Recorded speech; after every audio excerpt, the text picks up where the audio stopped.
That's the ones right there. Thank you. Okay, very good.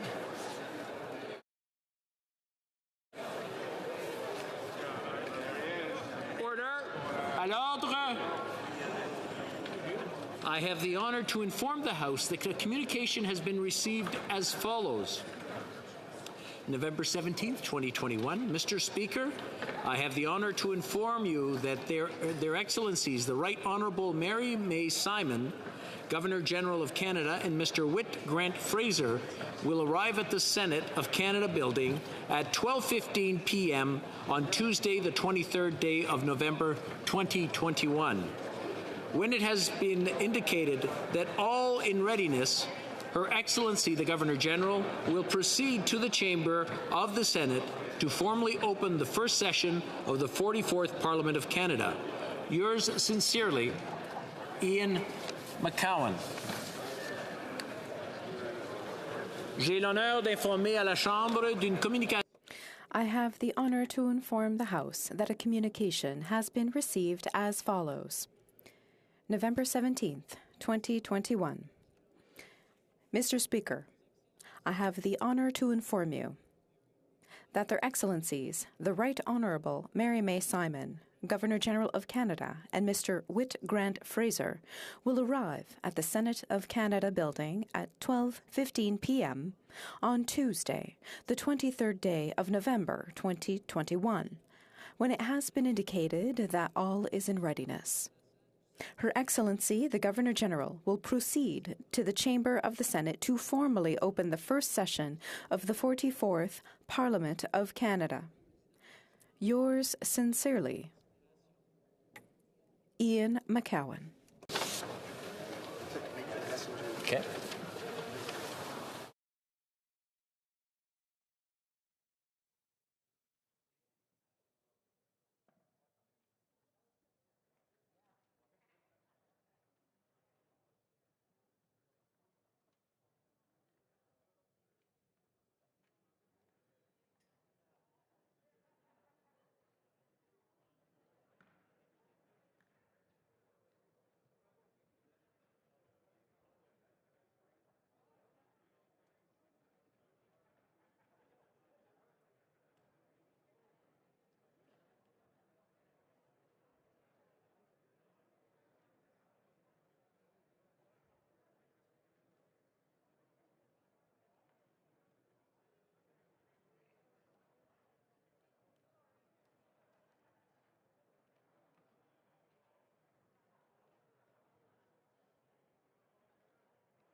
A message from Her Excellency the Governor General.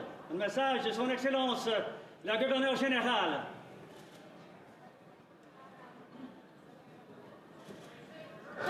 À l'ordre. Admit the messenger. Faites entrer le messager.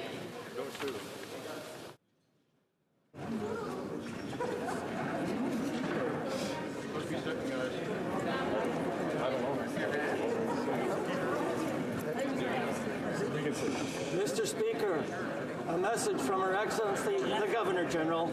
Monsieur le Président, un message de Son Excellence la Gouverneure Générale. The messenger. The members can sit down.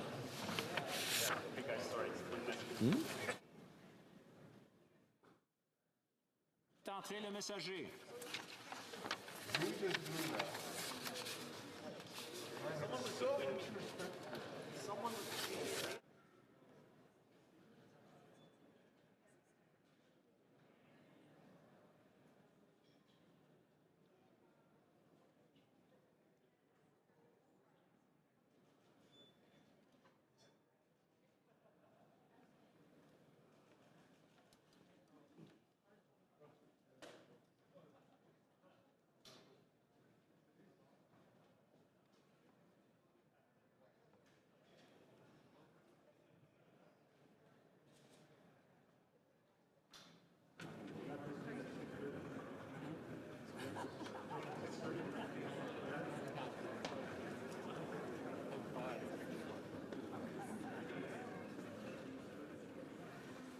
Mr. Speaker, it is the pleasure of Her Excellency the Governor General that this honorable House attend her immediately in the chamber of the Senate.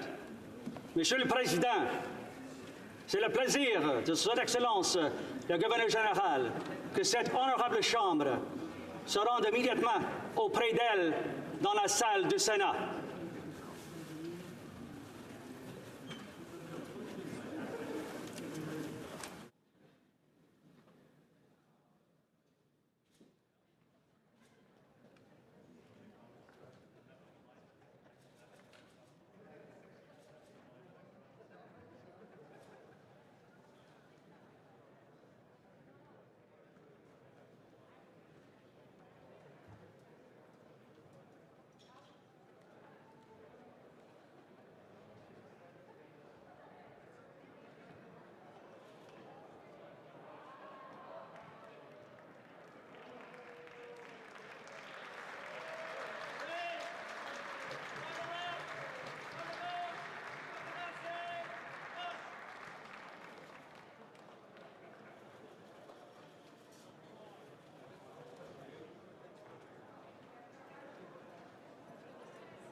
May it please Your Excellency, the House of Commons has elected me their Speaker, though I am but little able to fulfill the important duties thus assigned to me. If the performance of those duties I should at any time fall into error, I pray that the fault may be inputted on me, and not on the Commons, whose servant I am, and whom, through me, the better to enable them to discharge their duty to their Queen and country, humbly claim all their undoubted rights and privileges, especially that they may have freedom of speech in their debates, access to Your Excellency's person at all seasonable times, and that their proceedings may receive from Your Excellency the most favorable construction. May it please Your Excellency, the House of Commons has elected me their Speaker, though I am but little able to fulfill the important duties thus assigned to me. If, in the performance of those duties, I should at any time fall into error, I pray that the fault may be imputed to me and not to the Commons, whose servant I am, and who, through me, the better to enable them to discharge their duty to their Queen and country, humbly claim all their undoubted rights and privileges, especially that they may have freedom of speech in their debates, access to Your Excellency's person at all seasonable times, and that their proceedings may receive from Your Excellency the most favorable construction.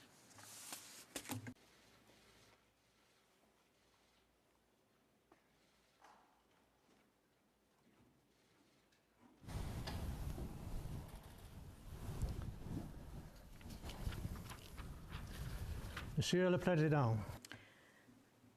Mr. Speaker, I am commanded by Her Excellency, the Governor-General, to declare to you that she freely confides in the duty and attachment of the House of Commons to Her Majesty's person and government, and not doubting that their proceedings will be conducted with wisdom, temper, and prudence,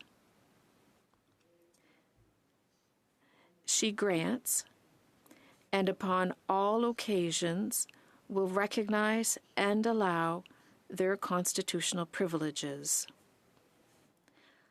I am commanded also to assure you that the Commons shall have ready access to Her Excellency upon all seasonable occasions, and that their proceedings, as well as your words and actions, will constantly receive from her the most favorable construction.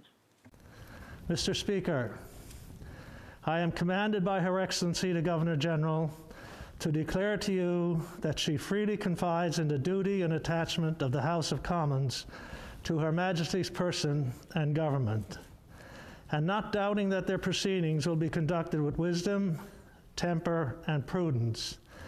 She grants, and upon all occasions will recognize and allow their constitutional privileges. I am commanded also to assure you that the Commons shall have ready access to Her Excellency upon all seasonable occasions, and that their proceedings, as well as your words and actions, will constantly receive from her the most favorable construction.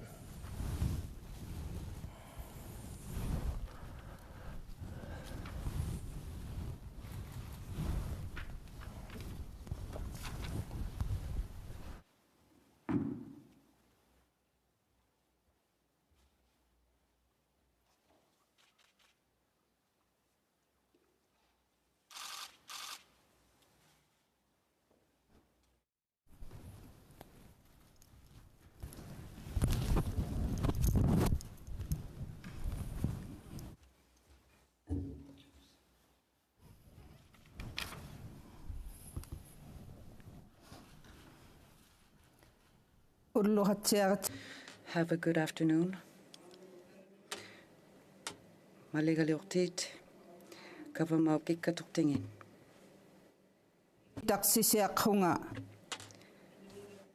Congratulations to each of you, and welcome to the new parliamentarians who will together, with their colleagues, make their mark on Canada.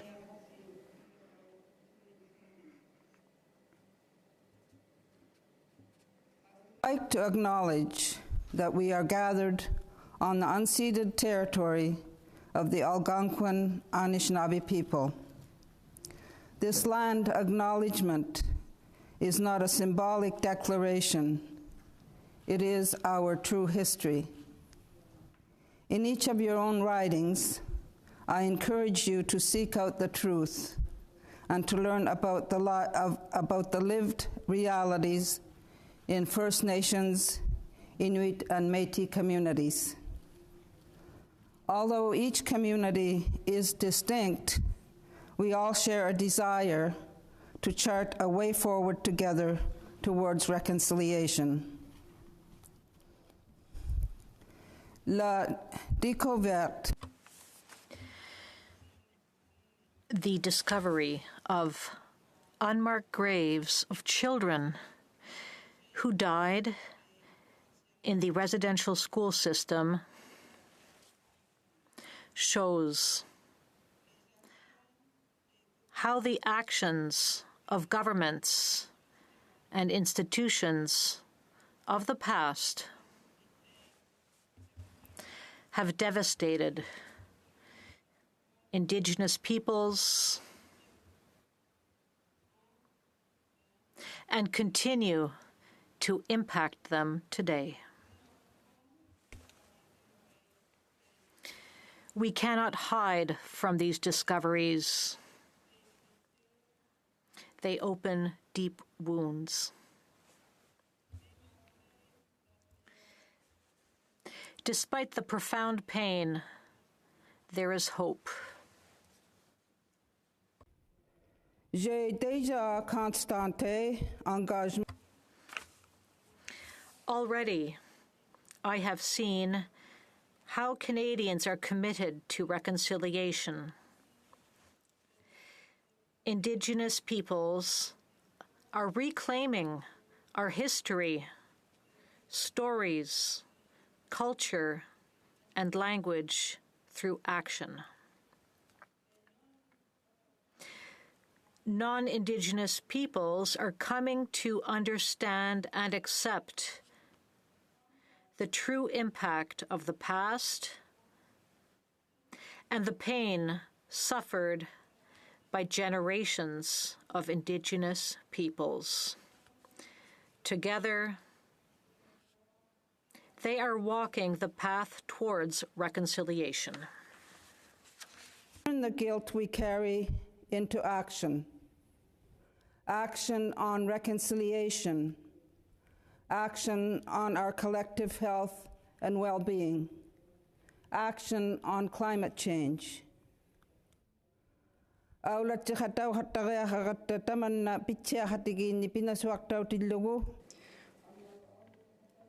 We must turn the guilt we carry into action. Action on reconciliation, action on our collective health and well-being, action on climate change.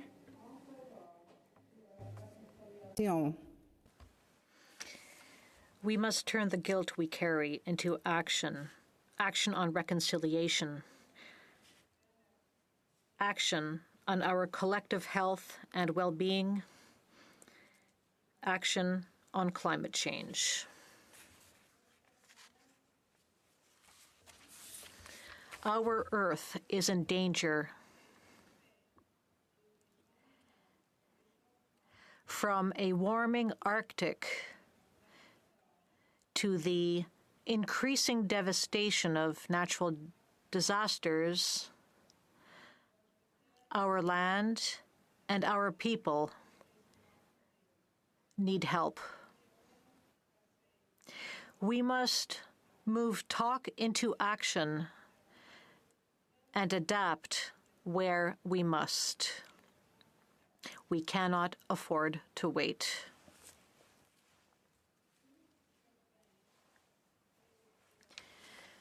from the grief and pain of residential schools, to the fear of threats to our natural environment, to the profound impacts of the COVID-19 pandemic. This year has been hard on all of us.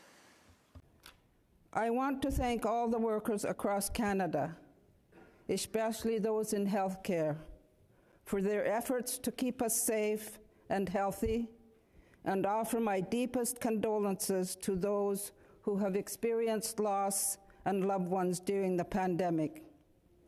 It has touched us all, including those in this chamber, who lost a cherished colleague just a few days ago, Senator Forrest Nising. Joffre Asa. To her family and to all of you, my deepest sympathies.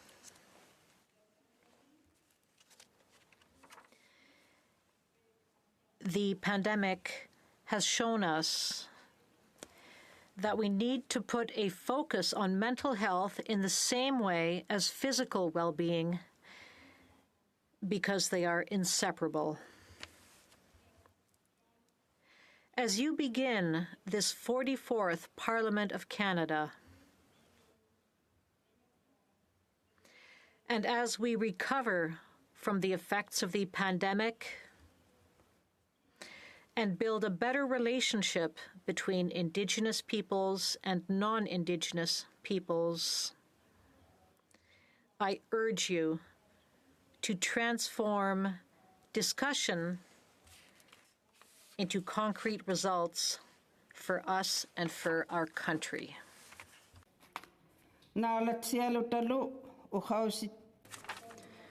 Collaborate with and listen to each other.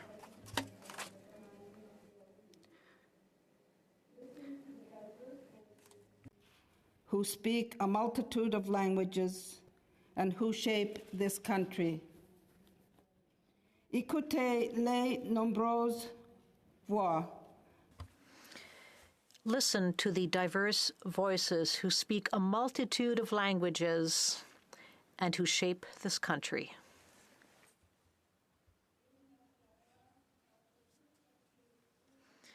Confronting the hard questions will not always be easy or comfortable, and it will require conviction, but it is necessary. The outcome will be a sustainable, united Canada for you, for me, for our children, and for every generation to come. As we speak, British Columbians are facing immeasurable challenges as their homes, their communities, and their well-being are impacted by terrible flooding. But in a time of crisis, we know how Canadians respond. We step up and we are there for each other.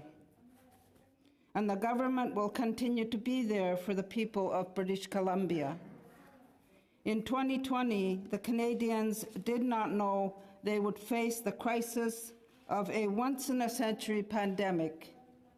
But as always, no one should be surprised by how Canadians responded.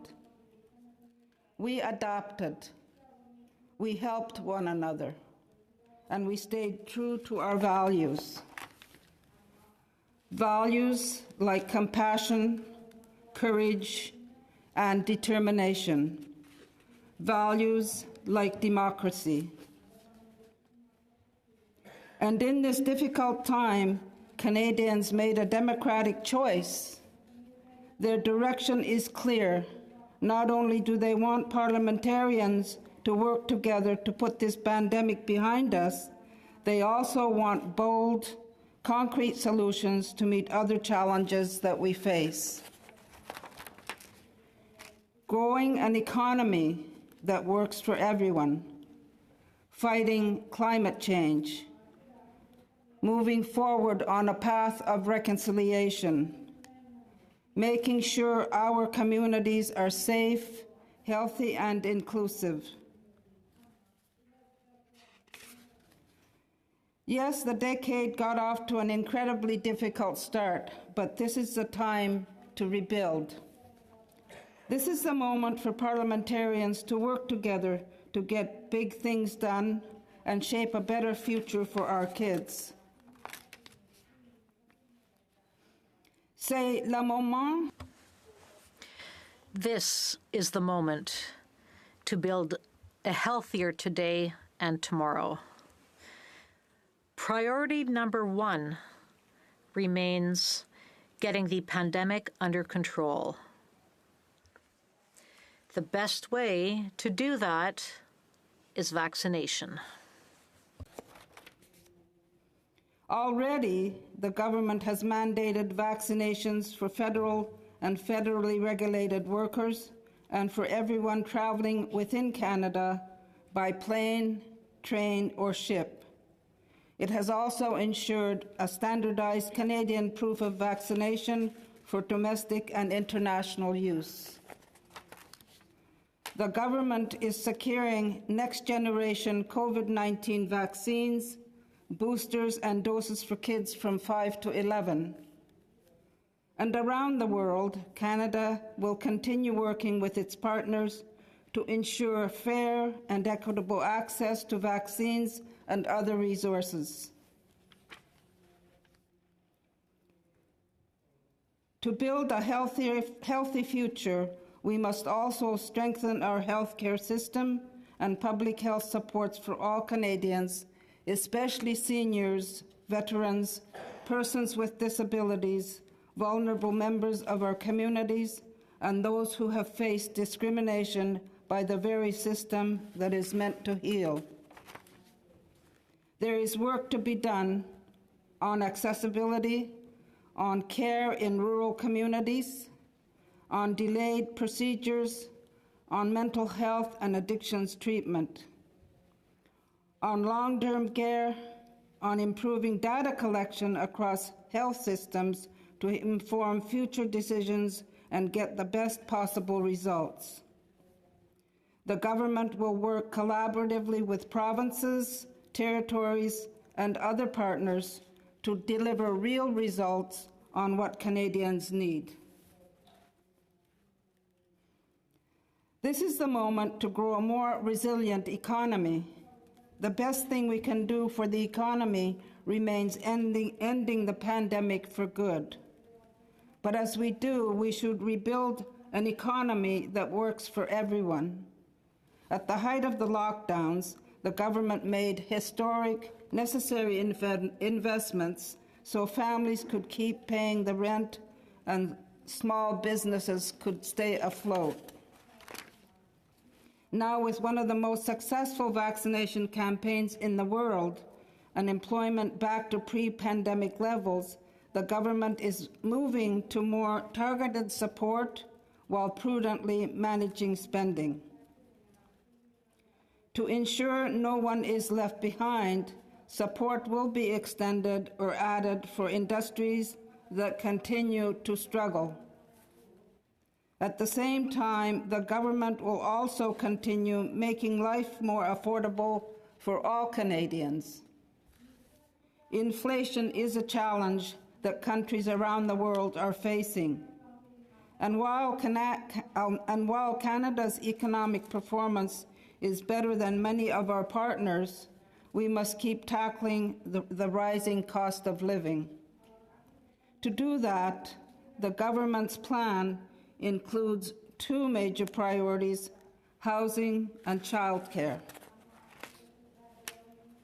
Whether it is building more units per year, increasing affordable housing, or ending chronic homelessness, the government is committed to working with its partners to get real results. For example, the Housing Accelerator Fund will help municipalities build more and better faster. The government will also help families buy their first home sooner with a more flexible first-time home buyers incentive, a new rent-to-own program, and by reducing the closing costs for first-time buyers.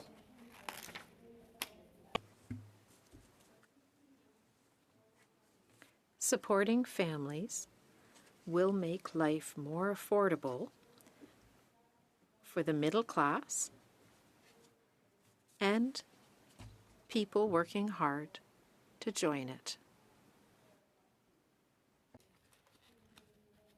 The Canada Child Benefit has already helped lift hundreds of thousands of children out of poverty and will continue increasing to keep up with the cost of living.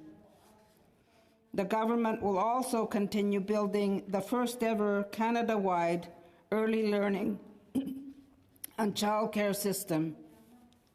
By the end of 2022, average fees for regulated childcare will be cut in half in most of the provinces and territories. And in some places, this will even happen as early as the start of the year. Families will save thousands of dollars.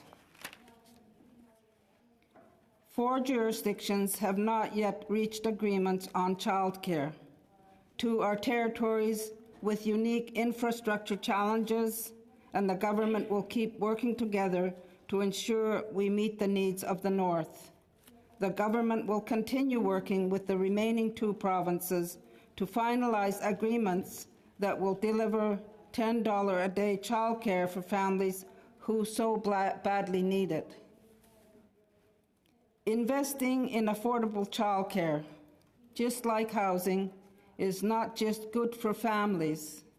It helps grow the entire economy, and so does immigration. That is why the government will continue increasing immigration levels and reducing wait times, while supporting family reunification and delivering a world-leading refugee resettlement program. This is the moment for bolder climate action. Building a resilient economy means investing in people, but the work does not stop here. After all, growing the economy and protecting the environment go hand in hand. By focusing on innovation and good green jobs and by working with like-minded countries, we will build a more resilient, sustainable, and competitive economy. As a country, we want to be leaders in producing the world's cleanest steel, aluminum, building products, cars, and planes. Not only do we have the raw materials and energy to do that, most importantly, we have skilled, hardworking Canadians to power these industries. As we move forward on the economy of the future, no worker or region will be left behind.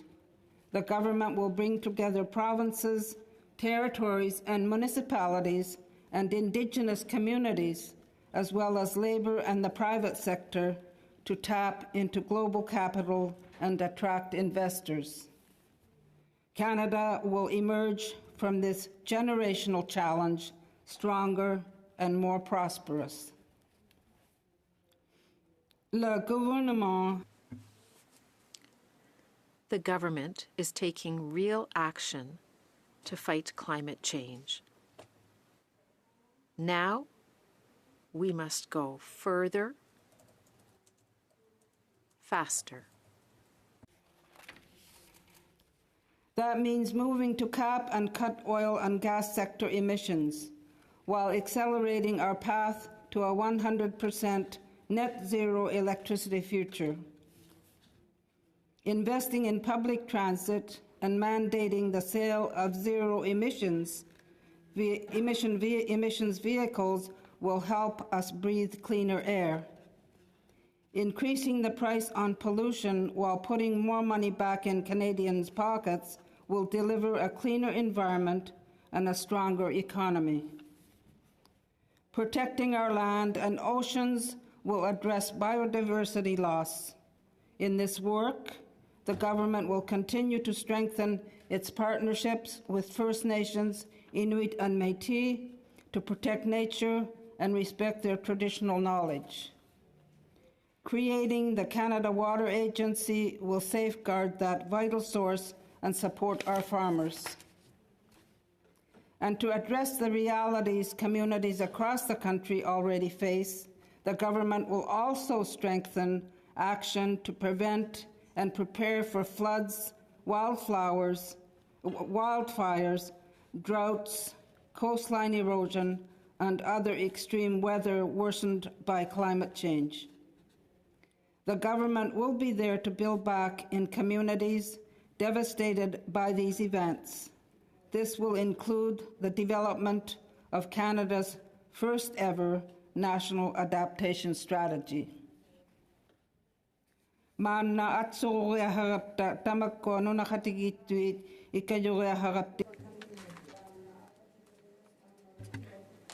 we address climate change, while we fight COVID-19 and its consequences,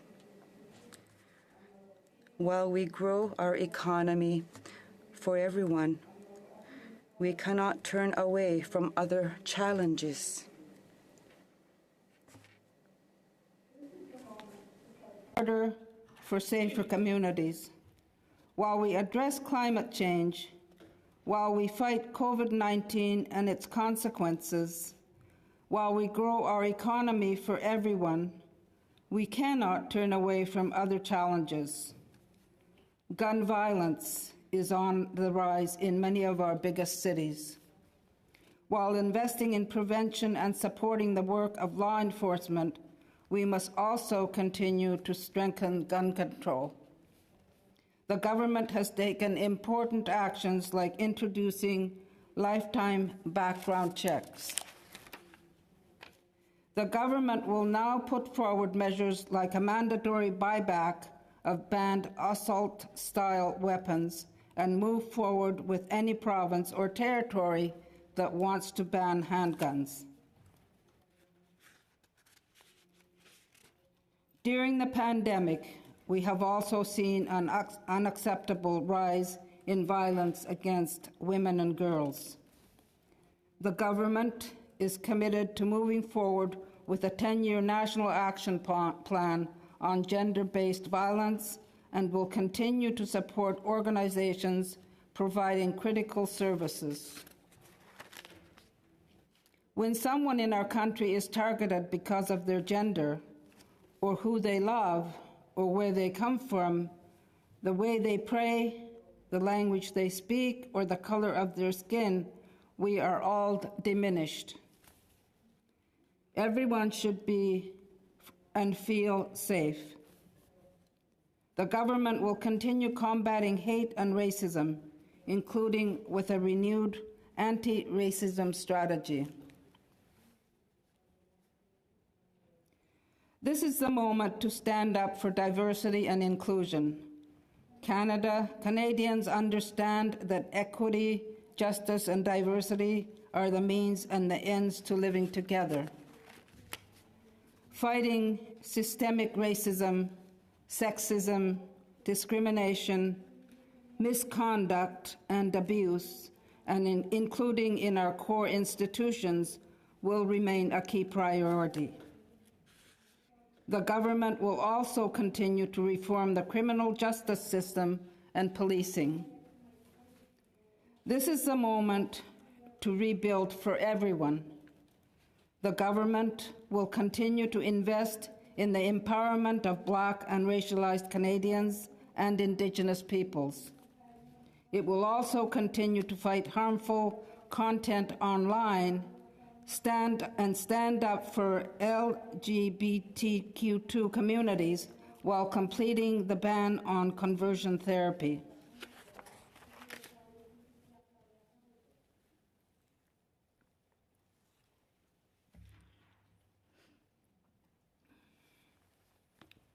Les deux langues officielles. As Canadians, our two official languages are part of who we are. It is essential to support official language minority communities and to protect and promote French outside and inside Quebec.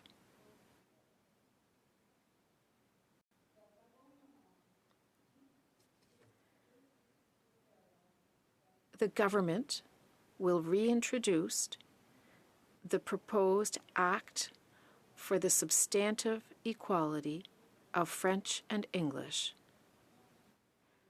and the strengthening of the Official Languages Act.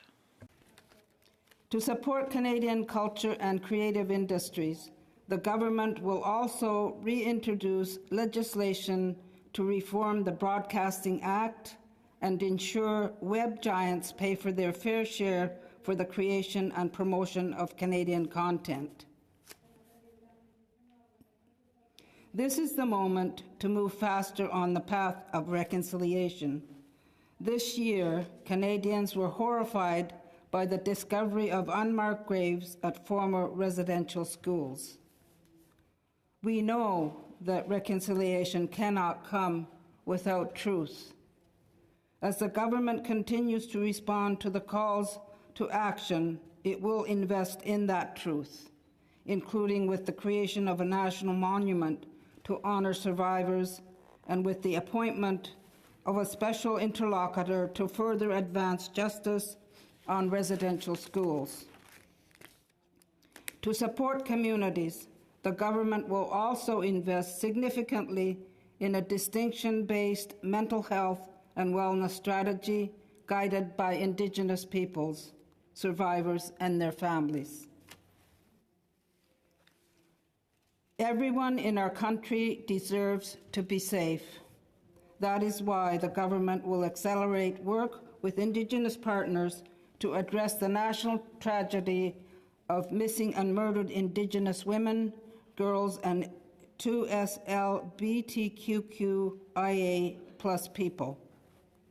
The government will also make sure communities have the support they need to keep their families together while ensuring fair and equitable compensation for those harmed by the First Nations Child and Family Services Program.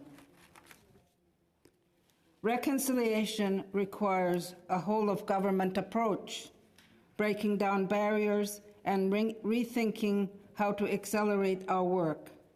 Whether it is eliminating all remaining long-term drinking water advisories or implementing the United Nations Declaration on the Rights of Indigenous Peoples, the government is committed to closing the gaps that far too many First Nations, Inuit, and Métis communities still face today.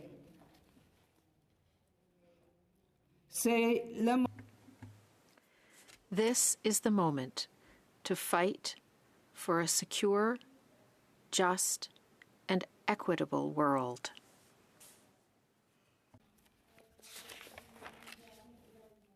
The last 19 months have underscored that we live in a deeply interconnected world. Canada must stand up on the pressing challenges of our time through our own commitments and by increasing our engagement with international partners, coalitions, and organizations. In the face of rising authoritarianism and great power competition, Canada must reinforce international peace and security, the rule of law, democracy, and respect for human rights. Canada's prosperity and middle-class jobs depend on preserving and expanding open, rules-based trade and ensuring our supply chains are strong and resilient. At home, the government will continue to protect Canadians from threats to our communities, our society, and our democracy. A changing world requires adapting and expanding diplomatic engagement. Canada will continue working with key allies and partners while making deliberate efforts to deepen partnerships in the Indo-Pacific and across the Arctic. increasing Canada's foreign assistance budget each year and investing in sustainable, equitable, and feminist development that benefits the world's most vulnerable and promotes gender equality will continue to be priorities. We will always stand up for a brighter future for all.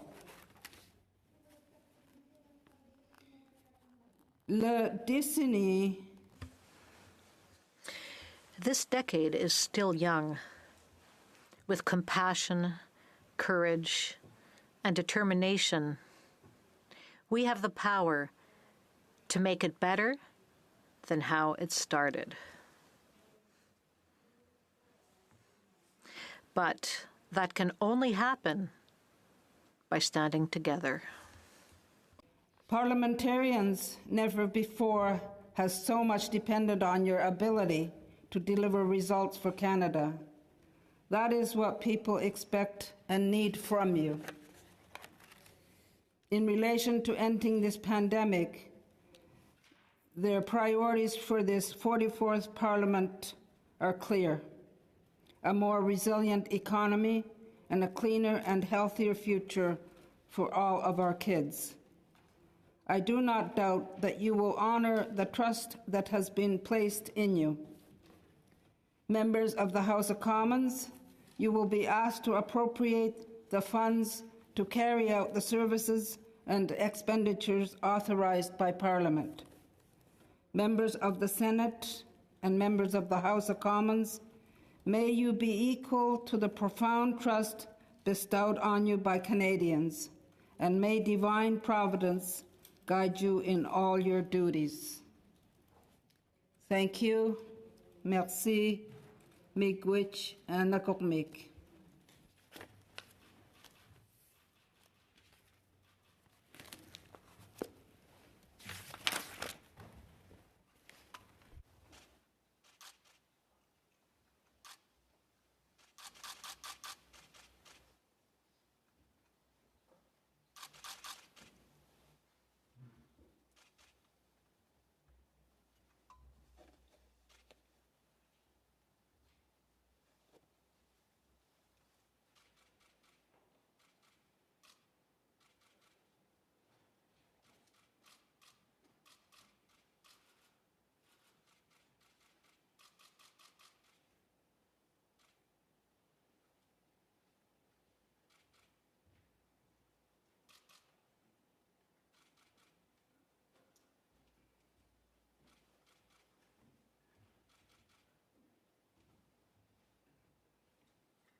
Order.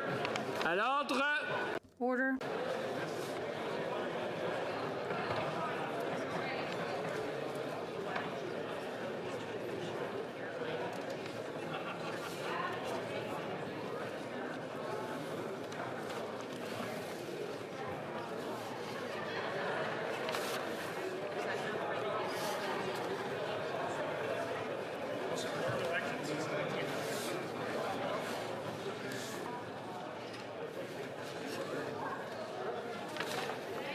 Okay.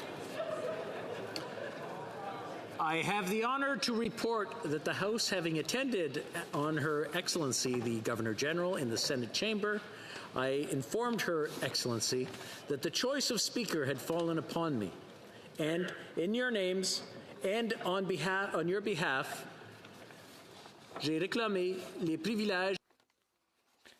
I made the usual claim for your privileges, which Her Excellency was pleased to confirm to you.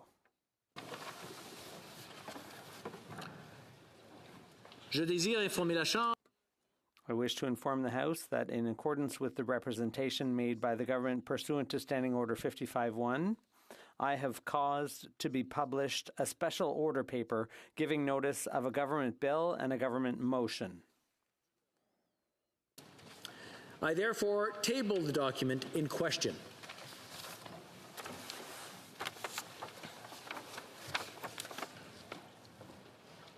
Mr. Trudeau, seconded by Mr. Holland, moves that for leave to introduce a bill respecting the administration of oaths of office. This motion is deemed adopted. Mr. Trudeau, appuyé par Monsieur. Seconded by Mr. Holland, moves that the bill be now read a first time. This motion is deemed adopted.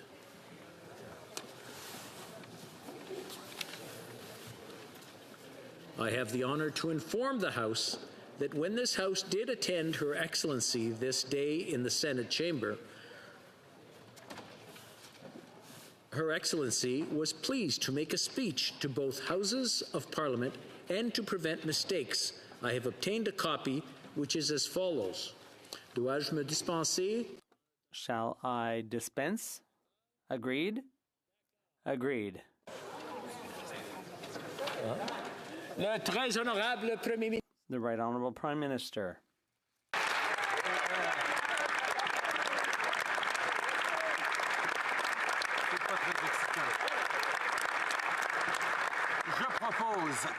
I move, seconded by the Government House Leader, that the speech of Her Excellency delivered this day from the throne to both Houses of Parliament be taken into consideration later this day. Monsieur Trudeau. Mr. Trudeau, seconded by Mr. Holland, moves that the speech of Her Excellency delivered this day from the throne to both Houses of Parliament be taken into consideration later this day. House to adopt the motion. Carried.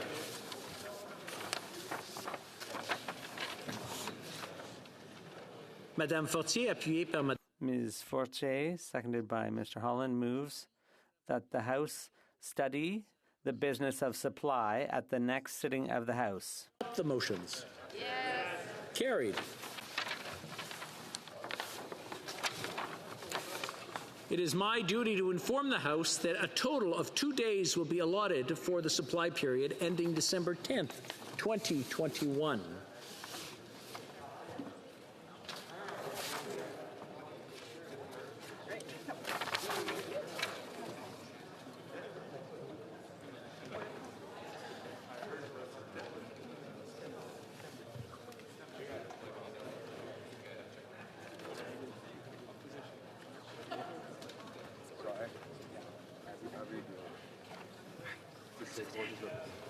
Orders of the day.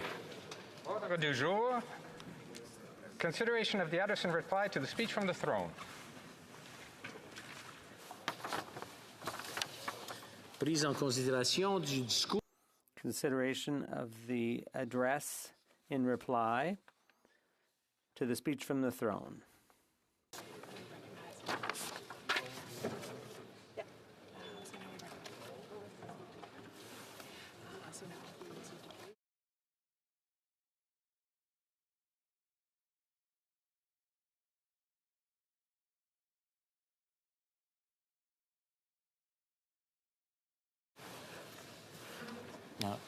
Debate. Debate. The honourable member for Yukon.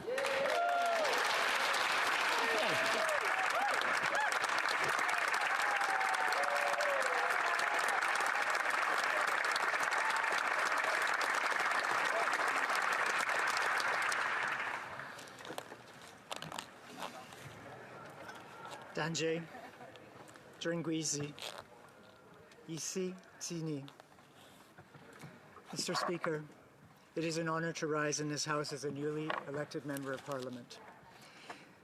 I would like to offer you my congratulations on being elected Speaker yesterday. I wish you well, and I know you will bring a steady hand to this House. Before I begin, I would like to acknowledge that today we are standing on the unceded territory of the Algonquin Anishinaabe people. I would also like to pay homage to the 14 First Nations of the Yukon. This is a proud moment for the Yukon and for the people who call it their home. We are proud of the stunning beauty of our territory. We are forever committed to the caring nature that binds our northern community together. And we are deeply gratified to call ourselves members of a wider family, a family of people who call Canada their home. Mr. Speaker, in the recent election, the people of Yukon honoured me with their trust to be their representative here in Ottawa. I thank them for giving me this chance. It is a privilege to be standing here in this House on behalf of the people of Yukon. Today, I would like to say clearly that as we move forward in this Parliament, I will do my best to fulfil my campaign commitments. I will work hard to maintain a strong voice for the Yukon and for the North in Ottawa. Mr. Speaker, I believe it is important to note the significance of what has occurred today. The speech from the throne has just been delivered by someone from Northern Canada. Indeed, we must pause to reflect on this. Today we have a Governor-General who has made it her life's work to promote and increase recognition of Indigenous rights and Northern affairs. The symbolism of this cannot be overstated, Mr. Speaker.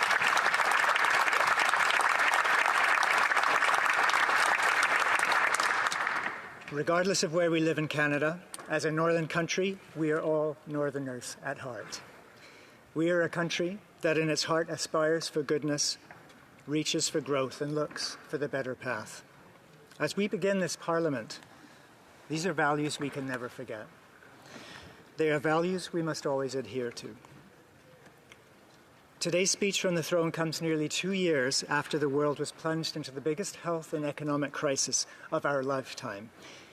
Here in Canada, we had a choice: retreat in fear from COVID-19 or join hands and work together to confront the challenge.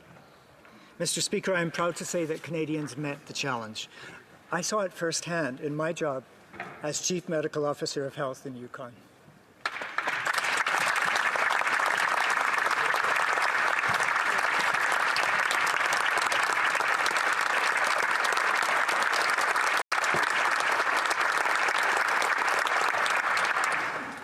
I want to maybe take this moment to give tribute to my colleagues, my CMOH colleagues and Chief Public Health Officer of Canada, who I worked with over the last 2 years and who I was proud to be part of a team with them. But I saw people who did not flinch wherever they were from the challenge, from kitchen tables throughout the communities of our nation to the municipal officials who kept watch over our villages, our towns, our cities, to First Nation leaders, Inuit, Métis leaders and elders. To all of those leaders who oversaw our provinces and our territories. And to right here in Ottawa, where public servants and politicians from all parties worked together to accomplish what once seemed unthinkable. We worked together to ensure families had food on the table and a roof over their heads. We followed public health advisories, understood the need to wear a mask and to keep our distance. And we worked together to mobilize an immunization program that quickly saw millions of Canadians vaccinated against COVID-19. Mr. Speaker, we have shown what we can do. We can do big things, and we can do them quickly. This is the lesson of COVID-19. As we consider today's throne speech, let's remember that. This is not the time to be timid. This is not the time to back away from the challenges that lie before us just because they seem too big to overcome. This is the time to take action. It's time to get things done for Canadians. In that regard, Mr. Speaker, our government has come forward with a throne speech that presents ambitious plans to tackle big challenges. They include action on the COVID-19 pandemic, climate change, Indigenous reconciliation, economic recovery, mental health and addiction, childcare, affordable housing, diversity, safe communities. Mr. Speaker, let's review each of these areas one by one. As I mentioned earlier, in my work as Chief Medical Officer of Health in the Yukon, I witnessed the power of what we can accomplish when a health crisis hits us. I saw how hard my public health colleagues worked in the Yukon and throughout the country. This throne speech clearly establishes that the government's priority remains containing the pandemic. Make no mistake, the best way to do this is through vaccination. Our government is dedicated to that goal. We have required vaccination for federal employees and for those under federal regulation. And the rule applies to anyone traveling by plane, train, or boat in Canada. Our government is currently procuring a new generation of vaccines and booster shots, and, to the great relief of parents, doses for children aged 5 to 11. The pandemic isn't over, but we are marching resolutely along the path that will bring us to the end of this incredible journey. Our experience from the last 2 years has reinforced a valuable lesson. Our healthcare system is vital to our quality of life. And it is at the heart of how we conduct ourselves as a compassionate, caring people. And so the throne speech stresses that we must strengthen our healthcare system, especially for seniors, veterans, persons with disabilities, and those in our communities who are vulnerable. We have much work to do. Healthcare needs to be more accessible. Too many Canadians are facing delays in their medical procedures. Our long-term care system needs reform. We must finally provide the mental health care services that many Canadians are waiting for. And we must address the other health crisis that has killed thousands of Canadians. We must move quickly and with compassion to help the many Canadians who are in the grip of addiction to drugs. The opioid or toxic drugs crisis is a scourge we must address. Our neighbors, our friends, our family members are living with and dying from addiction. We must do everything we can to help them. Our government has signaled in a throne speech that it will do just that. Mr. Speaker, on another matter, we are all aware of the dangers that climate change poses to our country and to the world. Our country is committed to pressing ahead with measures to reduce greenhouse gas emissions. And we're committed to doing so in a fashion that includes action to create green jobs and to build a sustainable economy that grows. As the throne speech emphasized, we need to look to the future. We need to be world leaders in producing clean steel, aluminum, cars, planes. We can do this with our innovation and with a skilled workforce. And our government is committed to do this the right way. We will leave no region behind. We will work with everyone, provinces, territories, municipalities, Indigenous communities, business and labor. And as we move forward, we cannot turn our back on what needs to be done to fight climate change. We must move towards putting a cap on oil and gas emissions. We must invest in public transit. We must put a price on pollution. We are committed to do this and to doing it right. It will be part of our generation's legacy to fighting climate change and to greening our economy. Mr. Speaker, all Canadians are standing in support of British Columbians, our dear neighbours to the south, in the wake of the weather disasters they have experienced recently. the fires, the flooding, the mudslides. Our government will strengthen action to prepare for floods, wildfires, droughts, coastal erosion, and other extreme weather events that are the result of climate change. Mr. Speaker, I would also like to highlight how the throne speech has focused on an important issue of affordability. Many Canadians are concerned about how they are going to pay their bills. During the pandemic, our government made sure Canadians and businesses were not left behind. As we transition out of the pandemic, we are moving to more targeted benefits. But make no mistake, we are still supporting those people in industries that are still struggling. All the while, we are fully aware of the challenge that inflation poses for families. That is why we are moving to make life more affordable for Canadians. We are doing this by making it more affordable for Canadians to own homes. The Housing Accelerator Fund will help cities build homes faster. And the First-Time Homebuyers Incentive will help families, as will a new rent-to-own program. We are also moving, Mr. Speaker, in another area to significantly reduce costs for families: childcare. For many years, parents have struggled with rising childcare costs. Our government introduced the Canada Child Benefit, which helped pull hundreds of thousands of children out of poverty. And now we are moving to work with provinces and territories to create a Canada-wide early learn and childcare system. By the end of next year, average childcare fees will be cut in half in most of the provinces and territories participating.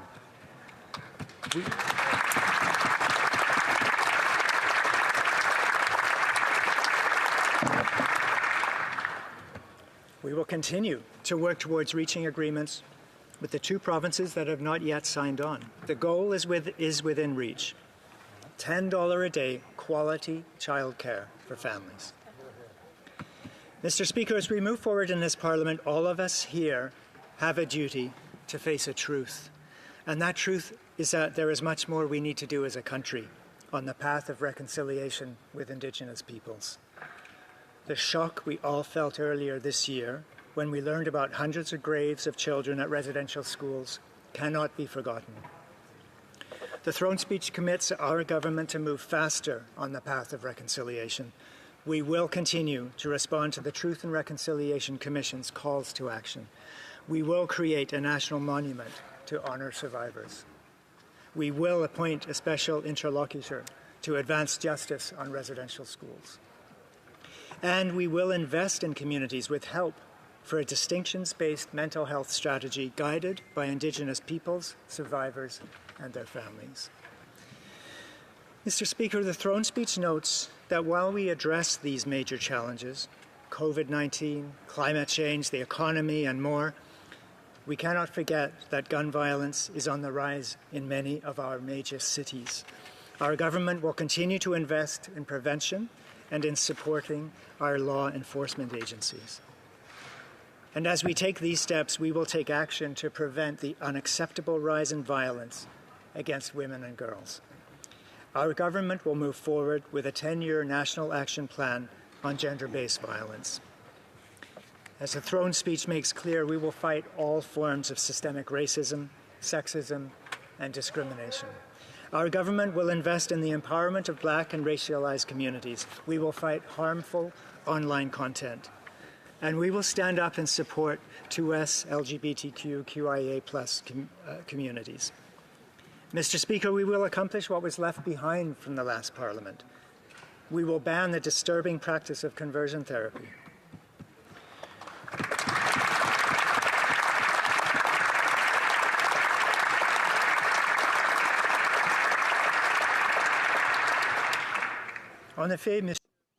Indeed, Mr. Speaker, we must always defend diversity. I'm proud to see the throne speech reinforce the fact that as Canadians, our two official languages are a part of who we are. Our government has made a clear commitment to supporting minority official language communities, including in Yukon, my home. We promise to protect and promote French outside and inside Quebec.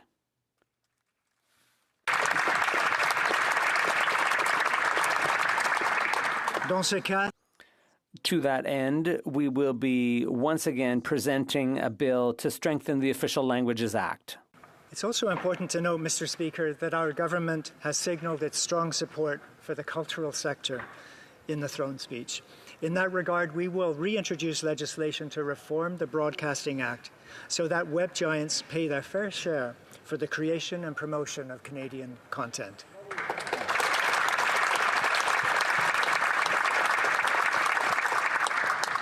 On the world stage, Mr. Speaker, Canada has always been a proud player. We stand up for our values and we are respected for that. This will continue under our government. The throne speech commits Canada to standing up to the pressing challenges of our time. Amidst the rise of authoritarianism, we will reinforce peace and security, the rule of law, democracy, and respect for human rights.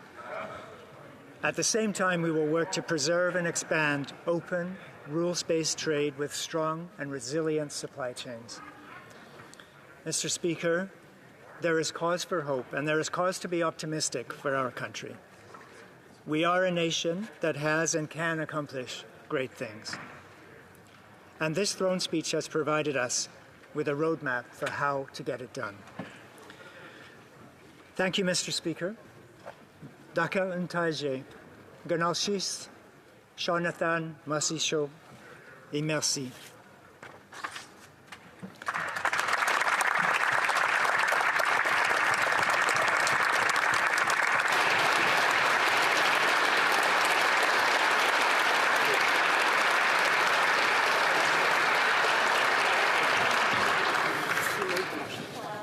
What's that? So he's moved that right now? Yes. Okay. Mr. Hanley, seconded by Ms. Châtel, moves that the following address be presented to Her Excellency the Governor-General of Canada. À Son Excellence, la très honorable. To Her Excellency, the Right Honourable Mary May Simon, Chancellor and Principal Companion of the Order of Canada, Chancellor and Commander of the Order of Military Merit, Chancellor and Commander of the Order of Merit of the Police Forces, Governor-General and Commander-in-Chief of Canada. Please, Your Excellency.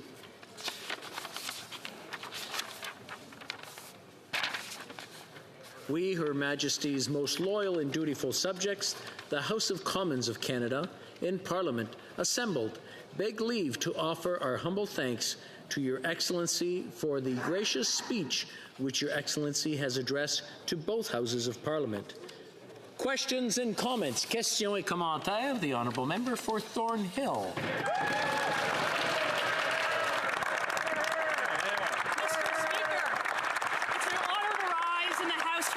First time as the Member of Parliament from the riding of Thornhill, and I thank the member for his speech. And thank you to the voters of Thornhill who sent me to this place to ask some questions I really didn't hear the member speak about. 4.7% inflation is impacting families from across Canada. Food is getting more expensive, gas and home heating is costing more, and housing prices continue to reach record highs. Can the member opposite tell Canadians what measures today, in today's speech, in which inflation was mentioned a grand total of one time, will address the cost of living for my community in Thornhill?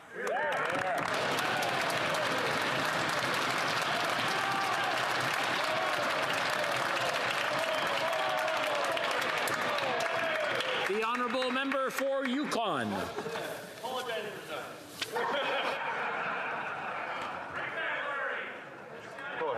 Thank you, Mr. Speaker. I thank the member opposite and congratulate the member opposite on her recent election. Here, here.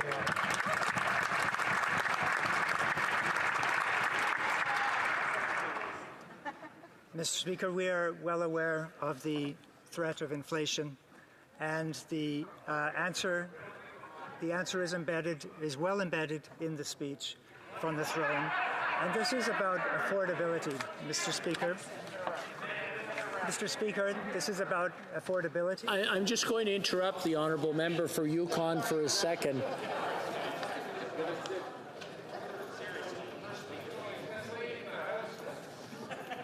Okay, We're just starting off, and I just was hoping that we might have respect for each other.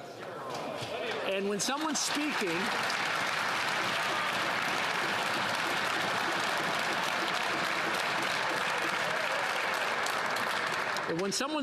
on either side, I would just hope that we have the decency to listen to what they have to say, whether it's a question, whether it's a comment, whether it's an answer.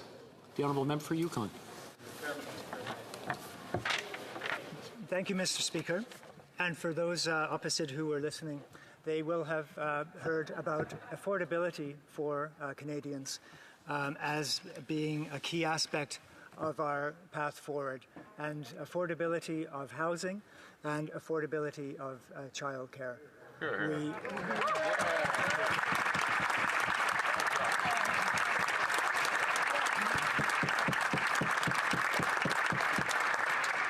Questions et commentaires, l'honorable député de Mirabel. The honourable member for Mirabel.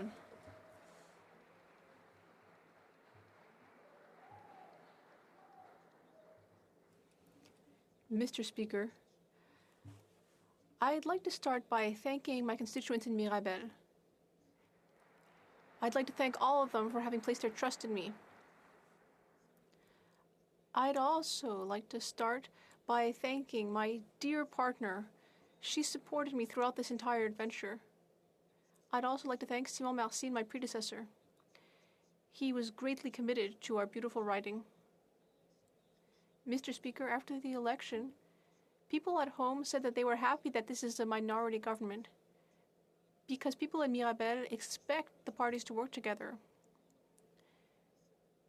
There are some areas where the Liberals and our party are quite close, especially when it comes to climate change.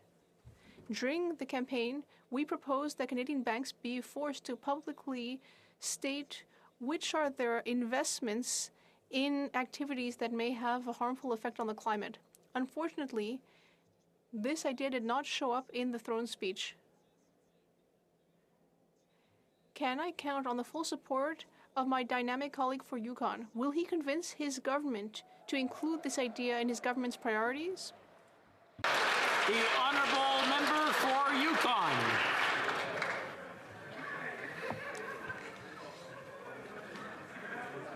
Je donne mes remerciements pour le monde, pour le député. I'd like to thank the honourable member for his question.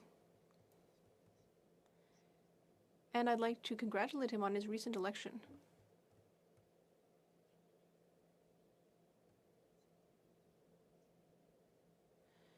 We have committed to taking accelerated action on the climate.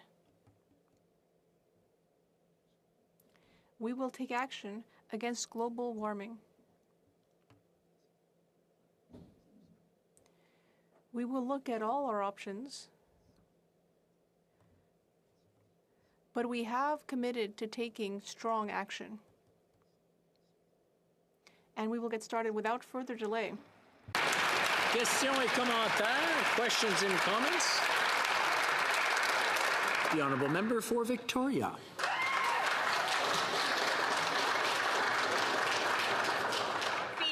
And I want to thank the people of Victoria for placing their trust in me. My home province of British Columbia is reeling after devastating floods. We saw climate fires and record-breaking heat waves.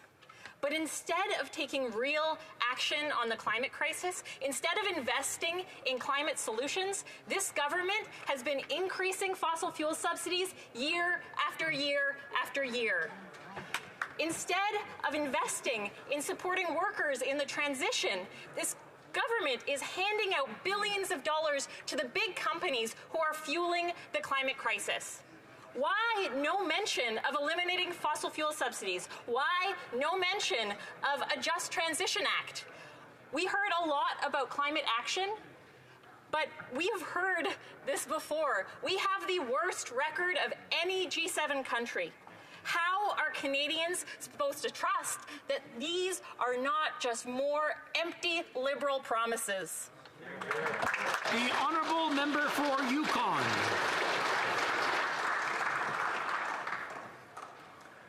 I thank the honourable member opposite and thank you for her for her question, and again reflect on the tragedy that has affected British Columbia. As a Yukoner, I feel particularly close to the disaster in British Columbia and the losses that people have faced and are facing. In the reason that, perhaps the most compelling reason that I decided to run for election was for firm action on climate change. The Liberal Party plan was the most ambitious and aggressive in Canadian history.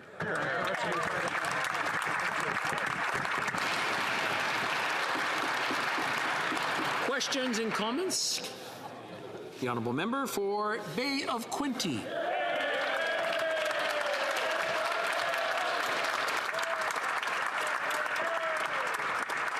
Mr. Speaker, it's my pleasure to rise as the first time as Conservative MP for the Bay of Quinte. It's my hope that we keep sitting in this House. Mr. Speaker, in my riding, there are multiple issues facing Canadians: immigration, inflation, lack of skilled labor, and mental health. But nothing is as dire right now as housing. In Prince Edward County, house prices have increased 170% this year alone. Last month, the average house price was $1.2 million, quite unaffordable. And when we look at Belleville and Quinte West, house prices have doubled. In CFB Trenton, we currently have 300 men and women in uniform awaiting housing. Housing out of the Liberal plan has just not worked in my region. Speaking of respect, will the government commit to working with Conservatives on fixing this housing crisis once and for all? The Honourable Member for Yukon.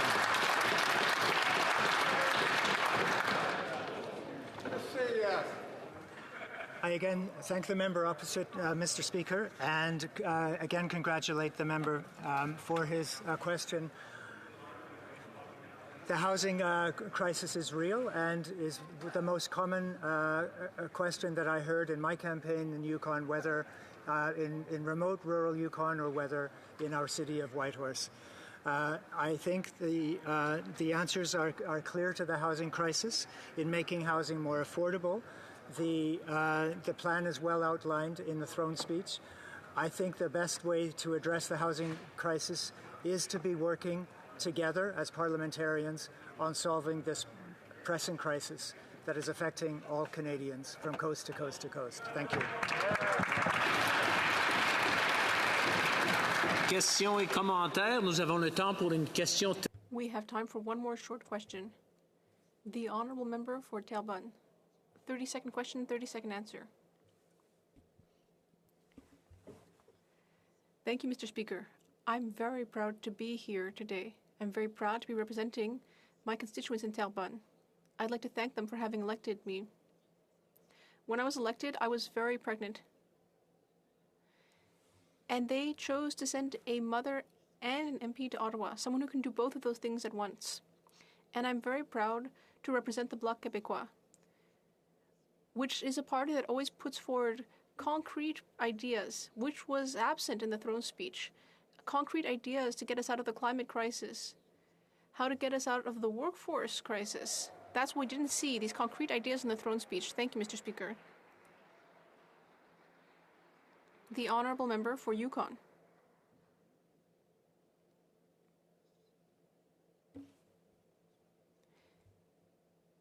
Mr. Speaker, I'd like to thank my colleague for her question. Or her comment, rather, because I didn't hear a question. But if that was an invitation to work together to improve the situation for all Canadians, then I'm ready. Reprise du débat, resuming debate, l'honorable député de Pontiac. Resuming debate, the Honourable Member for Pontiac.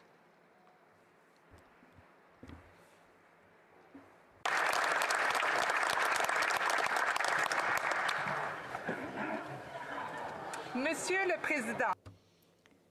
Mr. Speaker, I would like to begin by noting that we are gathered here on the unceded traditional territory of the Algonquin Anishinaabe people. Mr. Speaker, this is the first time that I have risen in this House I would like to begin by congratulating you, Mr. Speaker, on your election. What you said yesterday that really touched me was the emphasis you placed on being respectful, of listening to each other. And I really enjoyed what you said about setting an example to young Canadians who may be watching us here. We must also create a climate where women can express themselves freely and fully in this House.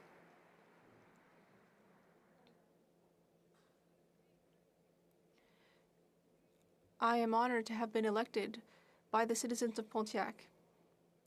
I'd like to thank them. Pontiac is a riding that represents the Canadian mosaic. There are rural Francophone communities, rural Anglophone communities, Indigenous communities, and a very multicultural urban milieu. I'd like to thank all of my constituents for the trust they placed in me. I'd also like to thank my family and friends. They have supported my entry into politics, a completely new adventure for me. Previously, I worked for many years at the OECD. Among other things, I worked to ensure that globally, large multinationals would pay their fair share of taxes.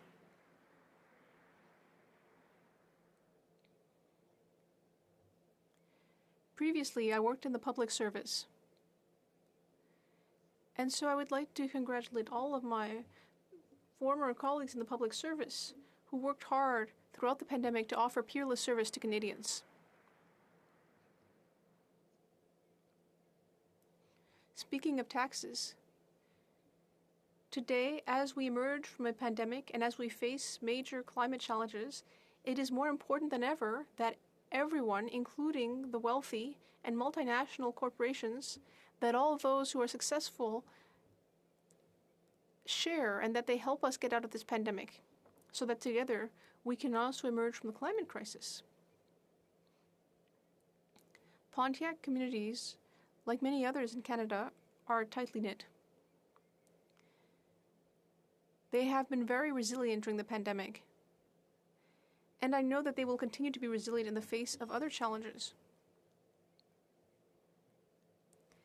When you're an MP, it's not just about listening and representing. It's about becoming a bridge between Canadian policy and local initiatives. Since 2015, the Liberal government has been working to protect the environment, stimulate the economy, support families, and grow the middle class. We can be very proud of the work we've done. However, there is still a lot to do. We are facing major challenges. And we need to work with our colleagues in the House of Commons, colleagues from other parties, colleagues at the provincial and territorial level. And we also need to include Indigenous communities at all levels of policy development.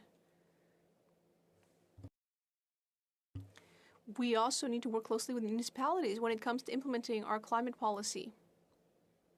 We need to work together to create a stronger, greener, fairer, and more resilient Canada. As Her Excellency, the Governor-General, mentioned in the speech from the throne, our priorities for the 44th Parliament are clear. We will work together to end the pandemic, while building a more resilient economy and a greener future for the generations to come,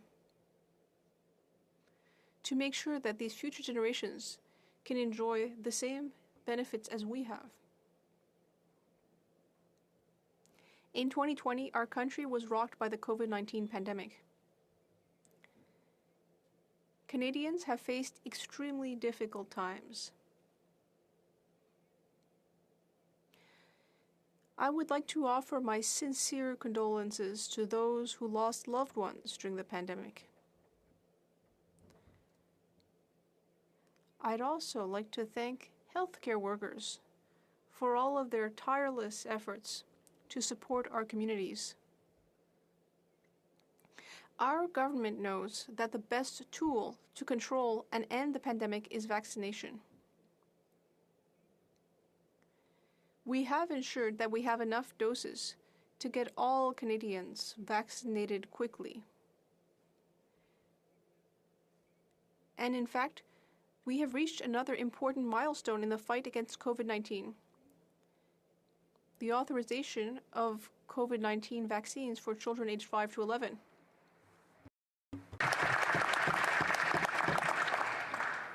Monsieur le Président, nous avons mis en... Mr. Speaker, we have implemented several measures to end this pandemic. We have created a standardized proof of vaccination, mandated vaccination for federal employees and for all persons traveling by air, rail, or water. We will continue to strengthen our healthcare system by working with the provinces and territories.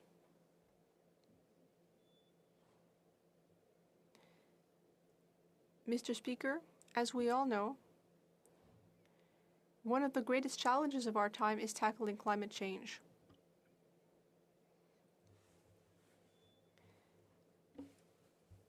And in fact, this is the reason that I'm here in the House with you, just like my colleague for Yukon. Un prix sur la pollution. And this price is one of the highest on the planet. We set a goal of achieving net zero by 2050. We banned the sale of gasoline-powered vehicles by 2035 and invested more than $100 billion in climate action and in the green recovery.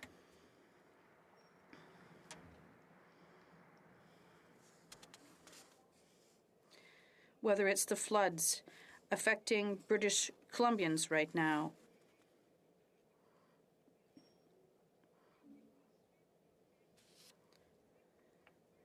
or the forest fires that preceded them this summer, also disasters that we saw in Pontiac, my riding, or the melting ice in the Arctic. Canadians are being affected right now and are very concerned by global warming. In response, Canada will put in place the first national adaptation strategy. In today's speech from the throne, our government committed to cap and reduce emissions from the oil and gas sector, to accelerate the transition to carbon neutrality, to protect our lands and oceans, and create the Canadian Water Agency to protect this precious resource. The power of an MP is to bring together people and to encourage local initiatives to implement Canada's climate plan. And that's exactly what we've done by launching the Green and Prosperous Pontiac Initiative.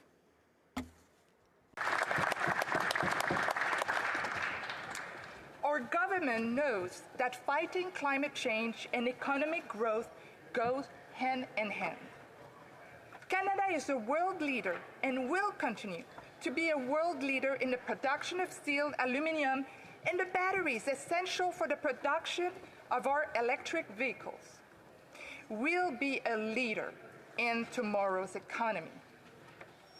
For the sake of future generations, we must do everything in our power to ensure that climate action is at the heart of every of our policy decisions.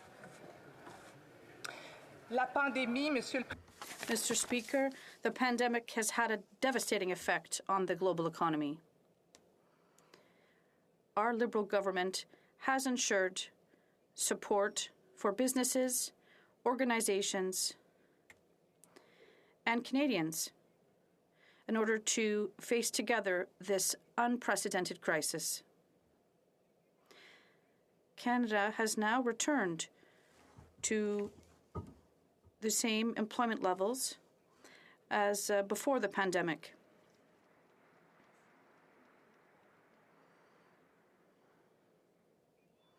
And our government is ensuring a transition to both targeted support, and prudent spending. We know full well that the cost of living is rising around the world. As mentioned in the speech from the throne, to address this challenge, the government will be building more housing, including a new fund for municipalities. It will help families buy their first home and increase affordable housing. I will work hard to bring the voice of rural communities to this issue. In addition, the Canada Child Benefit has lifted thousands of children out of poverty, and our government will continue to index this payment to the cost of living.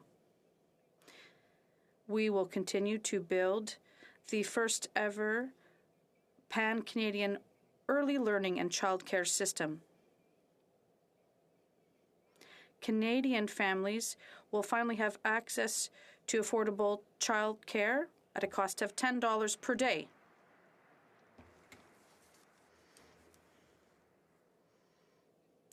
This, Mr. Speaker, will allow women the opportunity to re-enter the workforce and to be financially independent. In Quebec, we have seen too many feminicides since the beginning of 2021. We have seen an escalation in the severity of violence against women and girls during this pandemic.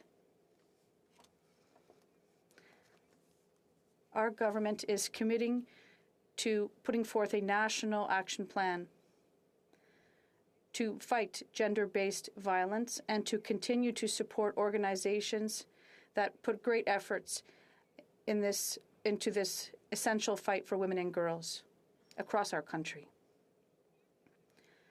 In addition to ensuring the safety of women and girls, we have to ensure the safety of all Canadians. Firearms have increased sharply in our cities, and we are determined to end this scourge by ensuring we have measures such as background checks and assault weapon listings, and as well as support for firearm bans in certain jurisdictions. I am certain, Mr. Speaker, that Canadians want to have a country that reflects their image, a country where their rights are put forward and supported. And while we want an advanced country, in this respect, there is much work to be done still. Mr. Speaker, we believe that the fight against systemic racism and discrimination has to be a priority for our government. We heard Canadians courageously standing up to injustices that they faced day after day.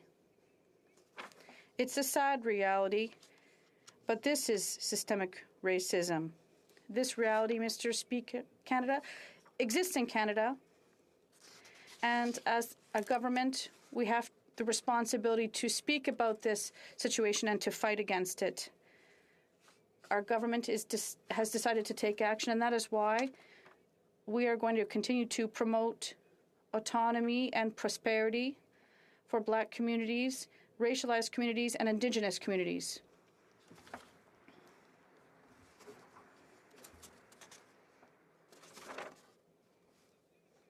Moreover, Mr. Speaker, our government will continue to reform the criminal justice system and to fight the overrepresentation of Indigenous peoples and racialized communities in our prisons. To combat harmful content online, and will be a strong advocate for the LGBTQ2 communities. Our government will complete its work on banning conversion therapy. These types of therapy are extremely harmful to the mental health and well-being of people. That is why we must make sure that such practices are illegal in Canada. It is true that in 2021, mentalities and institutions have undoubtedly progressed, but more than ever, there is talk of reconciliation and the importance of communication and collaboration with Indigenous peoples. As mentioned in the speech from the throne, there is no reconciliation without the truth. I was very touched and even horrified, like all Canadians, like so many, by the discovery of the unmarked graves on the grounds of former residential schools. The history of these children and their families must not be forgotten. We must remember their stories and work together to combat the injustices that Indigenous people still face today.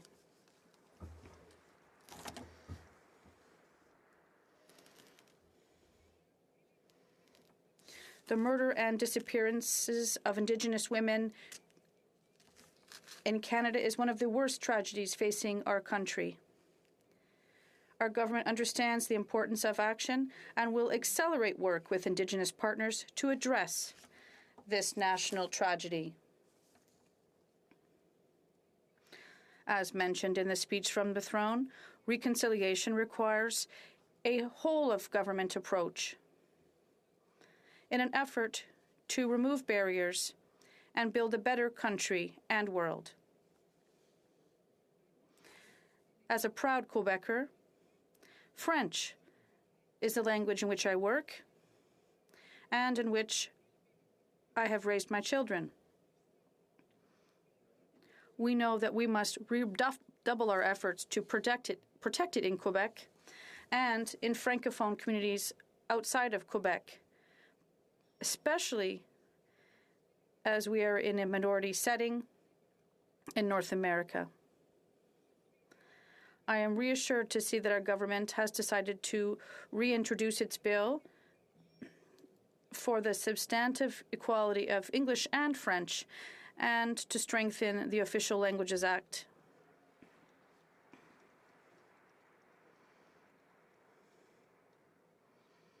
We must support official language minority communities and promote French across the country. Art and culture are ways to preserve and promote official languages. As we know, the pandemic has been very hard on our artists and communities, and our government will continue to support the cultural industry by reintroducing a reform of the Broadcasting Act.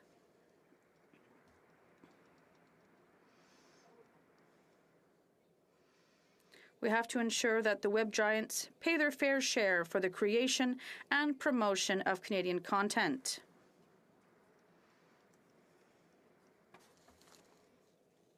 Our world is deeply interconnected, and Canada has to strengthen international peace and security, the rule of law, respect for human rights, and, Mr. Speaker, democracy. Canada will continue to prioritize annual increases to our foreign aid budget and investment in sustainable development.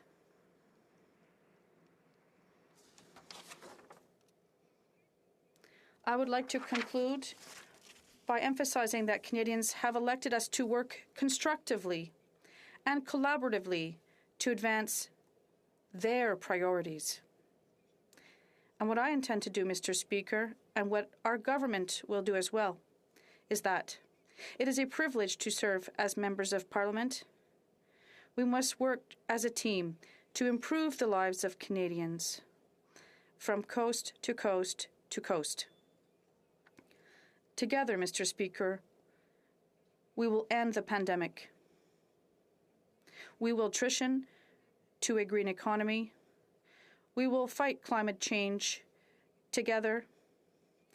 And we will meet, Mr. Speaker, many other challenges ahead. Thank you.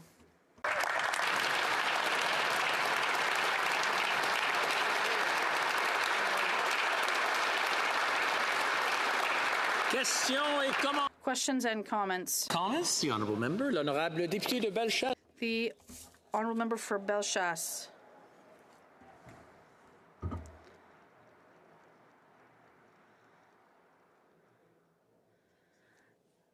Mr. Speaker, I'd like to congratulate everyone, and I'd like to tell you that I'm very happy to be with you today.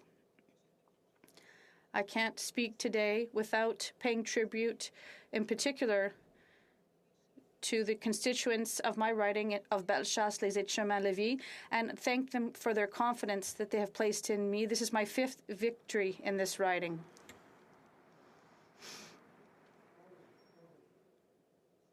Mr. Speaker, there wasn't one word about the labour shortage, yet Canada is under pressure. The labour shortage is hurting our economy. All sectors are being affected.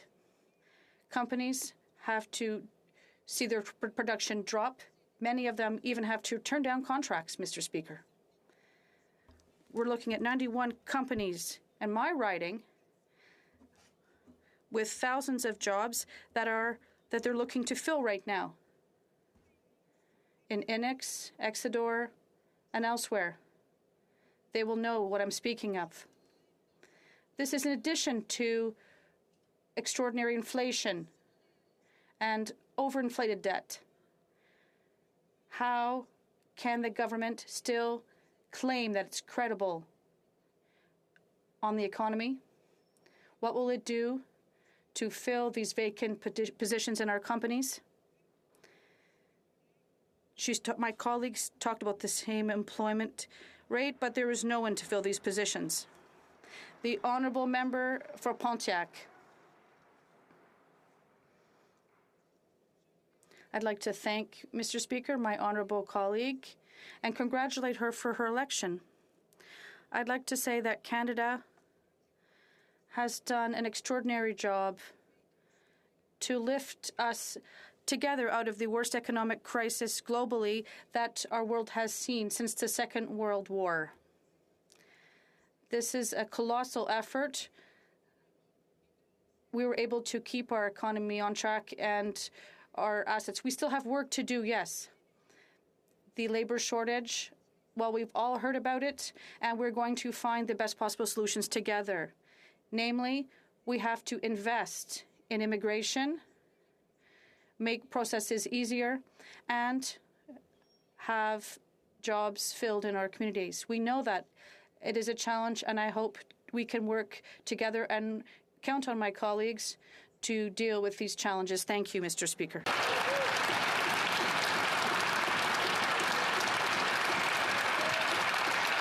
Questions and comments. Questions et commentaires, l'honorable. The honourable member for Trois-Rivières.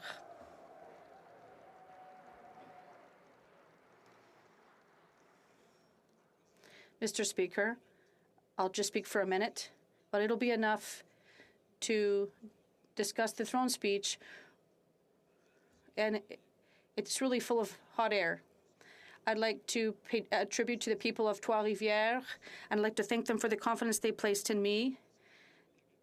They entrusted their future in me, and I'm grateful for that. I'd like to thank the volunteers who work with me. Without them, nothing would have been possible.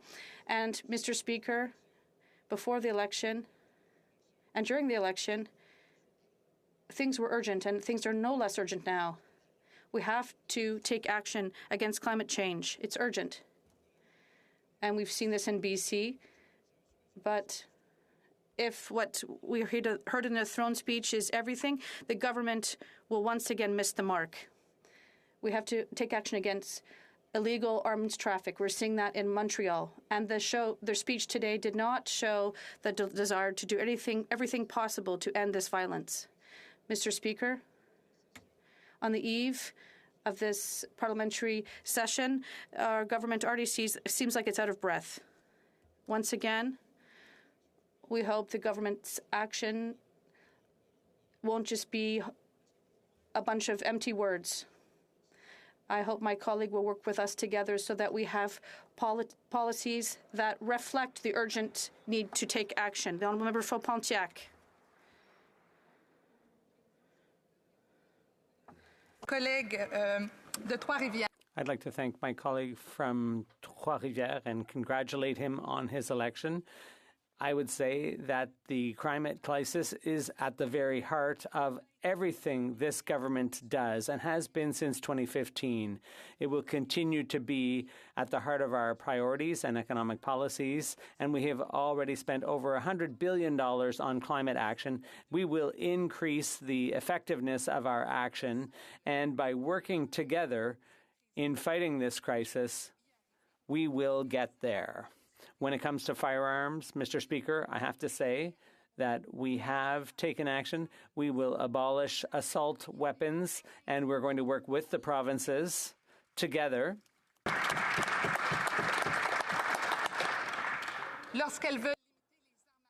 to limit handguns. But violence on the city streets has to stop. Questions and comments? The Honourable Member for Nunavut.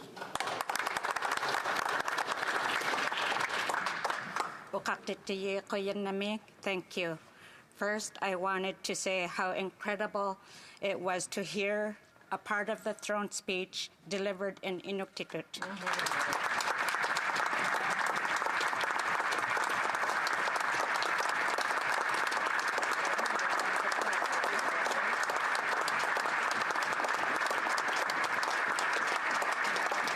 Canada is richer for it, and my sincere congratulations to Her Excellency Mary May Simon. I love that a kudlik was lit beside her and that I could smell it from where I stood. I also want to thank all the Nunavummiut who voted for me, supported me, and trusted me to represent them in this House. Koyanami. Ukaktitiyi, as I flew from community to community, one constant message was heard. We need housing, and we need it now. As you are aware, Nunavut has been facing a housing crisis for decades. Decades. Nunavummiut have been seeking help from federal government to build more and better quality housing. Ukaktitiyi, I would like to know when the Liberal government is going to move from planning to actually funding more housing for Nunavummiut, for First Nations, Métis, and Inuit across Canada. Koyanami.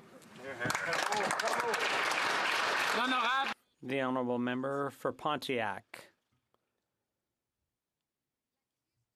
The housing crisis is indeed a problem in Canada, but particularly in our Indigenous communities. Government acts on all fronts, and especially in our Indigenous communities.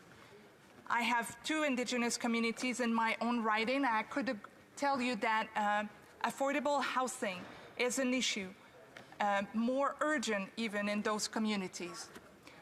We have committed as a government to do more on housing and more for Indigenous communities to face various crises. Housing is one, but mental health is another crisis. And we committed to work with our Indigenous community to resolve those crises.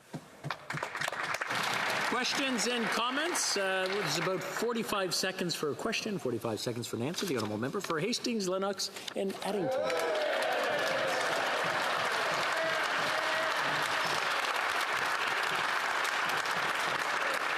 Mr. Speaker, thank you to my family, volunteers, and the good people of Hastings, Lennox, and Addington for granting me this great responsibility and sending me to this House.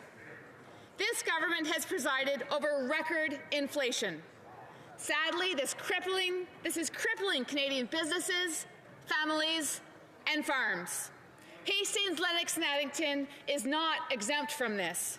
Out-of-control inflation, debt, and cost of living caused by irresponsible Liberal government is unacceptable.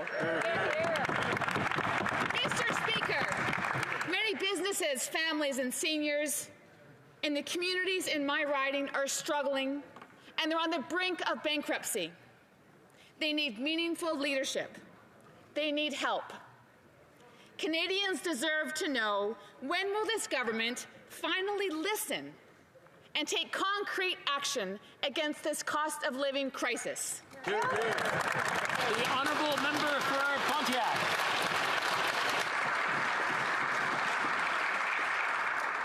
Thank you, Mr. President. Thank you to my honorable colleague. The Canadian economy was facing, along with the whole world, the worst crisis we ever have faced since World War II. And look at where we are now. Look at where we are now.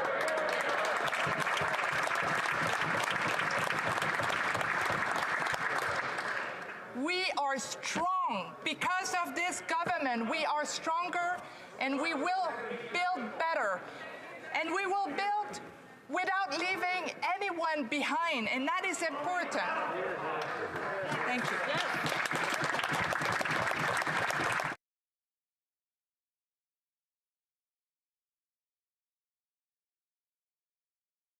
I believe the Honourable Leader of the Opposition has a motion.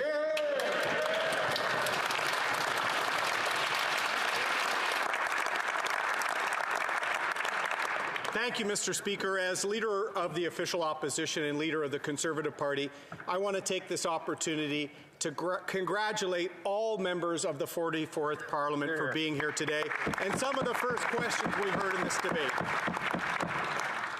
The Conservative opposition is concerned, Mr. Speaker, by what wasn't in the speech from the throne. We're concerned by the fact that millions of Canadians will continue to be left behind by this Liberal government, and they have no plan to fight inflation in a throne speech that recycles many of the lofty promises we heard 6 years ago. La semaine prochaine, je vais... Last week, I'll be giving my answer to the throne speech, and I will explain why members on this side of the House are concerned by what we heard today.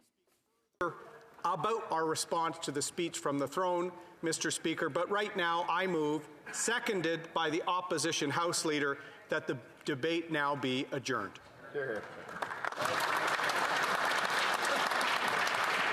Mr. O'Toole, seconded by Monsieur Deltel, moves that the debate be now adjourned. Plaît-il la Chambre Is it the pleasure of the House to adopt the motion? Adopté. Carried.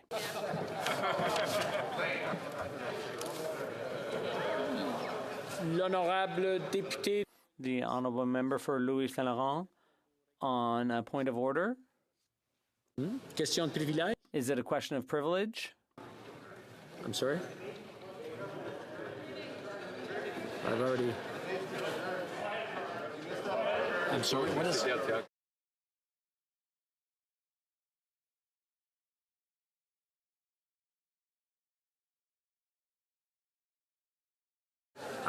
One moment, Eric.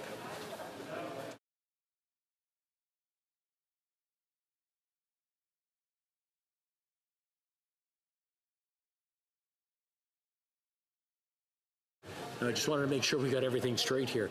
On a reçu We received notice of a question of privilege or a point of order. The honourable member for Louis Saint Laurent has the floor.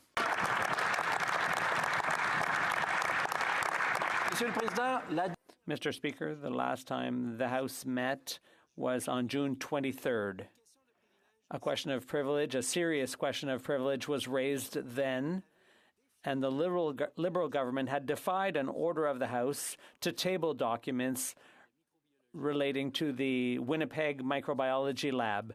Mr. Speaker, on June 23rd, my colleague was there, the official opposition's whip, and he was the first to inform the House that this was unacceptable to all parliamentarians. For the first time in our parliamentary history, the government used the courts to attack the legislative branch. And for the first time, Mr. Speaker, the government used the courts to flout an order of the House. And I remember it as if it was yesterday, Mr. Speaker. I had my iPhone in my hand, and I saw the Attorney General versus you, Mr. Speaker. I had to check 3 times with my colleagues on the House Leaders team, on the Conservative House Leaders team, to be sure that what I was reading was true, because it seemed so impossible, so unbelievable, so unlikely. But unfortunately, it was true. The government was going after the Speaker of the House of Commons to defy an order of the House. So June 23rd will always remain a sad day for all parliamentarians. So I rise today to revive this important question of privilege, which has to do with the House of Commons' fundamental right. Mr. Speaker, is totally unacceptable. Why, for the first time in the Canadian parliamentary history, we have seen the government knocking at the door of the justice system to be sure that the House of Commons could not do what he has to do, what the House of Commons has to do. I will always keep in my memory, Mr. Speaker, when I saw in my iPhone this famous picture of a document looking like that. Procureur Général versus your name, Mr. Speaker.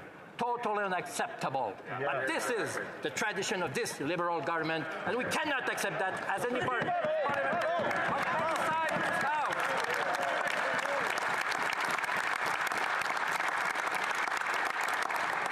Monsieur le Président. Mr. Speaker, allow me to quote from the House of Commons procedure, page 81. The House of Commons, exercising its power to punish contempt, enjoys a wide leeway to enforce its authority. It can consider any misconduct as contempt, and as a consequence, cases committed during a parliament can even be punished, or even those of another parliament. In concrete terms, Mr. Speaker, the dissolving of Parliament by the Prime Minister for his personal and reasons, for his vanity, which cost $600 million to hold an election, ultimately to have a cabinet shuffle and nothing more. That dissolution of Parliament does not constitute a question of privilege. The speech of throne, which the Governor General just delivered. But I want to raise this question of privilege as soon as possible, Mr. Speaker, bearing in mind your ruling on September 20th, 2023. Let me quote page 353 of the debate, finding that the question of privilege, which have been raised when the House opened on the third day of this session, failed to meet the necessity for timeliness. So this is why, Mr. Speaker, I raise this important question of privilege as the first time that I have the opportunity to do so, because it concerns not only the official opposition members, but all parliamentarians here in this House, because this government failed to recognize that this House is more important than anything else when we talk about parliamentary debate and parliamentary democracy and parliamentary rights of people to sit in the House.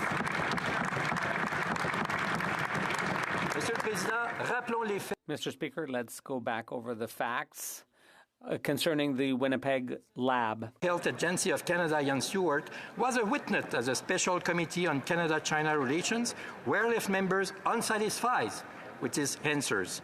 On March 31st, the committee ordered the agency to produce certain documents. The agency would only partly comply with the order. So, Mr. Speaker, le 10 May... On May 10th, the committee once again passed an order giving the agency a second chance, but the agency did not respect the order twice to appear before the committee. On June 2nd, the House passed a motion that we Conservative opposition members had tabled, and that was ordering those documents produced. Comply fully. The then Minister of Health claimed she had referred the matter to the National Security and Intelligence Committee of Parliamentarians. En conséquence, Monsieur. As a result, Mr. Speaker, I raised a question of privilege on June 16th, which you allowed. Speaker's Milliken's historic ruling in respect of the Afghan detainee documents ruled that the House had every right to compel the production of the documents. The Chair also ruled that contrary to that case which arose from a recklessly drafted Liberal opposition motion, the House had taken the necessary step to balance parliamentary responsibility with protection of national security and to promote dialogue with the government on this issue. As to the Liberals' attempt to sidestep the House order with a reference to the National Security and Intelligence Committee of Parliamentarians, you stated clearly that they did not fulfill the House order. In response, I move the motion to find the agency in contempt and to order Mr. Stewart to appear at the bar of the House and to receive, on behalf of the agency, the Speaker's admonishment and to deliver to order the ordered documents. That motion was adopted by the House the following day. So, Mr. Speaker, on June 20th, a day before he was due to appear at the bar, Mr. Stewart provided notice to the Attorney General under Section 38.01 that the Canada Evidence Act, quote, that agency was required to disclose sensitive or potentially injurious information in relation to a proceeding before the House of Commons and the Special Committee, unquote. On June 21st, Mr. Stewart appeared here in the House of Commons at the bar of the House to receive the Speaker's historic admonishment on behalf of the agency. But, Mr. Speaker, the Chair also received a letter from Mr. Stewart's counsel advising that Mr. Stewart was unable to produce the documents, and as a consequence of his notice to the Attorney General, and quote, statutory prohibition on disclosure remains in effect until either the Attorney General authorizes the disclosure or the federal court orders it. End of quote. Malheureusement, Monsieur le Président. Unfortunately, history showed that the Attorney General in that case was not on the side of Canadians or the House of Commons. He was on the government side.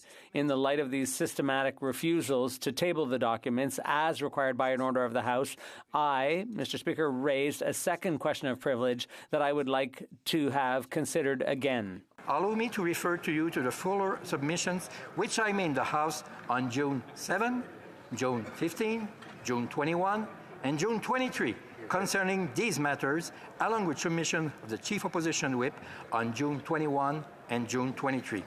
Beyond that, there have been subsequent developments on this file, which I also have to highlight. On June 21st, the then government House Leader, and I want to pay all my respect for my former counterpart, the honourable member from Honoré Mercier. So, the then government House Leader wrote to the Chair and notified the House that, in the government's opinion, the House's power to send for persons, paper, and records was subject to implicit statutory limitations. To resolve the impasse, he proposed two options, which were not forthcoming in response to any of the four earlier motions, including my first question of privilege.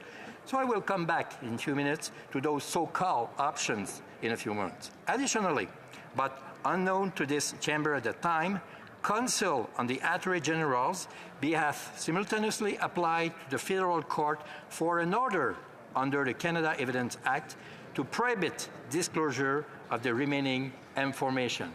That was done, Mr. Speaker, without the knowledge of the House of Commons. You were then served with court documents. On June 23, media reported on the government's federal court application, bringing it to public attention. Ainsi donc, Monsieur le Président. And so, Mr. Speaker, in response to a number of points of order, you acknowledged in debates, and I quote, I confirm that the dispute has to do with the fact that court proceedings do not have jurisdiction over House matters. We alone have jurisdiction over our business, and we will defend that tooth and nail. That is precisely what all parliamentarians should have in mind. Everyone should have that in mind, and particularly those who have the privilege of exercising the supreme authority here, the executive. They should be keeping in mind the rights of elected officials elected by Canadians, and they certainly should not be showing contempt for the House of Commons. Luckily, you, Mr. Speaker, were there at the time, and you issued the rulings that you did. Those were good decisions, and it was an unacceptable situation that the House found itself in because of the Liberal government. The law clerk appeared as a witness before the Health Committee and in response to questions noted that, to his knowledge, the government's federal court application was an unprecedented court proceeding concerning a document production order, and then he was instructed by the Speaker to challenge the federal court jurisdiction on basis of parliamentary privilege, which vests in the House exclusive authority on that matter. Et ce qui est encore plus troublant. And that's what's even more worrisome, Mr. Speaker, more troubling. The fact that this government took the summer break and used it to attack all parliamentarians, including themselves. How this government attacked the House of Commons while we were not sitting at that time. And by the way, just by, miracle, this government decided to postpone everything, to shut down everything, to prorogue the House of Commons with an unnecessary election. This is the liberal tradition, and this never any government has been so low when it was time to attack the House of Commons. A hearing on that motion was later scheduled for September 16 and 17, but when the Prime Minister called his cynical and self-serving general election, the government discontinued entirely its federal court application, given that the House order fell with the dissolution of Parliament. I want to share with the House how masterfully the Speaker's Counsel at paragraph 25 to 29 of the motion demolish the government's claim that the Canada Election Act applies to the House order. Let me quote. Only parliamentarian itself has the authority to abrogate, modify, or limit parliamentary privilege. Any intention by Parliament to do so must be evidenced by a clear and uncontroverted means. Section 38 of the Canada Evidence Act discloses no such intention. To the contrary, the clear intent of the Section 38 is that it does not apply to the House of Commons and its committee, which do not fall under the definition of proceeding that is central to the Canada Evidence Act process.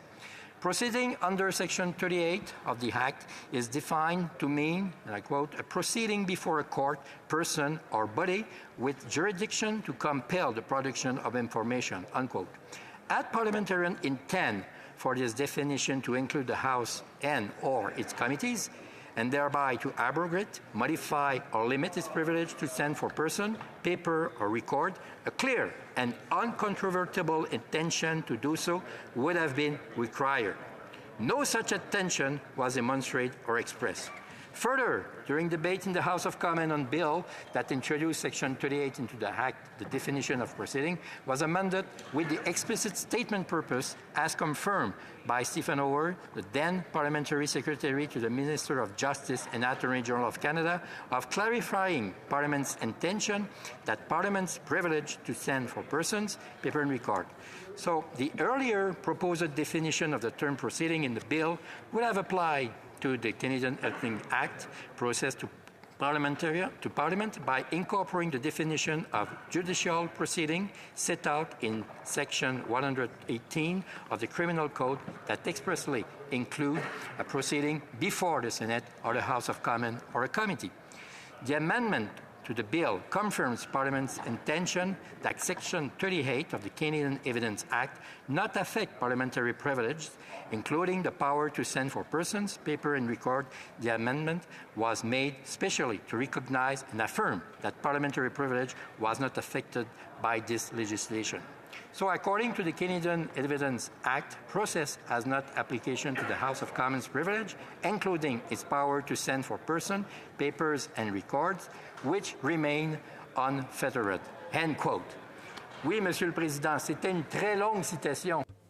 Yes, Mr. Speaker, that was a long quote, but it explains exactly why we're here today. And I'd like to pay tribute to all those who, on behalf of parliamentarians, properly protected members' rights, parliamentary rights, and our privilege. The privilege that we must sustain despite the fact that some have irresponsibly attacked Parliament's authority. And sadly, those who have done this are in the Government of Canada. In fact, there are a number of people sitting here who are involved in a conflict of interest because they were involved in the vote and there's the issue before the courts, but they're here in this House. And as we've seen in the documents before the federal court, that is completely unacceptable. Let me mention some of the extremely dubious methods used. They used the same sentence with two different meanings from their point of view. In the federal court, it was said that a person or organization that can force information to be disclosed, as specified in the Canada Evidence Act, includes this House and its committees. And the government has taken the view that the same phrase, that it's a, quote, un tribunal, un organisme ou une personne ayant le... That a person or organization that has the power to force the production of documents does not capture parliamentary production orders. My colleague, the honourable member from Wellington Alton Hills, has often pointed to the exemption of the Private Act for a government to disclose information. Toutefois, Christian Roy, directeur... However, Christian Roy, a senior advisor in the Department of Justice, stated at the Canada-China Committee on May 10th, stated that essentially we recognize the power of committees to request documents and request that witnesses appear. That said, when we are speaking about subsection 82C, we are talking about the power to force the disclosure. It's a matter of point of view because we do not recognize the power and authority of the committee. Well, Mr. Speaker, either the phrase includes the House and its committees or it doesn't. You can't have it both ways depending on which way the wind is blowing. And as the saying goes, when you have two faces, well, that makes four cheeks you can get slapped on. Matter are very well articulate at paragraph 30 and 31. Quote, the present application seeks to involve the federal court in an impressive intrusion upon the independence of the legislative branch, which would violate the fundamental constitutional principle of separation of powers. The concern is particularly acute here, where the Attorney General of Canada seeks to have the court prevent the disclosure of document requests by the House of Commons, except as previously authorized by the government. This is antithetical to the House of Commons' central role of holding government to account and strikes at the core of parliamentary privilege that serves to protect the House of Commons' ability to fulfill its constitutional functions without outside interference. End quote. Bearing in mind this clear and compelling argument, this is where a lawyer might say, I rest my case. Mais, Monsieur le Président, il y a d'autres éléments à prendre en compte. But, Mr. Speaker, there are other issues to take into account. The very act of a government openly defying the authority of this House amounts, I would argue, to a prima facie contempt of Parliament in its own right. In order to best understand what's happening and to understand the scope of the unacceptable behavior of this government, let's look at a bit of history. Let's go as far back as 1704, and this is relevant to the current debate. In 1704, in the Ashby versus White court proceeding in the English House of Commons, attempt to challenge its jurisdiction will amount to a breach of privilege, as explained in the paragraph 16.2 of the 25th edition of Escreen May. Subsequently, in Stockdale versus Hansard, a case well known in the law of parliamentary privilege in relation to the House's right to print papers, saw a select committee appointed by the United Kingdom House of Commons to consider this litigation, recommended at paragraph 78 of its report. Quote, that by the law and privilege of Parliament, this House has the sole and exclusive jurisdiction to determine upon the existence and extent of its privilege, and that the institution of prosecution of any action, suit, or other proceeding for the purpose of bringing them into discussion or decision before any court or tribunal elsewhere than in Parliament is a high breach of such privilege and renders all parties concerned therein amendable to its just displeasure to the punishment consequence thereon. End of quote. This recommendation was subsequently adopted by the Commons on May 30th, 1837. In the initial litigation, Messrs. Hansard lost. As a result, paragraph 16.3 of Escreen May explains, the House, quote, agreed that in case of future actions, the firm should not plead and that all parties should suffer for their contempt of the resolution and defiance of the House's authority, end of quote. All of that to say, Mr. Speaker, that the very action of openly challenging the House's authority in court is, in my view, a contempt of the House to establish precedent backing up in perspective. Parce que, Monsieur le Président, j'ai bien mentionné que c'est la première fois. Because, Mr. Speaker, as I mentioned, it's the first time in Canadian parliamentary history that this kind of thing happens. And we see that at the very roots of our parliamentary process, with its UK roots, I'm sorry, there's a point of order. Mr. Speaker, I do have a point of order. Mr. Speaker, we are in a new Parliament. All proceedings before the previous Parliament ended at dissolution. The facts that the member is raising were the subject of discussion in the previous Parliament, and those studies and motions are no longer in effect. I would therefore assert that this motion or committee report would be necessary in order to proceed with a point of order. It's premature. This is not an order at this time, Mr. Speaker. I just want to outline that when we have a point of privilege coming up, and I've been getting a lot of details, and this is not writing on that point of order, I just want to remind the honourable members, it's to give us an idea that there is something that we can pursue, and it is at prima facie, it's something that there is a case there, and so that we can pursue it after.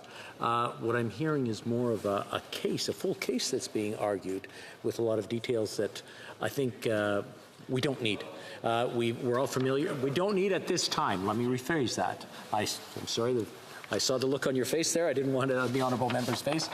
But at this time, what I'd like to do is ask the honourable member to be concise and wrap up, and then we can move on from there and go on. The honourable member for Ajax does have a good point. It wasn't something in the previous Parliament, but if someone wants to bring it up again, we have to bring it up as prima facie, determine whether it's a case, and then take it from there. I'll go back to the honourable member for Louis Saint Laurent and let him wrap it up. Thank you. Thank you so much, Mr. Speaker. First of all, I can assure you that it's not my face who's speaking. It's when I speak that I have something to say. But I appreciate the fact that you're looking closely at the reaction of the member of the House of Commons. And I just want to say to my counterpart, and I welcome him in his new role. I have a veteran here, because I was there before. I'm joking because I know that he has a lot of experience, more than me, and I appreciate the fact that he is the new House leader. And I'm sure we'll have a lot of fun. And based on that, Mr. Speaker, I welcome everybody and invite everybody in this House to be very attentive to what we have to say, because this is exactly what we are talking about, why we are here in the House of Commons. And when the member raised his point of order, I just answered that point of order a few minutes ago. So I invite him to watch again what I had to say, and I'm sure he will find answer to his point of order. Alors, Monsieur le Président, je vais résumer rapidement le point de... So, Mr. Speaker, let me quickly sum up my point. The government will probably argue that they made an offer to the House, but ultimately that is not satisfactory given that they themselves disqualified it. We have several other points to make.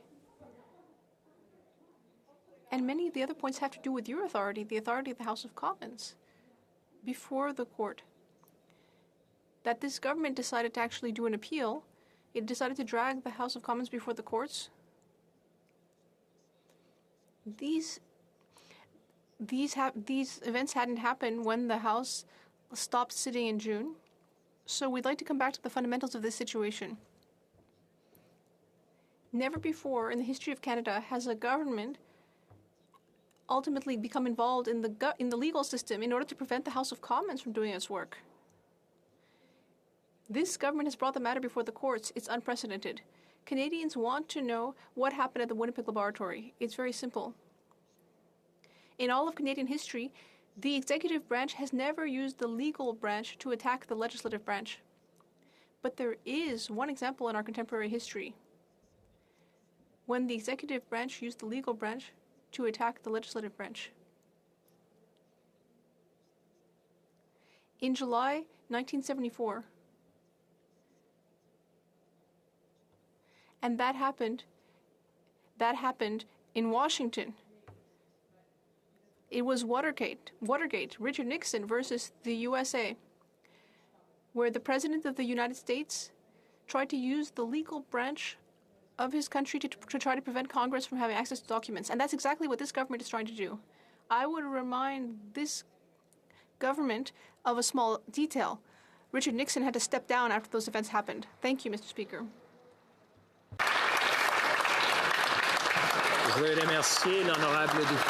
I'd like to thank the honourable member. I'll take into account what he said and come back to the House with a ruling. One moment, please. Honorable député de La Prairie se lève. The honourable member for La Prairie, rising on the same point I'd like to remind members to be as succinct as possible, because this is a prima facie matter, so we want to know if there is a matter to be considered. If not, we will not move forward. Thank you very much. I would like to now respond to my honourable colleague's point of privilege. I don't know exactly how long I have. I hope that I have 4 or 5 minutes because I want to talk about the Bloc's position as little as possible, as short as possible, please. Please be concise. Very well. I would like to bring to your attention some points that I consider essential regarding this question of privilege. On the last day of the last Parliament, you made a commitment to the House that should the House be dissolved due to the government calling a general election, the Speaker of the House in the new Parliament would review and rule on the outstanding questions of privilege, which hadn't been answered. We are currently debating one of these questions of privilege concerning the failure of the President of the Public Health Agency of Canada to file the documents requested by a formal order of the House dated June 2nd, 2021. I therefore believe that this matter needs to be dealt with on a priority basis, especially since it is a matter of great importance when it comes to preserving the authority and dignity of the House and Commons and protecting the constitutional rights of both the collective rights and privileges of the House and the rights and privileges of its individually elected representatives. I would like to raise 2 points. That the orders of the Special Committee on Chinese-Canadian Relations of March 31st and May 10th, 2021, and of the House of Commons on June 2nd and June 17th, 2021, were not complied with. That the Speaker reprimanded the highest-ranking official of the Public Health Agency of Canada for contempt, and subsequent legal action was filed by the Liberal government in federal court in order to seal the requested documents, which is very concerning. We cannot leave things there. As I said, the matter here comes down to preserving the dignity and authority of our institution, and that is precisely the task of the Speaker.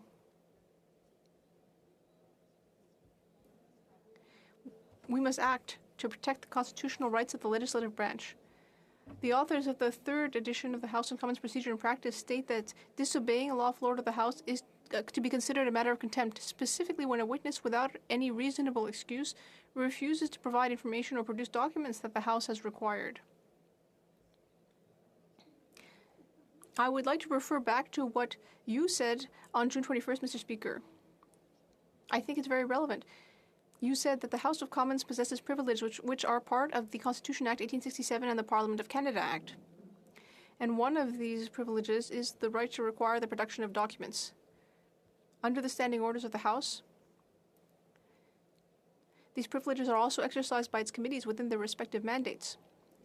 That's what you said. Now, despite repeated orders on no fewer than 4 occasions, the President of the Public Health Agency of Canada has not shown any desire to comply with the will of the House.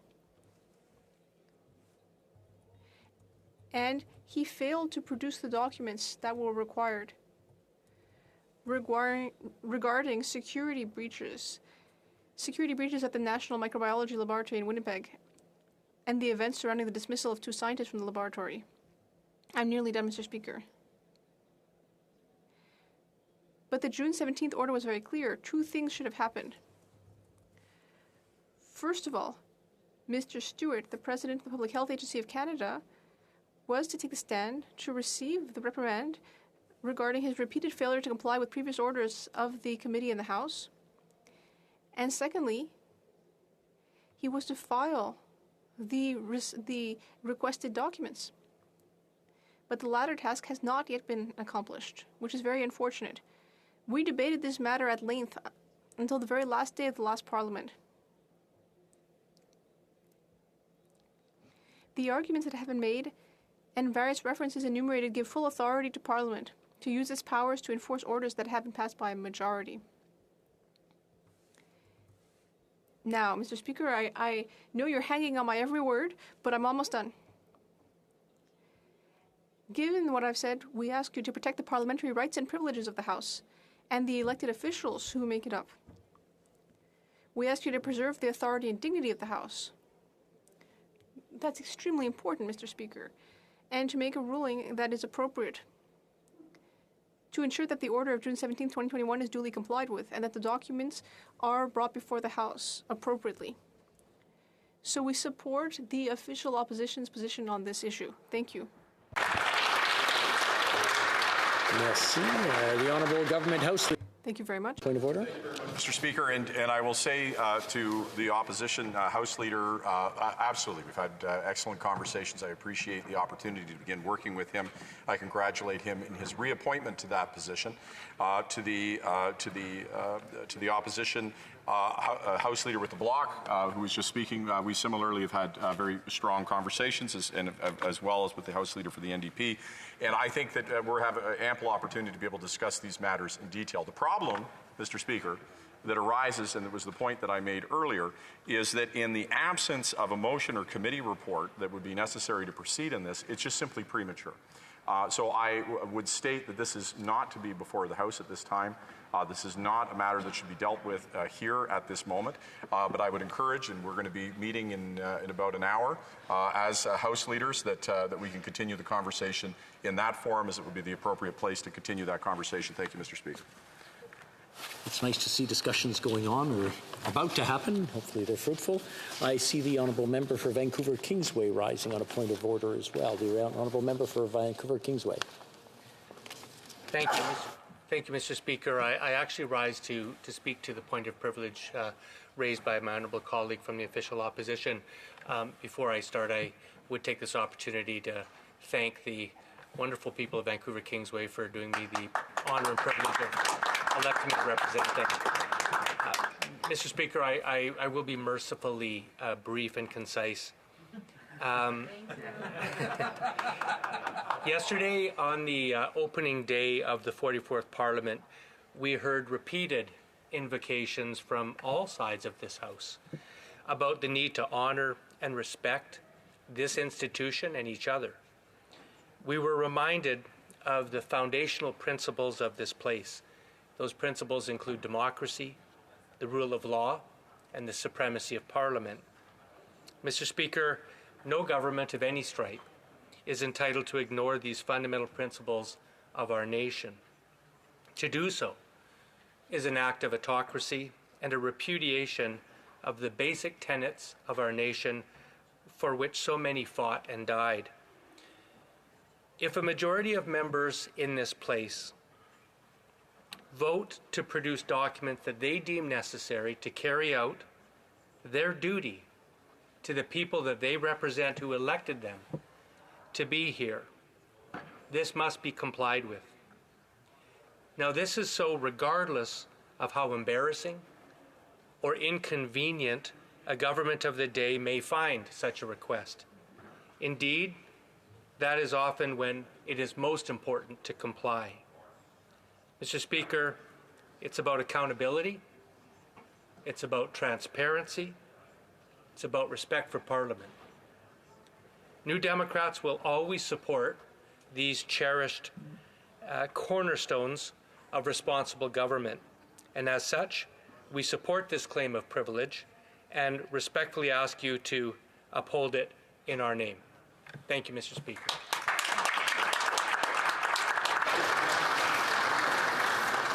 I want to thank the Honourable Member for being brief and concise the way that should be. I'll now go to the one moment. Member for Saanich Gulf Islands is rising on this issue as well.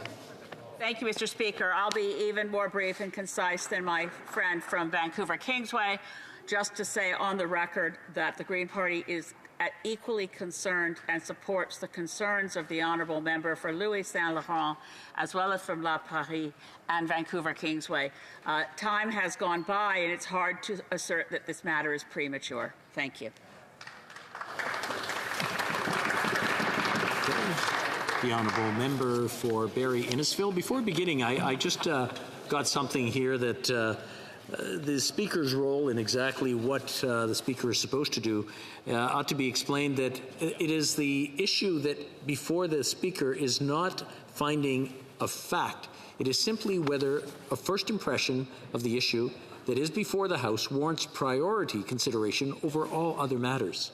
all other matters of the day, and that are put before the House. So I just want to make sure that we understand exactly what the process is and why we're bringing it up. So we just want to make sure that, yes, this is very pressing, and we run with it. So any new items coming up, we want to make sure that they are important, and that's something that the Speaker will have to rule on and determine. I'm not saying that it is or it isn't. I'm just saying this is the process, and I want to make sure that everyone understands so that we don't go into too many details that won't leave us anything to debate afterwards.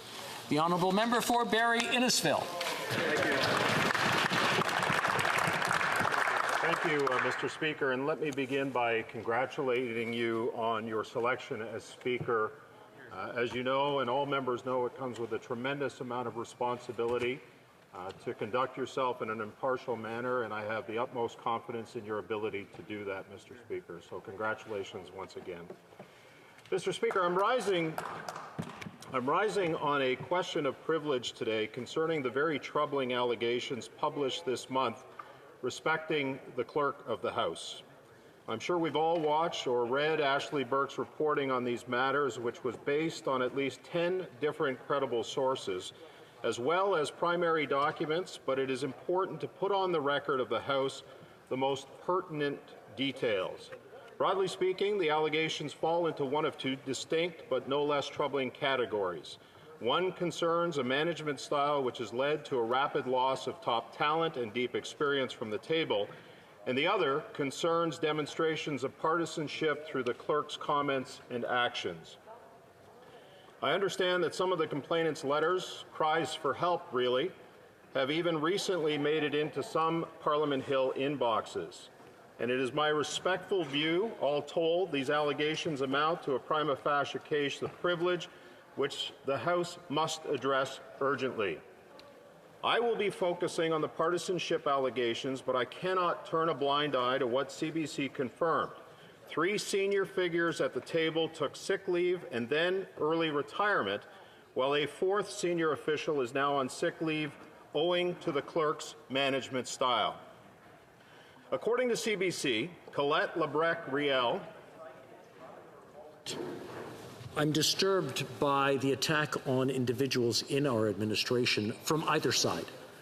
And something that we have to look at is these items are personnel items and normally dealt with at the Board of Internal Economy.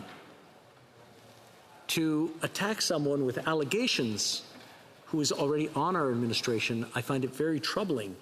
And I feel that if the honourable member wants to deal with that item, I would feel much more comfortable, and I would ask him to have his members of the Board of Internal Economy bring it forward and actually look into the facts rather than allegations that are being brought forward.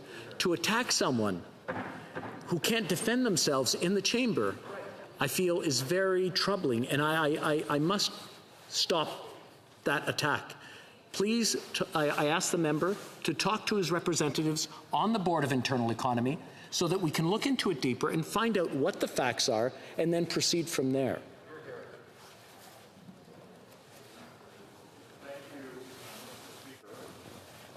As I stated at the onset, the allegations are extremely disturbing and troubling. And if we're going to I'll let the Honourable Government House Leader rise on this point of order. Mr. Speaker, not like this. Let us not start this Parliament in this way. Servants of the House, to attack them in this way, there is a forum for this. Mr. Speaker, you have stated that forum is the Board of Internal Economy. That's where we deal with personnel matters. We do not deal in this chamber in parlaying in rumors and parlaying in things that you received in your inbox, with all due respect to the member across.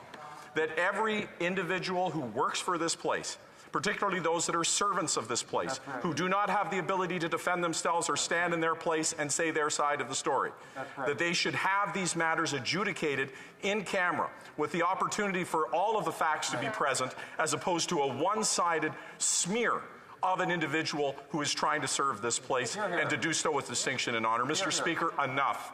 Please, let's end this. I want to thank the Honourable Member. The Honourable Member for Calgary Nose Hill. Thank you, Speaker, and congratulations to you in your role. I would make this argument to you. Allegations have come to light about somebody who is serving in this room's capacity to serve the House. Those allegations actually do speak to our privilege as members, in that some of the allegations that I believe my colleague will address actually speak to investigations that didn't come to light, that these weren't happened at the Board of Internal Economy. The allegations that are also coming to light, that have come to light since the dissolution of the last Parliament, relate to the ability of the House to address sexual harassment issues, including members of former staff. At the start of this Parliament, it is imperative that we understand if the House actually has the ability, under the leadership of this person, to conduct appropriate investigations and ensure that sovereignty is maintained. This is not just a breach of a staff member's privilege, but it's a breach of my privilege. On the 100th anniversary of the first women elected in the House of Commons, I would argue that systemic misogyny and the inability of the House to adequately address sexual harassment issues is in fact a breach of privilege. I believe what my colleague is about to do is to explore and to give you evidence for you to consider on whether or not this is the case. The time to do this is now, at the start of the first Parliament.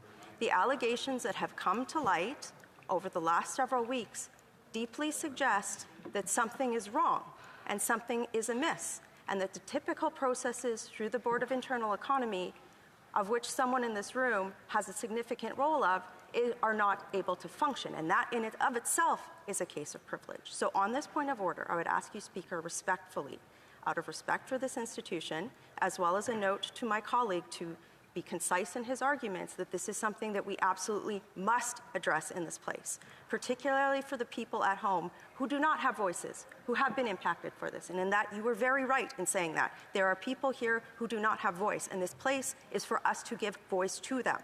So, Chair, respectfully, and again, to my colleagues, I ask that they bring these debates, these matters up in fact-based, nonpartisan fashion. We are dealing with the ability of the House to function in this Parliament. I am deeply troubled by it.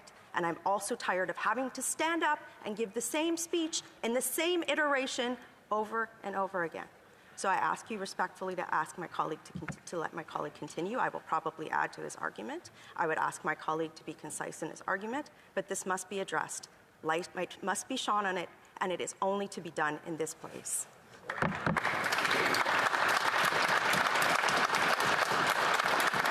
Just so that the honourable member has some background here, sexual harassment is something that is being dealt with as part of the agenda in the next Board of Internal Economy meeting, and looking at the facts is very important. The honourable member for Banff Airdrie. Thank you. And so on that same point of order, when a member rises in this place to bring forward a point of privilege, that is to bring arguments before you, Mr. Speaker, to give you the opportunity to determine whether there is, in fact, a breach of privileges. It's not for the government House Leader or anyone else in this place to determine the validity of that point of privilege. He can certainly make his arguments if he wishes when the member making the point of privilege has finished making his points. But it is important for you, and as my colleague has just indicated, obviously whatever would have occurred at the Board of Internal Economy has not managed to have this matter resolved. And if it's a breach of members' privileges, this is the place for it to be dealt with. I will also remind that the clerk is, in fact, appointed by this House, not by the Board of Internal Economy. So there is an argument that this needs to be made here in this House. I think it's important that this member be heard, that he has the opportunity to bring forward the points that he has so that you can properly determine this. It's not for anyone else to make that determination. And I think that you should allow him the opportunity to make his points so that you can determine whether there is, in fact, a breach of privilege. I want to thank the honourable member for that point, and I agree with him on the point of process and how the clerk is appointed, and that's something that gets decided by members. And that's something we can look at. But when it comes to personnel issues, I feel very strongly that that should be dealt with at the Board of Internal Economy. And when that comes up, it should be dealt there by all members, and there is representation from all sides on that one. I'll let the honourable member for Barrie Innisfil continue, but I really want to ask him that some of the innuendos and some of the just stick to the facts, please. That's all I ask. Something that we can prove. The facts, we want to see the facts. The honourable member for Barrie Innisfil, I ask you to continue. Thank you. Thank you, Mr. Speaker. The arguments that have been made, I think, are profound on the part of the privilege and the rights of members. Mr. Speaker, if you recall, there are some very serious allegations that have been made that I believe breaches the rights and privileges of members, not the least of which is a table officer acting in a partisan manner. And what I'm attempting to do is not to bring those issues in a manner that exasperates the kind of challenges that exist here, but what I'm trying to do is lay out the facts as we now know them so that the Speaker can make a prima facie case of privilege, the rights of the members and privileges being dealt with here. And I do, Mr. Speaker, at the end of what I'm presenting to you, offer an option and a solution to you, sir, that you can act on this. But in the absence of presenting the facts as we know them and the facts as they came out, it's awfully difficult for me to talk in the terms in which would give you a better understanding, Mr. Speaker, to make a decision that is in the best interest of this House. Because what we're dealing with here, Mr. Speaker, is not just the rights and privileges of our members, but also the confidence in the ability of our democracy and our democratic institutions to function in a manner in which they should. And some of those accusations, as salacious as they are, and as uncomfortable as they may be, are very important points that I need to make in this discourse to you, sir. And so I would ask for some latitude with that and ask that I continue to lay these out, not as a way or a manner to disrespect a certain individual, but to present to you the information that is in front of me, the information that has been presented to all of us as members as it relates to our rights and privileges. So I will continue in the manner in which I started to lay out this case to suggest that the rights and privileges of members have been breached as it relates to the functioning of our democracy, Mr. Speaker. Now, as I continue, according to CBC, Colette Lebrec-Riel, a former clerk assistant, wrote to you that... We have a point of order, the Honourable Government House Leader. Terrible precedent, Mr. Speaker. If we are going to adjudicate claims of harassment, rumors of harassment, and we are going to do it in this forum where there is parliamentary privilege, where the individuals in question cannot defend themselves, that is an abhorrent precedent. We have the Board of Internal Economy. We have a process for this. Mr. Speaker, I stand not only because of this situation, but because of any person who would ever wish to serve this House, to imagine themselves in a situation where their accuser was given the opportunity to fully display the arguments of the accusation, and yet the person who is being accused is given and afforded no opportunity of defense, no opportunity to produce their evidence, and there is a process for that. It's called in camera. It's called the ability to examine these facts. I would remind members that the allegations that, because the clerk of the House of Commons, and that's who we're talking here, a servant of 40 years, whose integrity is being questioned at this moment, that there was a third-party independent report done that stated that the attacks on his integrity, on his honesty, were quote-unquote baseless. And to litigate these matters in the House without the opportunity of the individual in question to stand and defend himself or produce evidence to the contrary is an abhorrent violation of what any employee should expect in terms of protection, so that these matters can be looked at. There is a precedent that is being established in this chamber right now, Mr. Speaker. There is a line that is being crossed. Mr. Speaker, I ask you to please, for the sake of this place and the people who would serve it, to stop this absolute farce from continuing. Hear, hear. Hear, hear. The honourable member for Calgary Nose Hill is rising on a point of order. On the same point of order, Chair. Chair, for what it's worth, I do think that you may have a point on perhaps not reiterating the entirety of the allegations which have been reported to the CBC. However, I would ask that you understand that these are material to the case that are about to be made. So perhaps what could be done here, I am not a member of the Board of Internal Economy. I would like to speak to this point of privilege from perhaps a different angle than my colleague will, but I do think that it is important that you hear him speak to what he believes the breach of privilege is. This is the time to do it at the start of this Parliament. And Mr. Speaker, I'm acutely aware, personally, of the ramifications that I might have in my role of questioning someone in a position of power, such as the person that we are discussing. Okay? I understand what that might mean for me, given the import of his role in the House of Commons. I would not be doing this lightly if I did not feel it material to the functioning of the House going forward. So I would ask you respectfully to allow my colleague to continue. I would perhaps strongly agree with you, with my colleague, that he keeps his arguments tight to the matter at hand, only referring to the allegations and making the assumption that you will know them, but that we are allowed to make the case of privilege. Thank you, Chair. If I could, these are allegations, and the facts should be found and they should be discovered. I would be very happy to put this, as the chair of the Board of Internal Economy, on the agenda to be dealt with the right process. Is something I would be very comfortable with.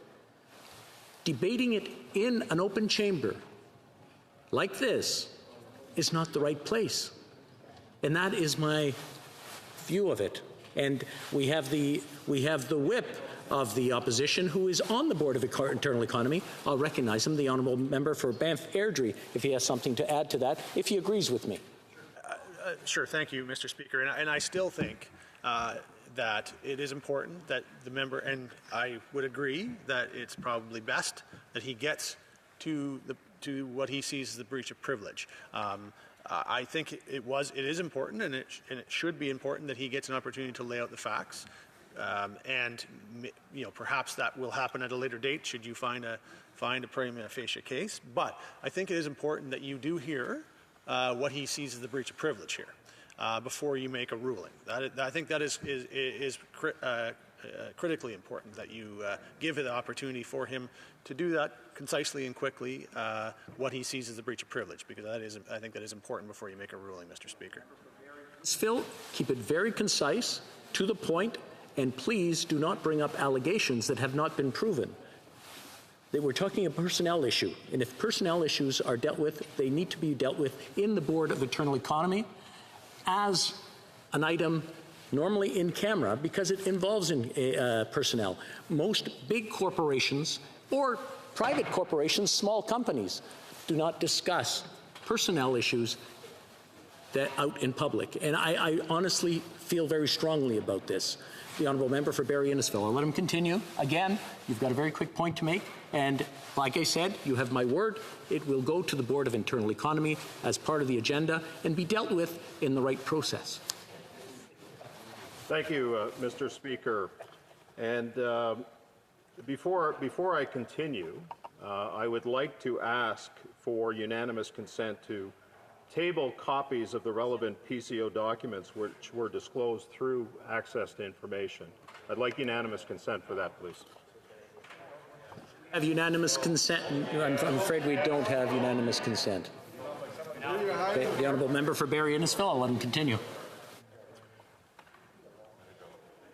Thank you, Mr. Speaker. And I will say, without laying out properly the facts of this case as we know them, it's awfully difficult to present a prima facie case. But I will say, Mr. Speaker, that there has regrettably been a cloud placed upon the House administration, and it certainly has given Conservatives pause to reflect on what extent we can collaborate. In fact, the same paranoia is, as we've seen, among House officials themselves. So in my view, the House could and should refer this whole mess to the Procedure and House Affairs Committee for full and proper investigation. And as much as some of the reactions to the media have referred to some secret external review, it has been completely uncontested in the reporting that this review never considered any of the partisanship revelations which have come to light. And to that end, Mr. Speaker, we should bear in mind the words of Mr. Speaker Milliken's February 1st, 2002 ruling at page 8582 of the debates, where he said, quote, "In view of the gravity of the matter, I have concluded that the situation before us, where the House is left with two versions of events, is one that merits further consideration by an appropriate committee, if only to clear the air." Surely, and it appears that perhaps one side is not aligned with this, all sides should agree that the air needs to be cleared here. And that's why Conservatives last week asked for the Liberals to release all correspondence and records they have with the clerk so that we can see whether the allegations are true or just how big that pipeline is. And yet the Liberals have not been forthcoming to this point, which speaks volumes, frankly. And that's why stronger tools are now needed to be able to clear the air. A parliamentary committee is a strong vehicle to do just that, as Mr. Speaker Milliken ruled on October 15th, 2001 at page 6085 of the debates. Quote, "There is a body that is well equipped to commit acts of inquisition, and that is the Standing Committee on Procedure and House Affairs, which has a fearsome chairman, quite able to extract information from witnesses who appear before the committee with the aid of capable members who form the committee of the House," end quote. Mr. Speaker, the House must stand up for its own dignity and self-respect. If you find a prima facie case of privilege, I am prepared, as I said earlier, to move the appropriate motion for a committee study. That is the only way, I'm afraid, that the cloud can be cleared and these foundation-shaking allegations either can be confirmed or purged so that we can get to the real business of Parliament. Thank you, Mr. Speaker. The honourable member for Saint-Jean. On a point of order? Yes, thank you, Mr. Speaker. I'll be brief. I would refer, as you did, to the comments from the member of Calgary Nose Hill. She talked about people working on the Hill and knowing that those people chose to serve democracy. They deserve to have a safe workplace without any inappropriate behavior or harassment. They have the right.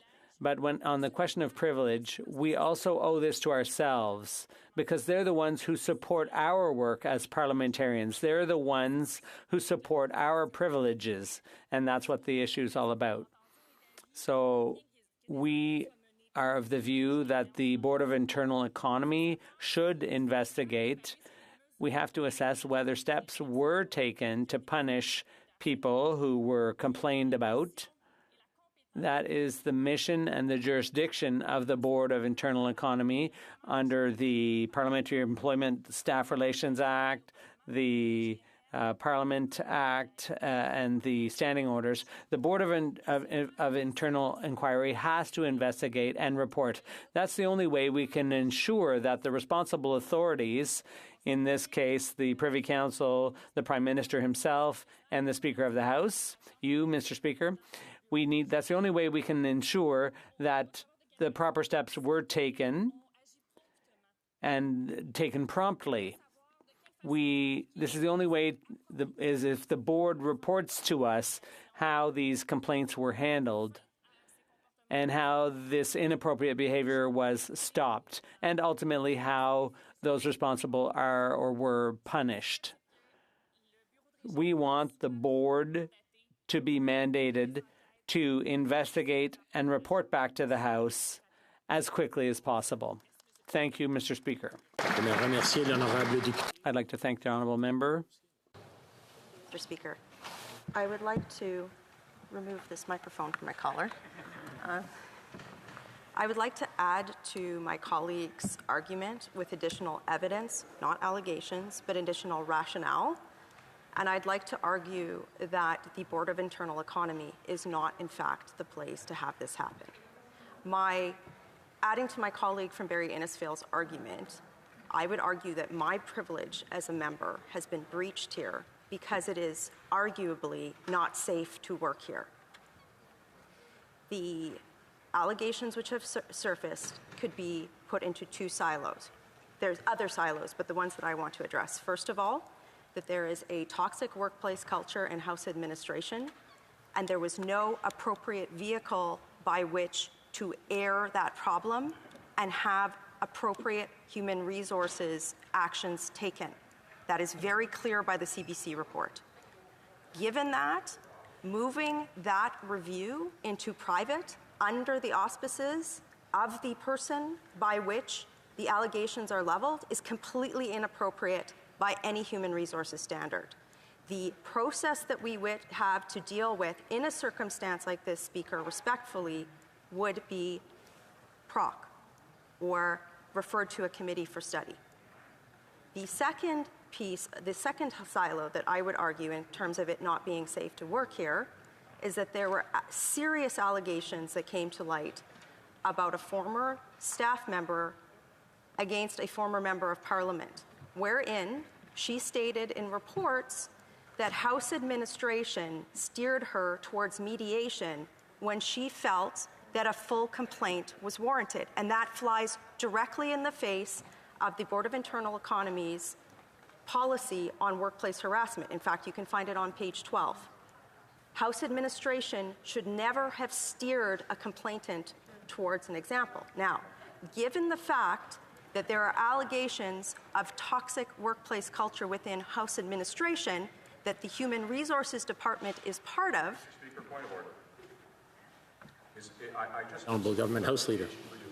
Is this what we're doing, Mr. Speaker? Are we hearing evidence on this case? I'm hearing the member opposite posit as fact a number of different items that she's stating as fact. That again, there is no opportunity to respond to or see other evidence of. And is this what we're doing? I just want to understand what your ruling is in this matter. Thank you, Mr. Speaker. Come back to the House with a ruling, if I could. I think I've made a commitment to bring this to the Board of Internal Economy, to get down to the bottom of it, one way or another. I think that's a fair offer. If I can bring that to the board, find out what's going on, and then come back with a ruling before that. I just need some time to process it. We've got points of orders popping up all over. Okay, we'll go to the honourable member for Banff Airdrie, then we'll come back to Calgary Nose Hill. And I appreciate that, and I know that your intentions here are good, that you're looking to try to find a way to look at the matter to resolve it, and that is appreciated, Mr. Speaker. I know that's important to you as well.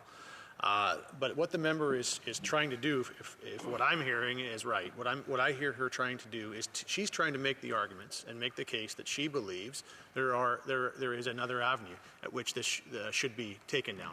I do think it's important for you, before making a ruling, to hear her out, to hear why it is that she believes that there is a different avenue that should be taken. So I do think we should give her, I hope she doesn't intend to be at great lengths, but I think it's important that we do hear her and her arguments for why another avenue is the better alternative, because I think that is important that you hear that before making a ruling.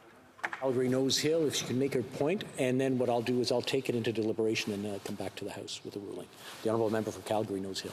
Mr. Speaker, I do not feel that the Board of Internal Economy, which is largely a closed-door process, is appropriate to deal with the breach of privilege that I am raising today. Is that my privilege is breached because it is not safe to work here by virtue of other people not finding it safe to work here. And frankly, I have raised this issue in numerous forms over the entirety of my decade in this place. A decade into working here, I still don't feel like it's safe to work here. And I don't think that, with respect, Speaker, shunting this issue into a closed-door committee when there are people at home who have not had justice is appropriate. I can't stress this enough. Mr. Speaker, I would argue to you that should an open-door process find it appropriate to review personnel decisions or new processes in the House administration through the Board of Internal Economy, that's the route we should take. But at this point in time, be it within political parties of all stripes on this place, but certainly now within the House itself, there's no assurances for anybody coming forward with harassment that this is going to be taken seriously, okay? So this has to be done not in a closed-door committee, but in an appropriate parliamentary committee. That is the only way this is going to be addressed, Speaker. My privilege and all of our privileges are breached because we're doing the emotional labor of dealing with unwanted touching, sexual harassment, and workplace harassment instead of doing our jobs. And that is the definition of privilege being breached, okay? It has to be done outside of the Board of Internal Economy, and light has to be shone on this. I'm not saying this out of I don't want to be doing this. I want to be talking about other things today, but I'm tired of this. So on the 100th anniversary of women being elected in Parliament, don't shunt this to a closed-door committee. Put it out in public. I beg of you. Please.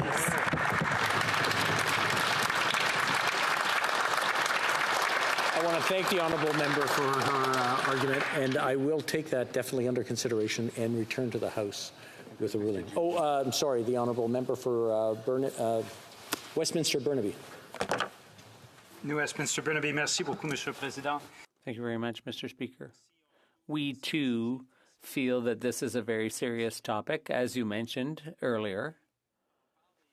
And we're talking about human resources issues, about how our employees are being treated. And we also are talking about impartiality in the House of Commons. These are all things that are very serious issues. And there are some serious allegations at play here, too. And we feel that the Board of Internal Economy is the best placed to deal with these important questions. We know that you're aware of that, Mr. Speaker. You already indicated that you were taking this very seriously. So I think all members agree that this is very serious. Now, the best avenue, in our view, of course, is the board. The board is a committee that is tasked with dealing with human resources issues. Allegations, they need to be treated seriously. And we believe the Bureau of Internal Economy, the Board of Internal Economy, is the right place to have those discussions that must surely follow the interventions today. Thank you. I want to thank the honourable members. I think what we're hearing is partially process and what is going on with from the honourable member from Calgary Nose Hill, which has one implication, and the other one is on a particular case. If you don't mind, I wouldn't mind taking some time and going over this and returning with a judgment at some point in hopefully the next week. It's something that takes a lot of time and consideration so that we do the right thing and not go in the wrong direction and have the wrong allegations or facts twisted so that we end up in the wrong place. And all of us want this place to be safe. And sexual harassment is something we take very seriously on this Hill. Thank you. Is that for something new, the Honourable Member for Banff Airdrie? It's a different question. Okay. Thank you, Mr. Speaker. I'm rising on a point of privilege as well. First of all, as this is my first time rising, not on a point of order at least, in this Parliament, just to congratulate you, Mr. Speaker, on your election as Speaker. And I know that you'll, as you did in the last Parliament, face a number of challenges that will come up, and I know that you will handle them with the same tact and grace and dignity that you always have. And certainly from this side of the House, congratulations on your continuing role as in the chair. I also want to express my appreciation to the voters of Banff Airdrie for giving me another opportunity to represent them in this place. It's always, no matter how many times you're elected to serve, it's always an immense honor. Now, as you know, Mr. Speaker, from the notice that I have sent you about this point of privilege, I'm rising on a question of privilege that relates to the decision of the Board of Internal Economy that was announced on the evening of October 19th. And I'll quote that decision. That the Speaker of the House of Commons and Chair of the Board of Internal Economy reports that the Board has determined that effective Monday, November 22nd of 2021, individuals must be fully vaccinated against COVID-19 to be allowed within the House of Commons precinct. This requirement will apply to any person who wishes to enter the House of Commons precinct, including members. End quote. Now, in media comments the following day, I said that Conservatives couldn't agree to 7 members of Parliament, which would be referring to non-Conservative members of the Board, meeting in secret and deciding which of the 338 members of this House who had just been elected by Canadians, who of those 338 members could enter this chamber to represent their constituents. You will recall that once upon a time, the Liberals were boasting about the Board of Internal Economy meetings being open by default. And they were talking about all this great transparency and et cetera, that they were going to bring there. Instead, we ended up getting, in this case, a decision that has what I would say is very sweeping constitutional implications, being made behind the closed doors and with a very vague agenda heading of legal employment matters, which frankly could have meant practically anything to anyone who was looking at it on the Board's website. And because that Board meeting was held in camera, you'll appreciate that I'll be taking caution in what I say about those deliberations, of course. But one of the traditions of the Board is that it operates on a consensus basis. And votes there are, in fact, very rare. I think there have been not even a handful of them in the past decade or two. And there's a lot of good reasons for consensus-making decisions at the Board. And that model is important there. And not the least of which is that when a decision is made, every member of the Board can then go back to his or her caucus and simply explain the decision without having to betray the in-camera discussions that took place there. And I will say that the opposition House Leader and I abstained from the vote on that Board decision, given that we believed that the Board lacked the jurisdiction to be able to limit members' access to the parliamentary proceedings.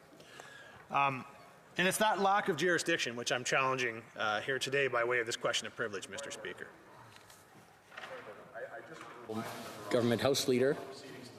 Economy are in camera, and therefore discussions about votes inside of the Board of Internal Economy are supposed to also be similarly in camera. Well, member for Banff Airdrie. So I'm sorry. In response to his point of order. Yes, the honourable member for. I'm sorry. The government House Leader has been on his feet several times. Just because he doesn't like what opposition members are saying, it doesn't mean it's not fair. And the fact the member from Banff Airdrie made the point of he wouldn't discuss anything that was in camera at the Board of Internal Economies. So I think he should be able to continue with his remarks. I don't want to get involved in the debate, but I'll be honest with you. I had just called up the clerk, and I was about to ask him that question. If reporting on vote and how people voted in camera was a breach. But I'll let the honourable member continue, and I'll consult with and I'll listen in and see where everything's going. That was my question. I was not attempting to reveal the votes of other members. I simply was indicating that I abstained from the vote. If you've indicated I can continue, so I thank you for that, Mr. Speaker. But don't get me, I want to make one thing really clear right now. This question of privilege doesn't relate in any way to disputing vaccines or their very vital role in conquering the COVID-19 pandemic. What I'm challenging is the authority of the board. Verify, I just did consult with the clerk in the meantime, and it's a fine line. But basically, what the honourable member, the honourable member for the whip for the Conservative Party, the member for Banff Airdrie, is saying is that he didn't vote. That's basically all he's saying. So, I mean, there's a fine line there between saying what happened in the House and or in the board and what didn't happen. So basically, I just want to caution everyone that what had gone on, was in camera. And just please keep that in mind. The Honourable Member for Banff Airdrie. Thank you, Mr. Speaker, and I respect that. And I, as I've indicated, I will be cautious about that. But again, what I want to make clear is that what I'm questioning here is the jurisdiction of the board to be able to make that decision, and not the fact that the decision, because I do believe that that the role. That the role of vaccines and vaccinations in conquering COVID-19 is critically important. And we've said that as Conservatives for the entire time, that vaccines are in fact the safest and most effective way to reduce the spread of COVID-19 and to prevent serious illness.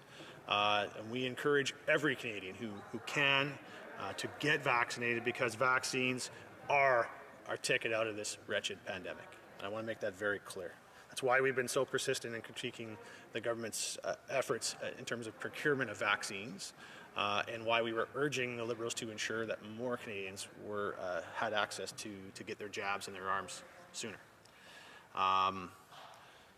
But unlike the Prime Minister, who I would say should be ashamed of himself for politicizing vaccines and dividing Canadians, Conservatives have abided by all of the public health guidelines during the recent election campaign, and it's also why the Leader of the Opposition announced. To clarify with the honourable member, we're getting into a debate here. I just want the facts of the case on where we're going to. If I could just ask him to stick to that, I would appreciate it. The honourable member for Banff Airdrie.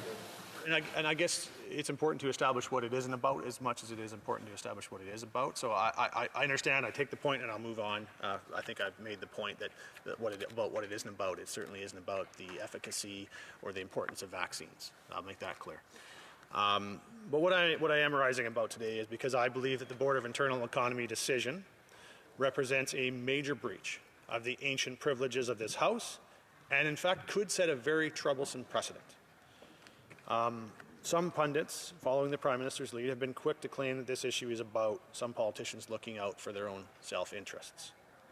But as pages 59 and 60 of the House of Commons Procedure and Practice, 3rd edition, reminds us, and I quote, "The privileges of the Commons are designed to safeguard the rights of each and every elector," end quote. And that's critically important, because those electors that refers to, barely 2 months ago, chose 338 people that sit in this House to represent them here in the House of Commons.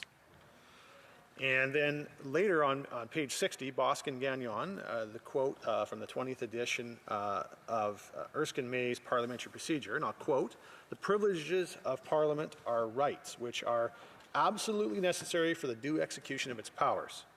They are enjoyed by individual members because the House cannot perform its functions without unimpeded use of the services of its members," end quote. A similar point is made by Joseph Mangeot at page 12 of his 2nd edition of Parliamentary Privilege in Canada. The privileges which are implicated by the Board's decision are in fact to be found among the House's collective rights. In particular, I'd point the Chair to page 59 of Boskin Gagnon, which explains that, and I quote, "The rights and powers of the House as a collectivity may be categorized as follows. Exclusive right to regulate its own internal affairs, including its debates, proceedings, and facilities, and the right to provide for its proper constitution, including the authority to maintain the attendance and service of its members." End quote. This right of the House to maintain the attendance and to have the service of its members finds expression in Standing Order 15, which I'll quote from. "Every member, being cognizant of the provisions of the Parliament of Canada Act, is bound to attend the sittings of the House, unless otherwise occupied with parliamentary activities and functions or on public or official business." End quote. Now let me underscore that, Mr. Speaker. Every member is bound to attend the sittings of the House. Some exceptions are, as I said, indeed noted, but none of them suggest that this expectation can be waived off by the Board of Internal Economy. Bosque and Gagnon at page 107 state, and I quote, "In order to fulfill their parliamentary duties, members should be able to go about their parliamentary business undisturbed. Speakers have consistently upheld the right of the House to the services of its members, free from intimidation, obstruction, and interference." End quote.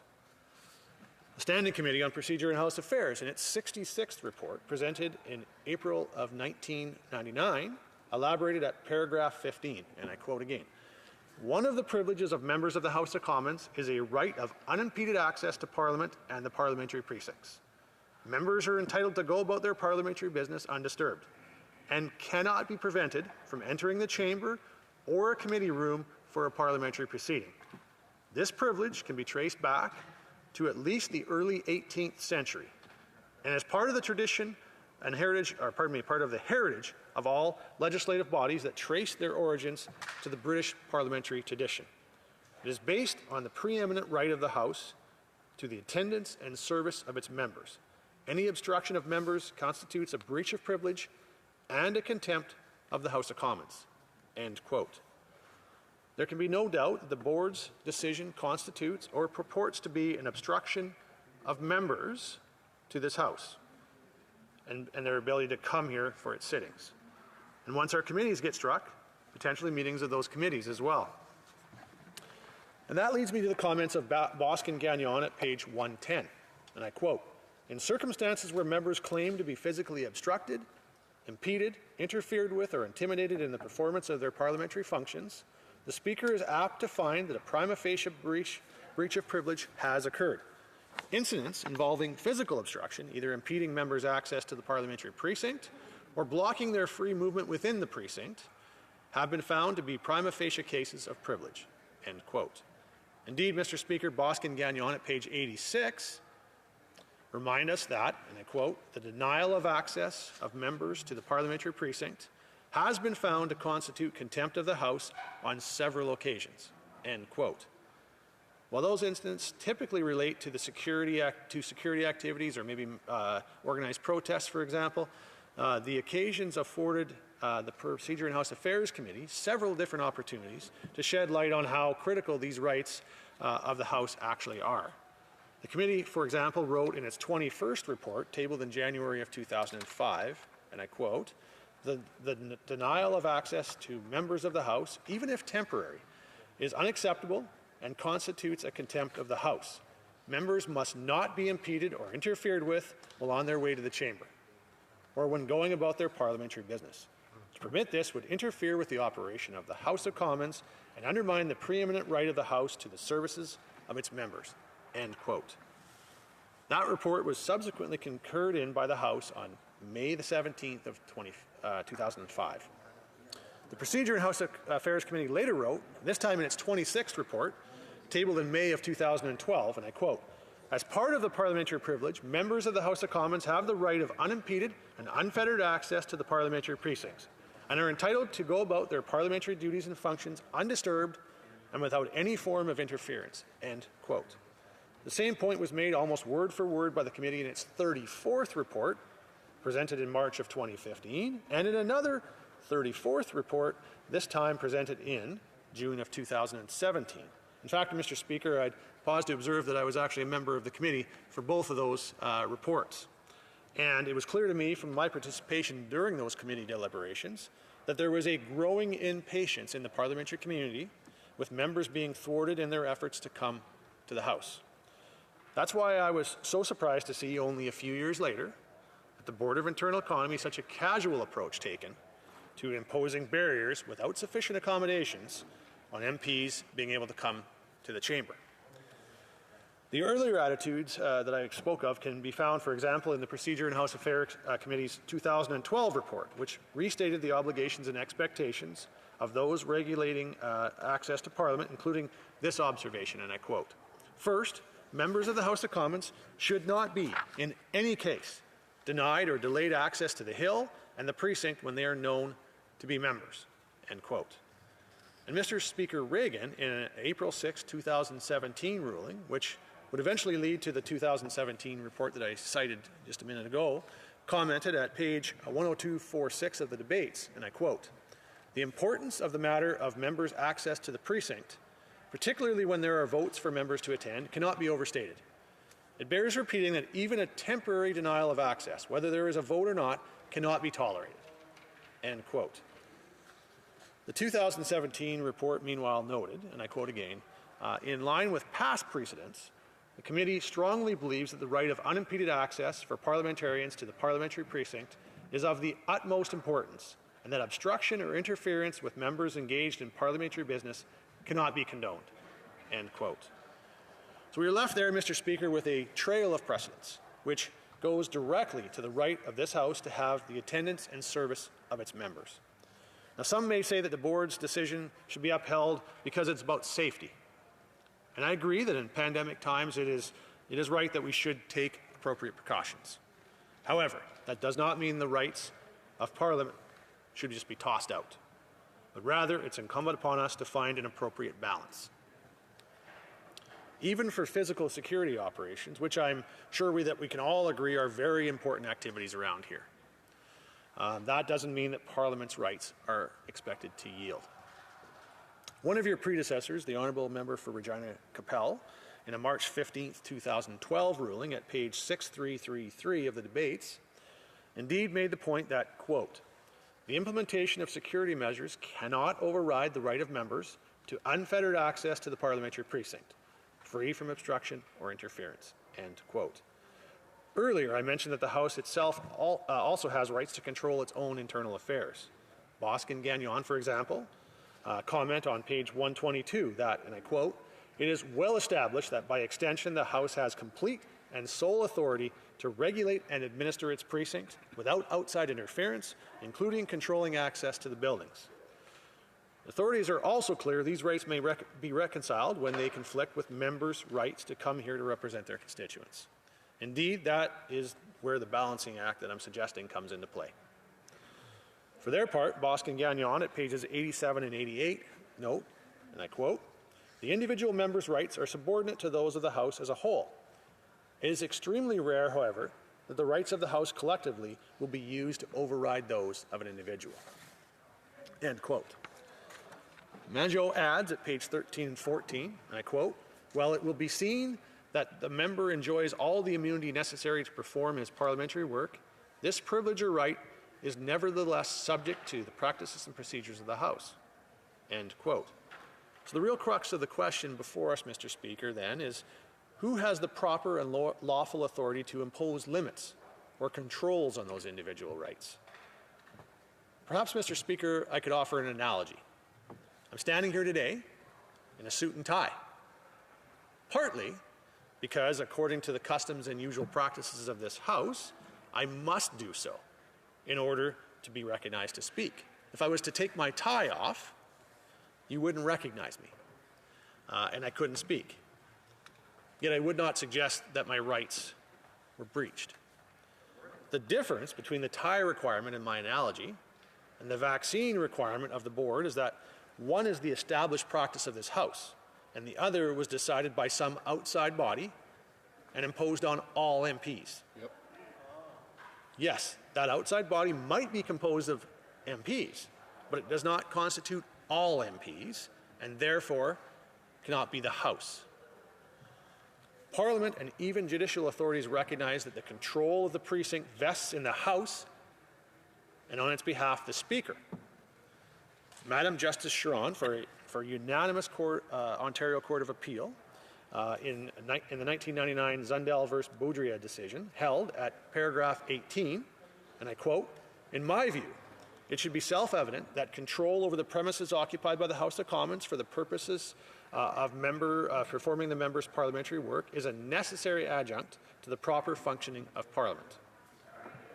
Surely someone must be in control of the premises. Who better than the Speaker, who historically, I'm working to be as quick as I can, Mr. Speaker. The Speaker who historically has exercised this control for the House. In my view, the courts would be overstepping legitimate constitutional bounds if they sought to interfere with the power of the House to control access to its own premises, end quote. Now notice that Madam Justice Sharon referred to the House and the Speaker and not to the Board of Internal Economy and the chair of the board. And I know I'm going to be as brief as I can, Mr. Speaker, but there are a number of things that I have to address to make sure that you can properly make the ruling based on what it is not and what it is. So I will be as brief as I can. So when Mr. Speaker Milliken on May 10th of 2006 at page 1189 of the debates remarked, and I quote, "It is my role as Speaker to protect the House's control over its premises and to protect the access of members to these premises," end quote. And Mr. Speaker Reagan, in his April 6th, 2017 ruling, noted at page 10246 of the debates, quote, "As Speaker, it is my role to ensure that the privileges of the House and the individual privileges of members are protected, including that of freedom from obstruction, for it is that privilege of unfettered access to the parliamentary precinct which ensures that members are able to discharge their responsibilities as elected representatives," end quote. So it's worth bearing in mind, of course, the words also of Boscan Gagnon at page 317, that the Speaker is the chief servant of the House, and that it's your responsibility, and I quote, "to act as the guardian of the rights and privileges of members and of the House as an institution," end quote. The Speaker of the House also, of course, serves as the ex officio chair of the Board of Internal Economy. But that is, I would suggest to you, a different legal and constitutional capacity that you have as Speaker. Indeed, the November 2nd Globe and Mail article describes a distinction between these two roles, with particular regard to the board decision that I'm speaking about today, based on an interview with you, Mr. Speaker. And it quotes, "In his defense, the Speaker said he only chairs the board, and decisions including that one are made by the MPs who sit on the board," end quote. So that's to say that the Speaker, when acting as chair of the Board of Internal Economy, is not acting directly in his or her constitutional capacity as the guardian of the House's rights and privileges, or as the House's delegate for managing the precinct. In any event, on the basis of that Globe interview, it's fair to say that the chair of the board's October 19th meeting certainly did not see it otherwise. So since you distance yourself from the ownership of the board's decision, the question becomes whether the board itself has the authority. So in my respectful opinion, Mr. Speaker, the Board of Internal Economy simply does not have the statutory authority or the delegated authority from the House to make a decision like this one with such sweeping implications. And if you'll allow me, I'd just like to talk about what some of those implications are. I'll do as briefly as I can. Section 52(3) of the Parliament of Canada Act prescribes the board's authority. And I'll quote, "The board shall act on all financial and administrative matters respecting A, the House of Commons, its premises, its services, and its staff, and B, the members of the House of Commons," and I'll end quote. Now, administrative matters, and this is an important part of the argument, Mr. Speaker. In my respectful view, those administrative matters, they concern items like staffing policies, office use guidelines, IT regulations, and things like that. It doesn't touch upon the procedural concerns of the chamber. So the former senior legal counsel of the House, Steve Chaplin, shared that view in a recent interview with the National Post when he commented, and I'll quote, "There is no business or jurisdiction for the board to interfere with the proceedings in the House, including members' attendance and participation. Privileges are constitutional, and at the end of the day, the independence of the House to carry out its functions, and how this is done is for the House to decide," end quote. So indeed, Mr. Speaker, I'd submit to you the background to the adoption of Section 52(3) bears out that interpretation. And I want to just share that background with you. It originated from the recommendation in the fourth report of the Special Committee on the Review of the Parliament of Canada Act, often known as the Dany Committee. That report was presented to and concurred in by this House on June the 1st of 1990. The context of paragraph B concerning members of the House is explained by the Dany Committee at page 1798. I can interrupt the honourable member. I believe I have enough information to determine whether it's a prima facie case, and I will get back to the House. I want to thank the honourable member, a very detailed presentation and a case that has been made. I just want to say that thank you. If you want to maybe 30 seconds to wrap up. I believe I have enough details and enough facts there. I don't need any more, but if you want to just wrap it up, 30 seconds, and then we'll move on. And Madame, the Honourable Member for Salaberry-Sirois would like to comment on that as well.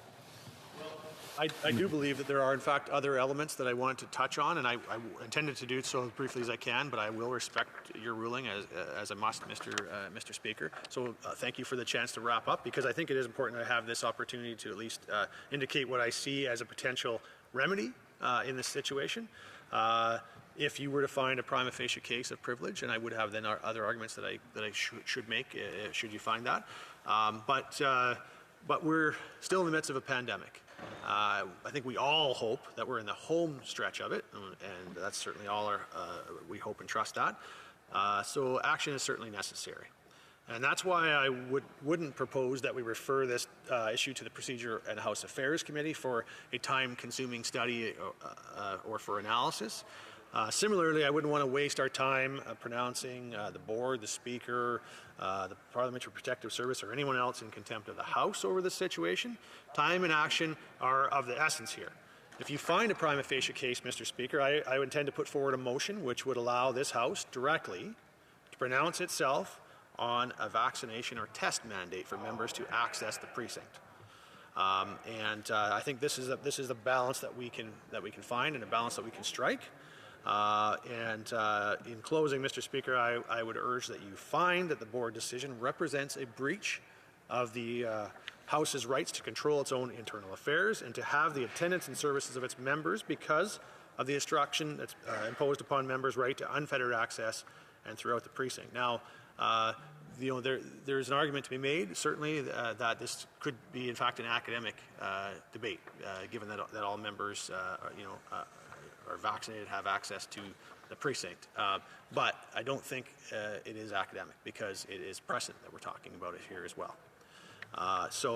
These, I know, are very weighty and very serious concerns with, I think, what are very serious public safety, but also constitutional implications, Mr. Speaker. And that's why I know it's important that we do have a ruling on this, whether it's seen as academic in the current context or not. So I know that you will certainly do what's right by this House, and I look forward to the opportunity to put forward such a motion to find that appropriate balance. I want to thank the honourable member.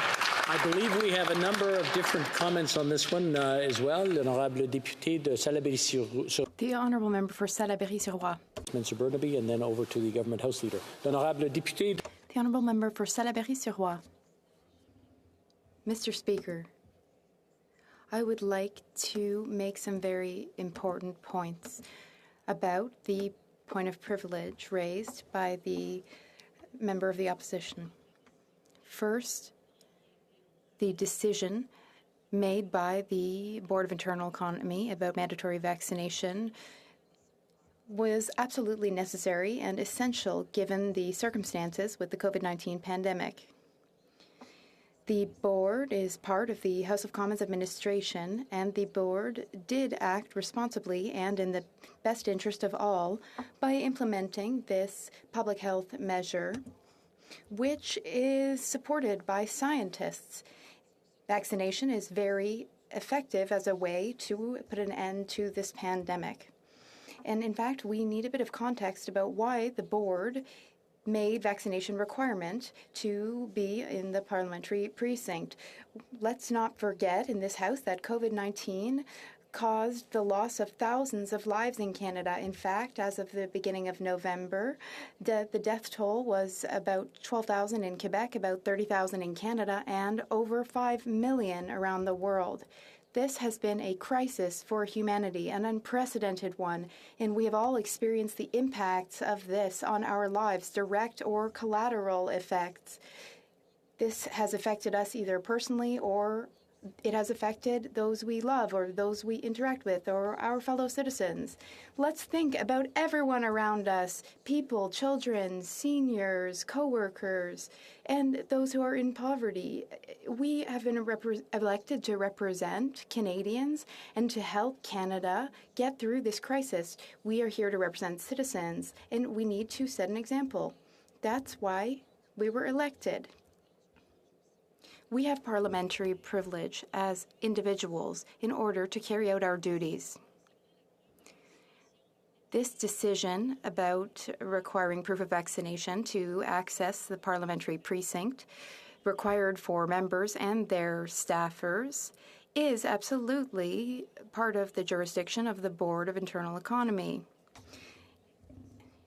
In fact, on page 304 of the third edition of the House of Commons Procedure and Practices, it states that the Board derives its mandate and authority from the provisions of the Parliament of Canada Act, the Standing Orders of the House of Commons, and the Parliamentary Employment and Staff Relations Act. Indeed, according to Section 52.3 of the Parliament of Canada Act, the Board of Internal Economy is responsible for financial and administrative matters relating to A, the House of Commons, its facilities, services, and employees, and B, members. It is clear that the Board can make administrative decisions that it deems to be in the best interest of the House of Commons in order to promote the proper conduct of parliamentary operations and work. In fact, any organization, be it public or private, can determine the public health measures for itself based on government decrees and advice for the safety of its employees as well as clients and all service providers. The Board absolutely has the authority to require double vaccination. It also has the authority to add this measure to other public health measures and decisions already in effect or made over the past year. In fact, the Board's decision is an extension of the House of Commons decision. The Board is operated in such a way as to avoid partisanship, in a way that takes into account the views of all parties. It would appear that this decision was made in accordance with proper process. Moreover, Mr. Speaker, let's remember that in 2013, on the request of the House, the procedure community studied the possibility of replacing the Board with an independent oversight organization. The committee looked into this and concluded that the Board, as we know it, is in fact the best system. The Board thus has total legitimacy to take such action in this file. Moreover, the Board's decision for mandatory vaccination is responsible, and it is necessary given the particular circumstances we find ourselves in this pandemic. The requirement for double vaccination goes hand in hand with public health advice. So, this requirement does not in any way breach parliamentary privilege. In other circumstances, yes, preventing employees from accessing this parliamentary precinct or the House of Commons, that might be a breach of privilege, but in this circumstance, we must interpret parliamentary privilege in a more nuanced manner. Now, what led to the tradition of parliamentary privilege in the Parliament Act 1867? Boskin Gagnon, in the third edition of Procedure and Practices of the House of Commons, at page 75 says, I quote, "The collective privileges of the House of Commons and the individual privileges of members are not unlimited. Moreover, parliamentary privilege does not take precedence over individual rights of members as compared with collective rights of the House. The privileges of members in their parliamentary duties should not contradict the House's raison d'etre, the House's role as a legislative chamber in our democracy. Thus, Mr. Speaker, it is in accordance with custom and tradition that often the collective rights of the House are prioritized in order to protect against individual issues. In fact, parliamentary privilege should not prevent Parliament from carrying out its operations. So when it comes to vaccination, what can we say about the repercussions of having unvaccinated people in the House of Commons? We are in the middle of a pandemic.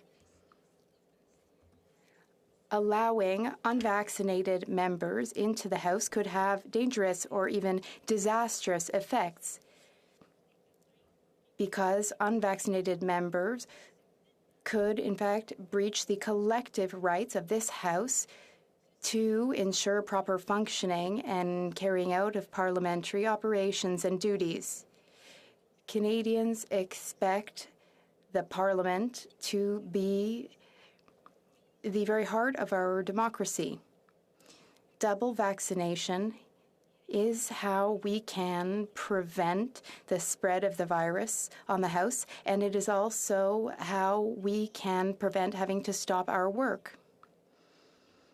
Requiring vaccination for those who will work on the Hill is totally legitimate and necessary. I will soon conclude, Mr. Speaker.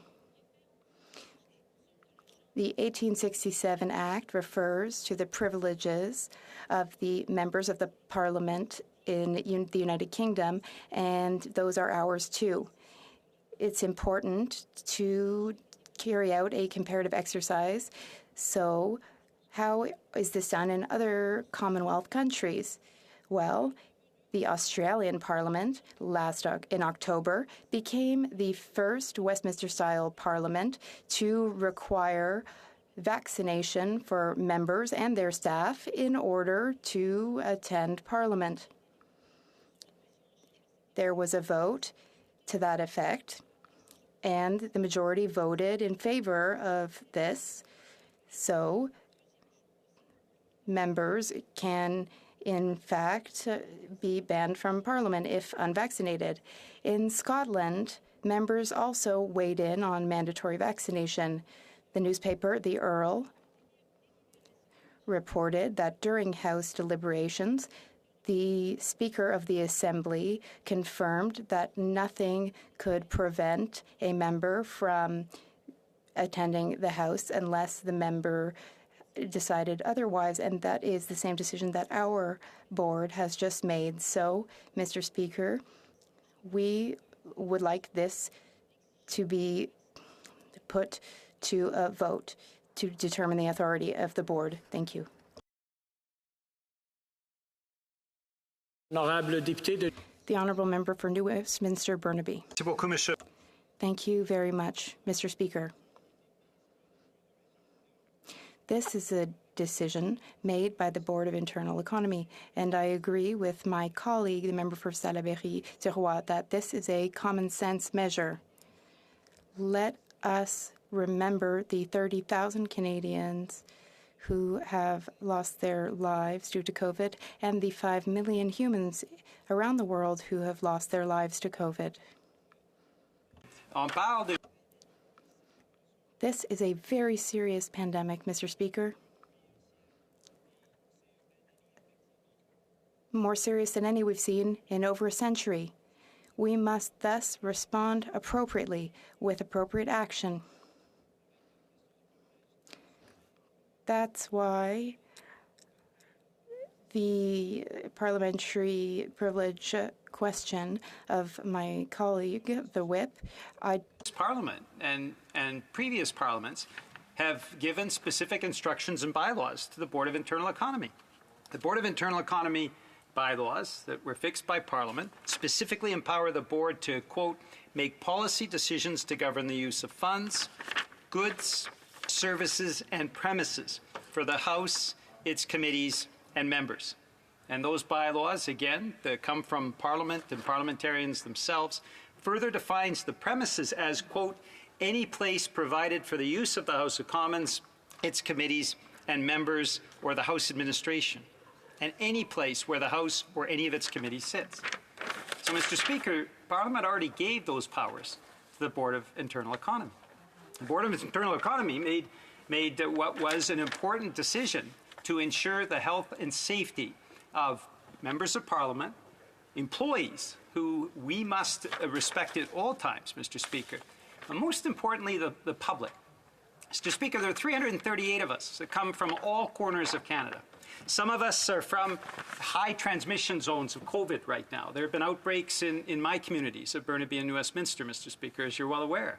Some of us come from areas where there's very low transmission rates. But the reality is all of us coming together into one room leaves the possibility, of course, that we can have transmission from one member of Parliament to the other. And that member of Parliament can take COVID back to their region, which may be a low transmission zone, but could be effectively impacted by the decisions that were made. So the Board of Internal Economy, in making that decision that members of Parliament had to be double vaccinated, or in the case of medical contraindication, that they are subject to a regular testing, 48-hour notice, to ensure that they have a negative COVID test. These are smart policies that were put into place by the Board of Internal Economy. And I should add, Mr. Speaker, that we're asking Canadians now, and we know as members of Parliament, when we got on a plane, we had to show our indication, our confirmation of double vaccination. When we go to restaurants in Ottawa, we have to show confirmation of double vaccination. So to say that when the general public is, as their contribution to the effort against COVID, is in showing their double vaccination, and that somehow members of Parliament shouldn't be inclined to do that, it just does not make any sense. And Mr. Speaker, we have a responsibility and a duty to protect the employees of the House of Commons and the House administration and everyone else with whom we get into contact. My final point is this, Mr. Speaker. We have a responsibility to lead by example. 30,000 Canadians are dead from COVID, 5 million people worldwide. And so we have a responsibility of members of Parliament to lead by example, to ensure that we are showing the utmost adherence to public safety, good, solid public safety recommendations. Public health and safety need to be paramount in our minds at this time when we have a pandemic and its deadly fourth wave that is ravaging certain communities, including mine, Mr. Speaker. And we have an option as well. Mr. Speaker, as you well know, in this corner of the House, the NDP has advocated, our leader, the member from Burnaby South, has advocated for a hybrid parliament to ensure that we have the hybrid tools, to ensure if any member of Parliament, for whatever reason, is unable to satisfy the vaccine requirement, or if a member of Parliament needs to go into quarantine, or for any other reason, that they can still actively participate and still actively support and speak up for their constituents in this House of Commons. And the NDP will continue to advocate for those hybrid tools to be used during this pandemic. So for all those reasons, Mr. Speaker, I don't see a substance behind a question of privilege on this basis. I think it is smart, prudent public policy that was put into place by the Board of Internal Economy, and it is something that should be upheld. Thank you, Mr. Speaker. Well said. I want to thank the honourable member for his input. The honourable government House Leader. Thank you very much, Mr. Speaker. And as I take my place here yesterday and today, of course, I can't help but reflect on how fortunate I am to be here and to thank the good folks of Ajax for the opportunity to send me to this place for the 6th time. In returning, thank you. In returning again, Mr. Speaker, for the 6th time, I welcome this debate because it's an opportunity for us to have a discussion on the nature of privilege. And of course, privilege is extended to us not because we are special, but because we hold out an important democratic function representing the people that are in our ridings. And we have a duty, as was just articulated by the NDP House Leader, to lead by example and to use that privilege for the purpose for which it was intended. to extend the betterment of our Canadian citizens and their health and their well-being, and ensure that we comport ourselves in a way that inspires leadership in the rest of the country. You know, we hit a big milestone today. 90% of Canadians had their first vaccine, at least one shot. Over 86% had two. That's a remarkable achievement, and it's remarkable because I think we have been able to frankly be much less divisive in our country than we've seen in other places. But every time we debate this, and this is why I lament it being here today, it makes it harder for that last 10% to get that first shot, harder for that last 14% to get that shot. So it's my sincere hope that we can dispose of this matter and stop talking about it so that we can be united in our desire to see every single Canadian vaccinated so we can put this whole business of COVID behind us. But I look at this and my problem, it really is a couple-fold. First, the idea that the Board of Internal Economy, that you would hold out that it's only 7 members of Parliament. Those members of Parliament are representatives of their respective parties. They represent more than 70% of the elected will of the Canadian people. Some others have spoken about other mandates that are in place and how we should expect Parliament to be no different. I would actually say that this place has an extra special responsibility to make sure that everybody is vaccinated here, specifically because we're crisscrossing from every part of the country, convening in this room, meeting for very long hours, and then returning to every part of this country. This isn't the same situation as the local restaurant, Mr. Speaker. There is no other workplace like this one. And therefore, I think we have to be even more careful in how we... Are we having problems with interpretation? Is what I'm saying being translated? Est-ce que c'est traduit? Non, pas encore. I'm sorry? Okay, I'll speak in English to see if there's any problems or anything or any translation being done. I'll keep going until, is it being translated? We seem to have a problem with translation. Est-ce que... Can you hear me if I'm speaking in French, being interpreted into English? Oh, just 1 second. Is interpretation working into English? Yes, it is. And so French towards English is being done. So if the honourable member wishes to speak in French, then he can do so. I could continue in French just for a bit if I could, and I hope that interpretation will work. Mr. Speaker, it's questions of privilege are not just questions from individual MPs. It's a question that is of collective interest to all MPs, and it has to do with the health of all MPs also.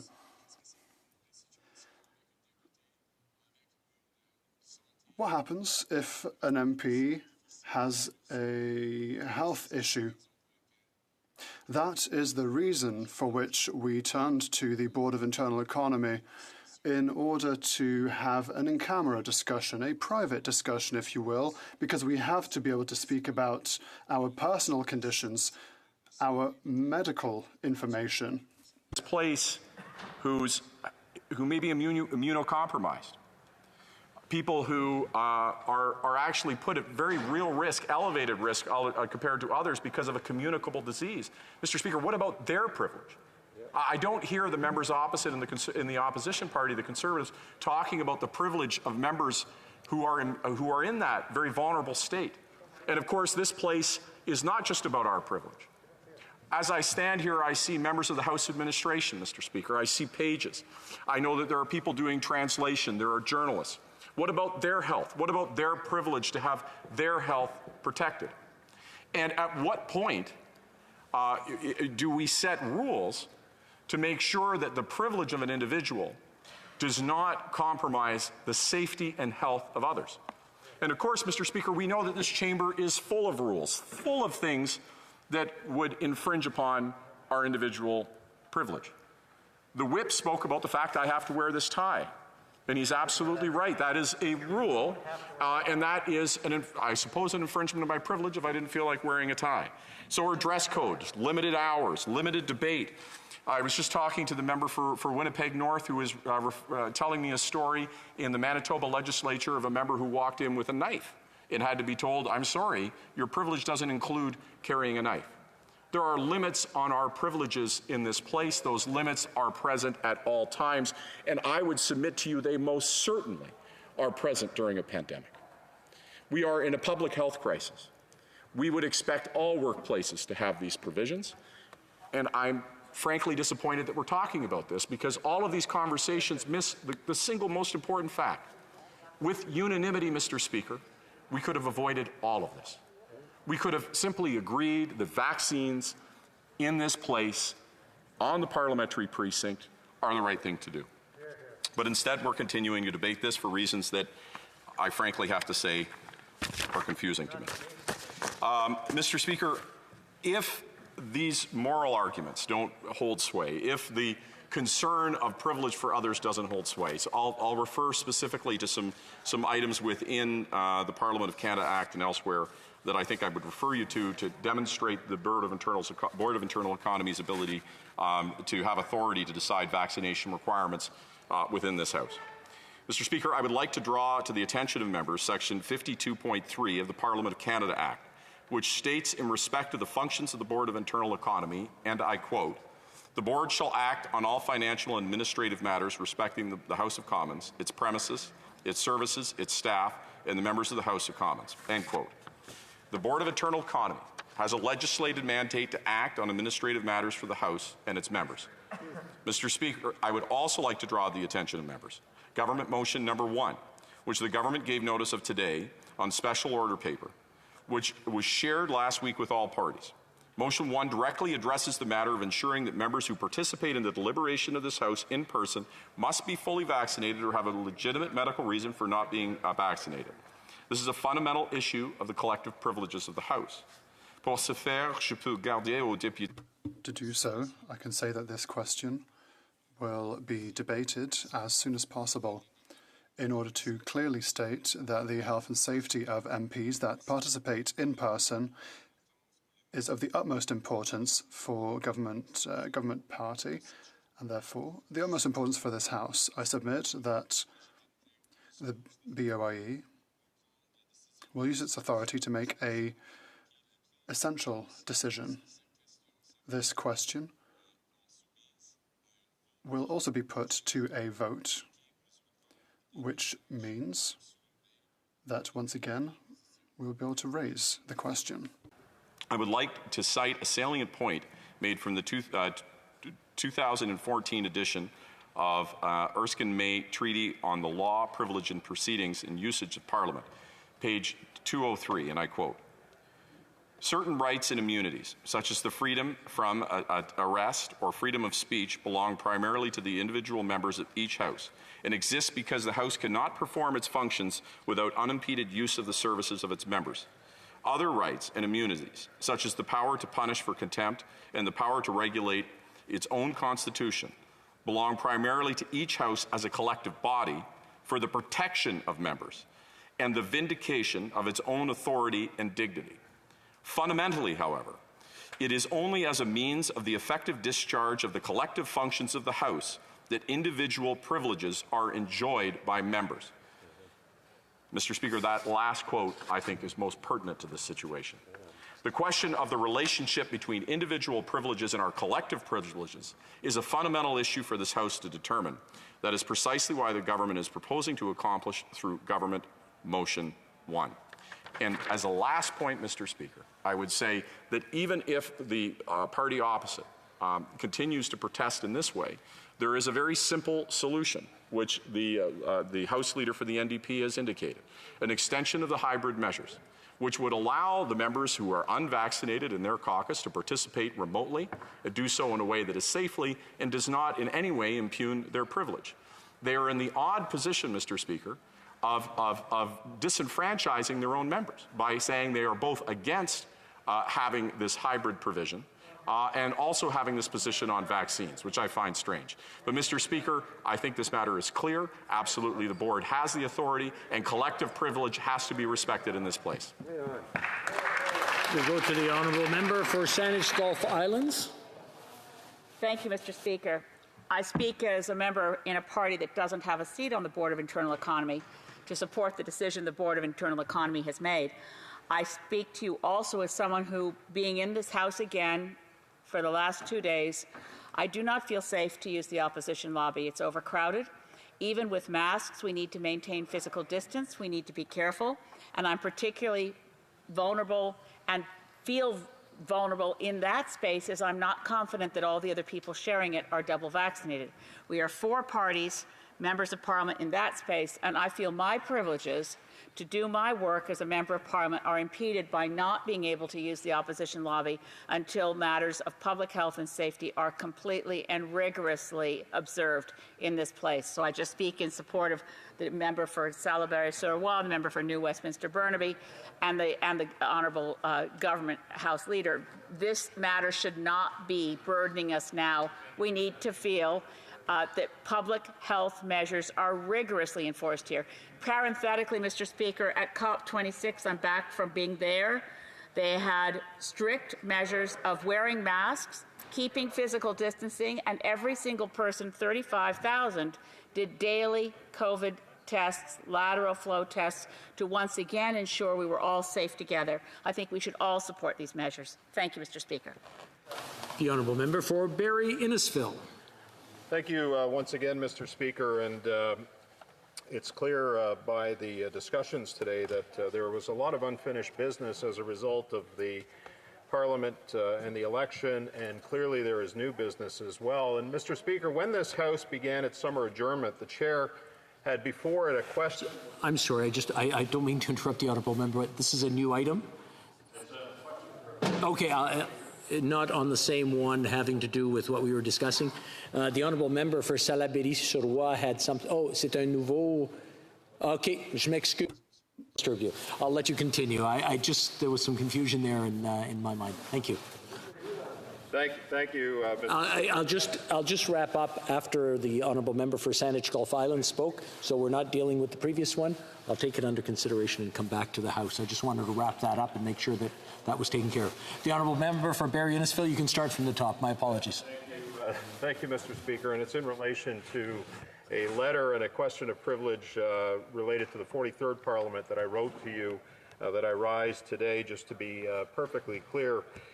When this House, Mr. Speaker, began its summer adjournment, the Chair had before it a question of privilege which the honourable member from Leeds, Grenville, Thousand Islands and Rideau Lakes had raised on June 10, 2021 with respect to the second report of the Standing Committee on Access to Information, Privacy and Ethics, which had been presented to the House that morning.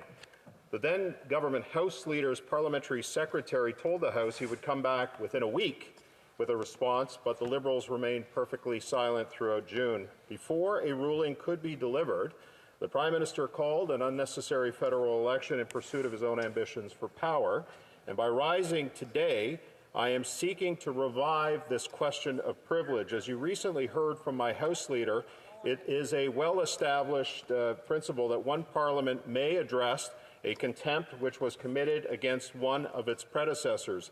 He also spoke, Mr. Speaker, about the importance of raising this matter today in keeping with the spirit of your ruling from last autumn. Since there has been some turnover in the membership of the House since June, I will give a recap of the issues raised in the original question of privilege. Very extensive submissions were put forward on June 10th, so I would refer the Chair to those, including... I'll just interrupt the honourable member. I believe we have a point of order. The honourable Government House Leader. Yes, Mr. Speaker, again, I was up earlier on this, but as this was a matter from the previous Parliament and that would have concluded the dissolution, I don't believe it comes forward here. Therefore, I'm not opposed to the member raising this, but I believe it's premature to be doing so here. I would just have to assert that a motion or committee report would be necessary for this matter to be considered. So it's premature. We're dealing with a lot of matters that were from the previous Parliament. I don't believe, Mr. Speaker, and I would seek your ruling on such, that you can simply bring them in here with averting all of that process. I'll let the honourable member for Barrie Innisfil continue. In the meantime, I will consult with the table just to make sure that we are not breaking any rules and we are following the proper procedure. The honourable member for Barrie Innisfil. Right, Mr. Speaker, and again, I would refer you in keeping with the spirit of your ruling from last autumn with respect to these issues. In any event, you can be reassured, Mr. Speaker, that my comments will be much shorter than the 2 hours or so of submissions which were made back in June. On March 25th, this House adopted an order requiring the attendance of 3 witnesses before the Ethics Committee. Rick Thies, the Prime Minister's Director of Policy and Cabinet Affairs, was to appear on March 29th. Amital Singh, the Deputy Prime Minister's Policy Advisor, was to appear on March 31st, and Mr. Ben Chin, the Prime Minister's Senior Advisor, was to appear on April 8th. The order also contemplated that the Prime Minister could appear on behalf of any or all of those individuals. In the end, as confirmed by Appendix A of the second report, none of them appeared before the Ethics Committee. Page 82 of the House of Commons Procedure and Practice, 3rd edition, notes various categories of known contempts of Parliament, including, quote, without reasonable excuse, failing to attend before the House or a committee after being summoned to do so, and without reasonable excuse, disobeying a lawful order of the House or a committee, end quote. Parliamentary Privilege in Canada, 2nd edition, at page 239, outlines the importance of treating Messrs. Thies, Singh, and Chin's disregard of the March 25th order of the House as contempt. Quote, disobedience to rules or orders represents an affront to the dignity of the House, and accordingly, the House could take action, not simply for satisfaction, but to ensure that the House of Commons is held in the respect necessary for its authority to be vindicated. Without proper respect, the House of Commons could not function, end quote. A moment ago, I quoted Boscan Gagno's caveat of without reasonable excuse, and I would argue it can be addressed very quickly, considering that none of the 3 witnesses offered any excuse for their absences. I do acknowledge that 2 cabinet ministers wrote to the Ethics Committee chair to indicate they would appear on behalf of the witnesses, but that does not constitute an excuse from the witnesses personally. In the alternative, I would say it does not amount to a reasonable excuse. In the present case, it is quite clear the House adopted an order, and that order was breached completely, since there was no effort by the witnesses to comply with it in any way, nor was any excuse advanced by them to be weighed by the House or for the committee to assess and report its findings. Mr. Speaker, I now wish to turn to the government's role in preventing Messrs. Thies, Singh, and Chin from appearing as witnesses at the Ethics Committee. The government has freely admitted to this course of conduct, both in advance and at the time of the scheduled appearances. In his remarks to the House on March 25th, the then government House Leader said at page 5234 of the debates, quote, I say here today that ministers will instruct their staff not to appear when called before committees, and the government will send ministers instead to account for their actions, end quote. Honourable member, maybe if you can get to the point, what I'm trying to understand is how is it applicable to this Parliament? I mean, it sounds like there's an argument for overlap. I just want to make sure that it is something that is applicable to this Parliament, and I'm sure the honourable member can do that. Mr. Speaker, as I said at the onset, this was presented. We have la traduction. We're having a problem with translation again. I'll speak in English so that we have, okay, translation's back on. I'll let the honourable member for Barrie Innisfil continue. I just want to be concise, and I just want to make sure that we're not arguing a past parliaments, but make sure that it's pertinent to this Parliament here. Thank you. Thank you, Mr. Speaker. And as I said at the onset, there was an opportunity for the government House Leader to respond. He had indicated to Parliament that he would respond within a week of the point of privilege being presented by the member from Leeds, Grenville, Thousand Idaho, Rideau Lakes. The government House Leader did not respond, and in the spirit of a ruling that you made last autumn, Mr. Speaker, it was suggested that and ruled upon that at the earliest convenience of the House reconvening, that a point of privilege could be raised from the previous privilege. So that's the basis of which I'm presenting this, Mr. Speaker, and I believe in the spirit of what you decided that I should continue on this point of privilege. That's the basis I'm ruling it on. Thank you, Mr. Speaker.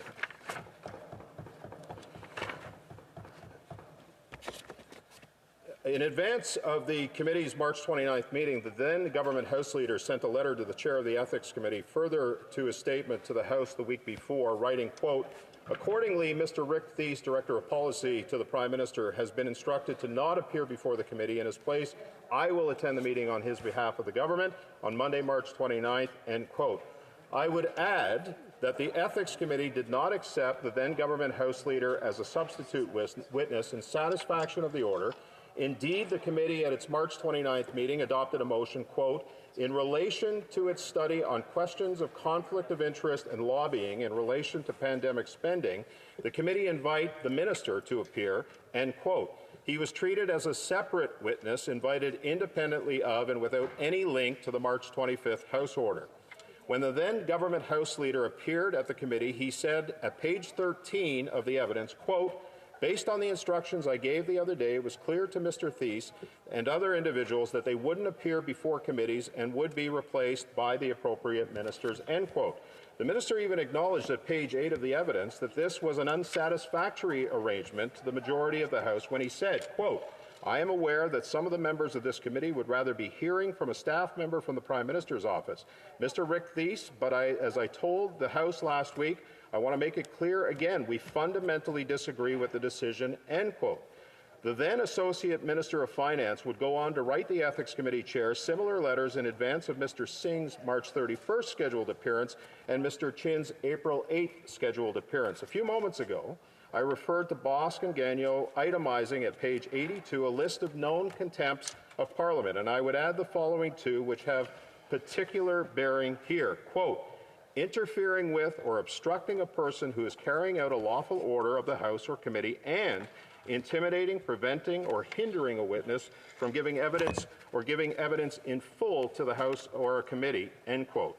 Bosc and Gagnon add at page 1080, quote, tampering with a witness or in any way attempting to deter a witness from giving evidence may constitute a breach of parliamentary privilege, end quote. Quite clearly, Mr. Speaker, Messrs. Singh, and Chin were obstructed, deterred, prevented from, and maybe even hindered in their ability of carrying out a lawful order of the House of Commons. Parliament's right to hear from the witnesses it has chosen without obstruction has been consistently asserted, dating back to February 21, 1700, when the English House of Commons adopted a resolution, quote, that if it shall appear that any person hath tampered with any witnesses in respect to their evidence to be given to this House or any committee thereof, or directly or indirectly endeavored to deter or hinder any person from appearing or giving evidence, the same is declared to be a high crime and misdemeanor, and this House will proceed with the utmost severity against such offenders, end quote. Much more recently, in Mr. Speaker Milliken's highly celebrated ruling on Afghan detainee documents, on April 27, 2010, he made some less well-remembered comments on witness matters, including at page 2041 of the debates, quote, the procedural authorities are clear that interference with witnesses may constitute a contempt, end quote. Beyond the matter of the government's so-called instructions at page 13 of the Ethics Committee's March 29 evidence, the then government House... The Honourable House Leader. Thank you very much, Mr. Speaker. I'm rising on a point of order again. I'll just read to you something that I believe relevant to this, which is that all items on the order paper, including government and private members' bills, die. 146, the government's obligation to provide answers to written questions, to respond to petitions or produce papers requested by the House also ends with dissolution. That's 14.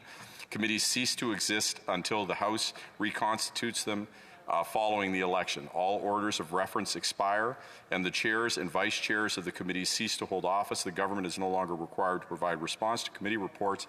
I continue to make this point, Mr. Speaker. We've indulged many points that have crossed this line. They've been gone on quite some length. Again, this is not the place, not the time, not how it should be dealt with, Mr. Speaker.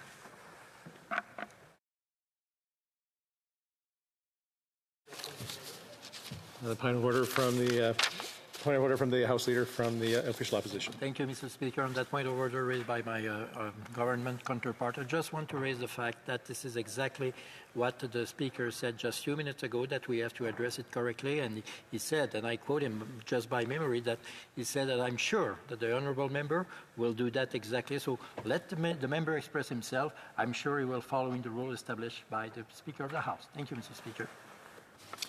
Thank you very much for that intervention. Maybe I'll ask the member for Barrie Innisfil to sum up.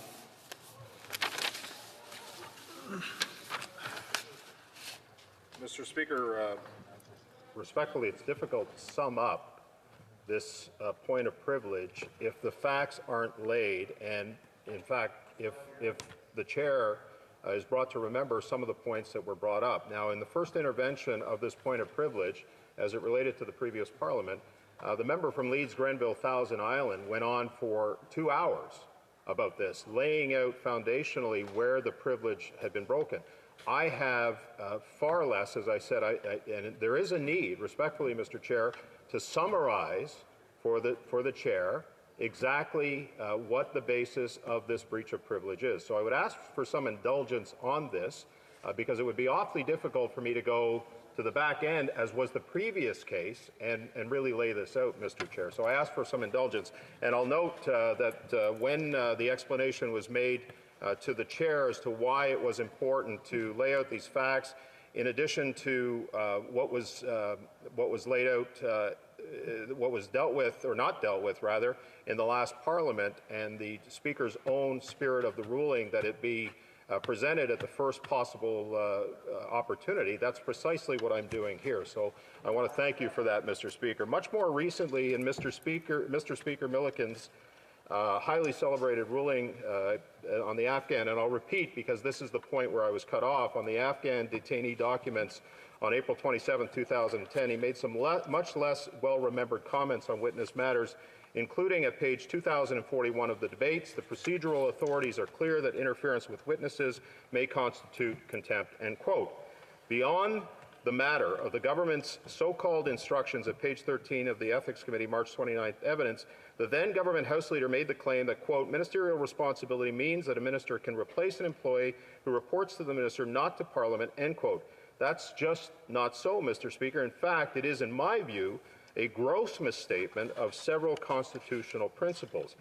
Ministerial staff enjoy no special status when it comes to being summoned as a witness. Page 981 of Bosk and Gagnon states quite clearly, the standing orders place no explicit limitation on this power. In theory, it applies to any person on Canadian soil, end quote. While very limited categories of persons do have immunity from appearing, the law clerk and the Parliamentary Council advanced the point that there is no immunity for political staff when appeared before the Ethics Committee on April 12th, and the committee thought fit in Appendix A of its second report to include a summary of the evidence. Quote, Mr. Dufresne stated that political staff and public servants have no immunity by virtue of their positions from requests to testify before parliamentary committees. He also suggested that the topics of discussion and the different roles that ministers and political staff play have been factors for deciding which person is the more appropriate witness to testify on any given topic, end quote. In 2013, the United Kingdom's Parliament Joint Committee on Parliamentary Privilege considered a government green paper on parliamentary privilege, which, among other things, asked... Okay. I'll just ask the honourable member if, I mean, he's going into, the honourable member is doing very detailed work, and it's very appreciated, but at this point we're trying to establish whether there is a prima facie case, so I would ask the honourable member to maybe just get to the detail, or make it more concise, and maybe let us know exactly what he's looking for, and then we can rule on it. The honourable member for Barrie Innisfil. Mr. Speaker, I will refer you to the presentation, the 2-hour presentation of the member from Leeds, Grenville, Rideau Lakes, Thousand Island, Rideau Lakes. But I also will, with respect, Mr. Speaker, sum up what the prima facie case is here. So let me sum it up in this regard. It is my respectful submission, Mr. Speaker, that 7 prima facie contempts have been made out here, one concerning each of the 3 witnesses who failed to appear before the Ethics Committee, one concerning the government's instructions to each of the three witnesses to disobey an order of the House of Commons, and finally, the misleading or prevaricating evidence given by the member for Waterloo to the two committees. Now, I have not had an opportunity at this point to lay that out, and again, Mr. Speaker, I will refer you to the member from Leeds, Grenville, Thousand Islands, Rideau Lakes. Mr. Speaker, I've presented 2 points of privileges today, and in fact, I believe that my privilege as a member to present these points of privilege have been violated. And I would suggest, Mr. Speaker, and I've been interrupted many, many times in the circumstances in which I've been presenting very factually the cases as it related to the previous point of privilege and this point of privilege. And I will turn to you, Mr. Speaker, as the guardian of the rights and privileges of this Parliament, because I know that a lot rests on your shoulders. And my grievances here are not just some liberal, partisan, conservative dispute. It's far more fundamental than that. And for it goes at the heart of the balance between the legislature and the executive in this case, Mr. Speaker. And it's about more than party politics. The centuries of parliamentary and constitutional evolution to which we are the inheritors center on the struggle between the King and Parliament. In the end, parliamentary supremacy was established as a bedrock principle of our democracy. From time to time, Mr. Speaker, we're called upon to speak up for and defend these ancient but utterly critical principles of our democratic system we enjoy as Canadians. I know that you will make the right decision in this case, and as uncomfortable as these situations are for the government, it is paramount that we defend our democracy, that we defend our democratic institutions, and you are the guardian of that, Mr. Speaker, and it's for that reason I rise today, not just on the other issue, but this one as well, and I ask that you defend those principles, Mr. Speaker. Thank you. I want to thank the honourable member, and I appreciate the input. L'honorable député de... The honourable member for Saint-Jean.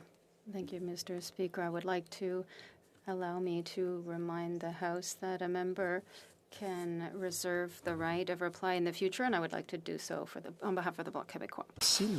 Thank you. We have taken note of that. The honourable government House Leader is rising on a brand new point of order. Oh, I'm sorry. The honourable member for Hamilton Centre. Centre. Thank you. Yeah. Thank you. It's probably the only time I'll get an applause from that end of the House, but I'll take it.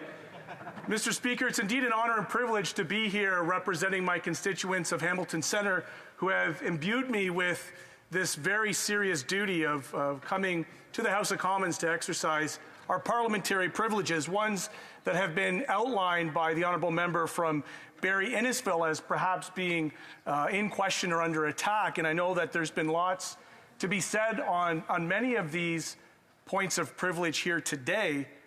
But I would share with you, in the same way in which we elected you yesterday, Mr. Speaker, and I want to congratulate you on your preferment, that we did so knowing that we were trying to set a direction within the course of this new Parliament, this 44th Parliament, that would respect the rights and privileges of every single member present in this House, sir. And in trying to learn more about these privileges, I, of course, have turned to the jurisprudence much in the same way my colleagues have, referencing Derek Lee's Power of Parliamentary to Send for Persons, Papers, and Records, which is a source book of law and precedents of parliamentary subpoena powers for this Canadian House of Commons, one of which I'm sure is on your shelf, along with a long list of other jurisprudence that goes back to the 1600s that protects our rights to be able to assure that we are able to, in this parliamentary system, this Westminster system, have an equal balance of power on both sides of the House. And so why I think and why I rise as a New Democrat, why I think that this is an important consideration for your priority and the beginning in laying out the tone of this 44th Parliament is that I would argue that this government did have a penchant to circumventing the rules and, in many cases, violating the parliamentary privileges of members of the House of Commons. that has been outlined 7 times in this particular point of privilege, 3 times previous in other points, but multiple times in the last session of Parliament, of which, of course, you had to intervene in legal proceedings. Unprecedented.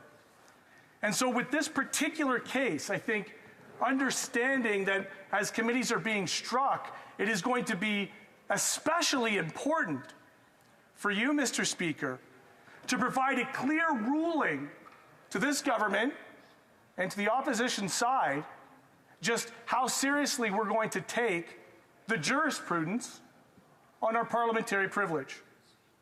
That simply because we had a government who chose to round the clock in the last session, prorogue in the last session, use whatever procedures they had at their disposal to frustrate the basic application of our parliamentary privileges, I believe we would be in much better stead, Mr. Speaker, if this was prioritized and a ruling brought forward that, in my hope, clearly defends with proper evidence the rights for us to use our subpoenas, to send for documents and records, as has been accorded through the historical practices and usages of this House.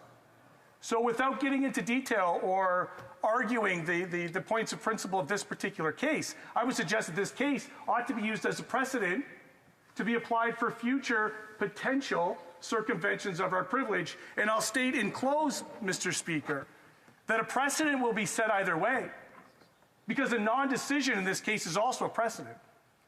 It will actually reward, in some instances, the government side's behavior of circumventing what is, I think, a very clear and well laid out, long-standing tradition of respecting our parliamentary privileges. So with that, I will say to you that I rise as a member of the New Democratic Party in support of the honourable member from Barrie Innisfil. I do ask that you put express priority, particularly on this matter of principle and privilege that they've risen here today, because it will send a message to this government about what they're able to get away with in the months that are to come.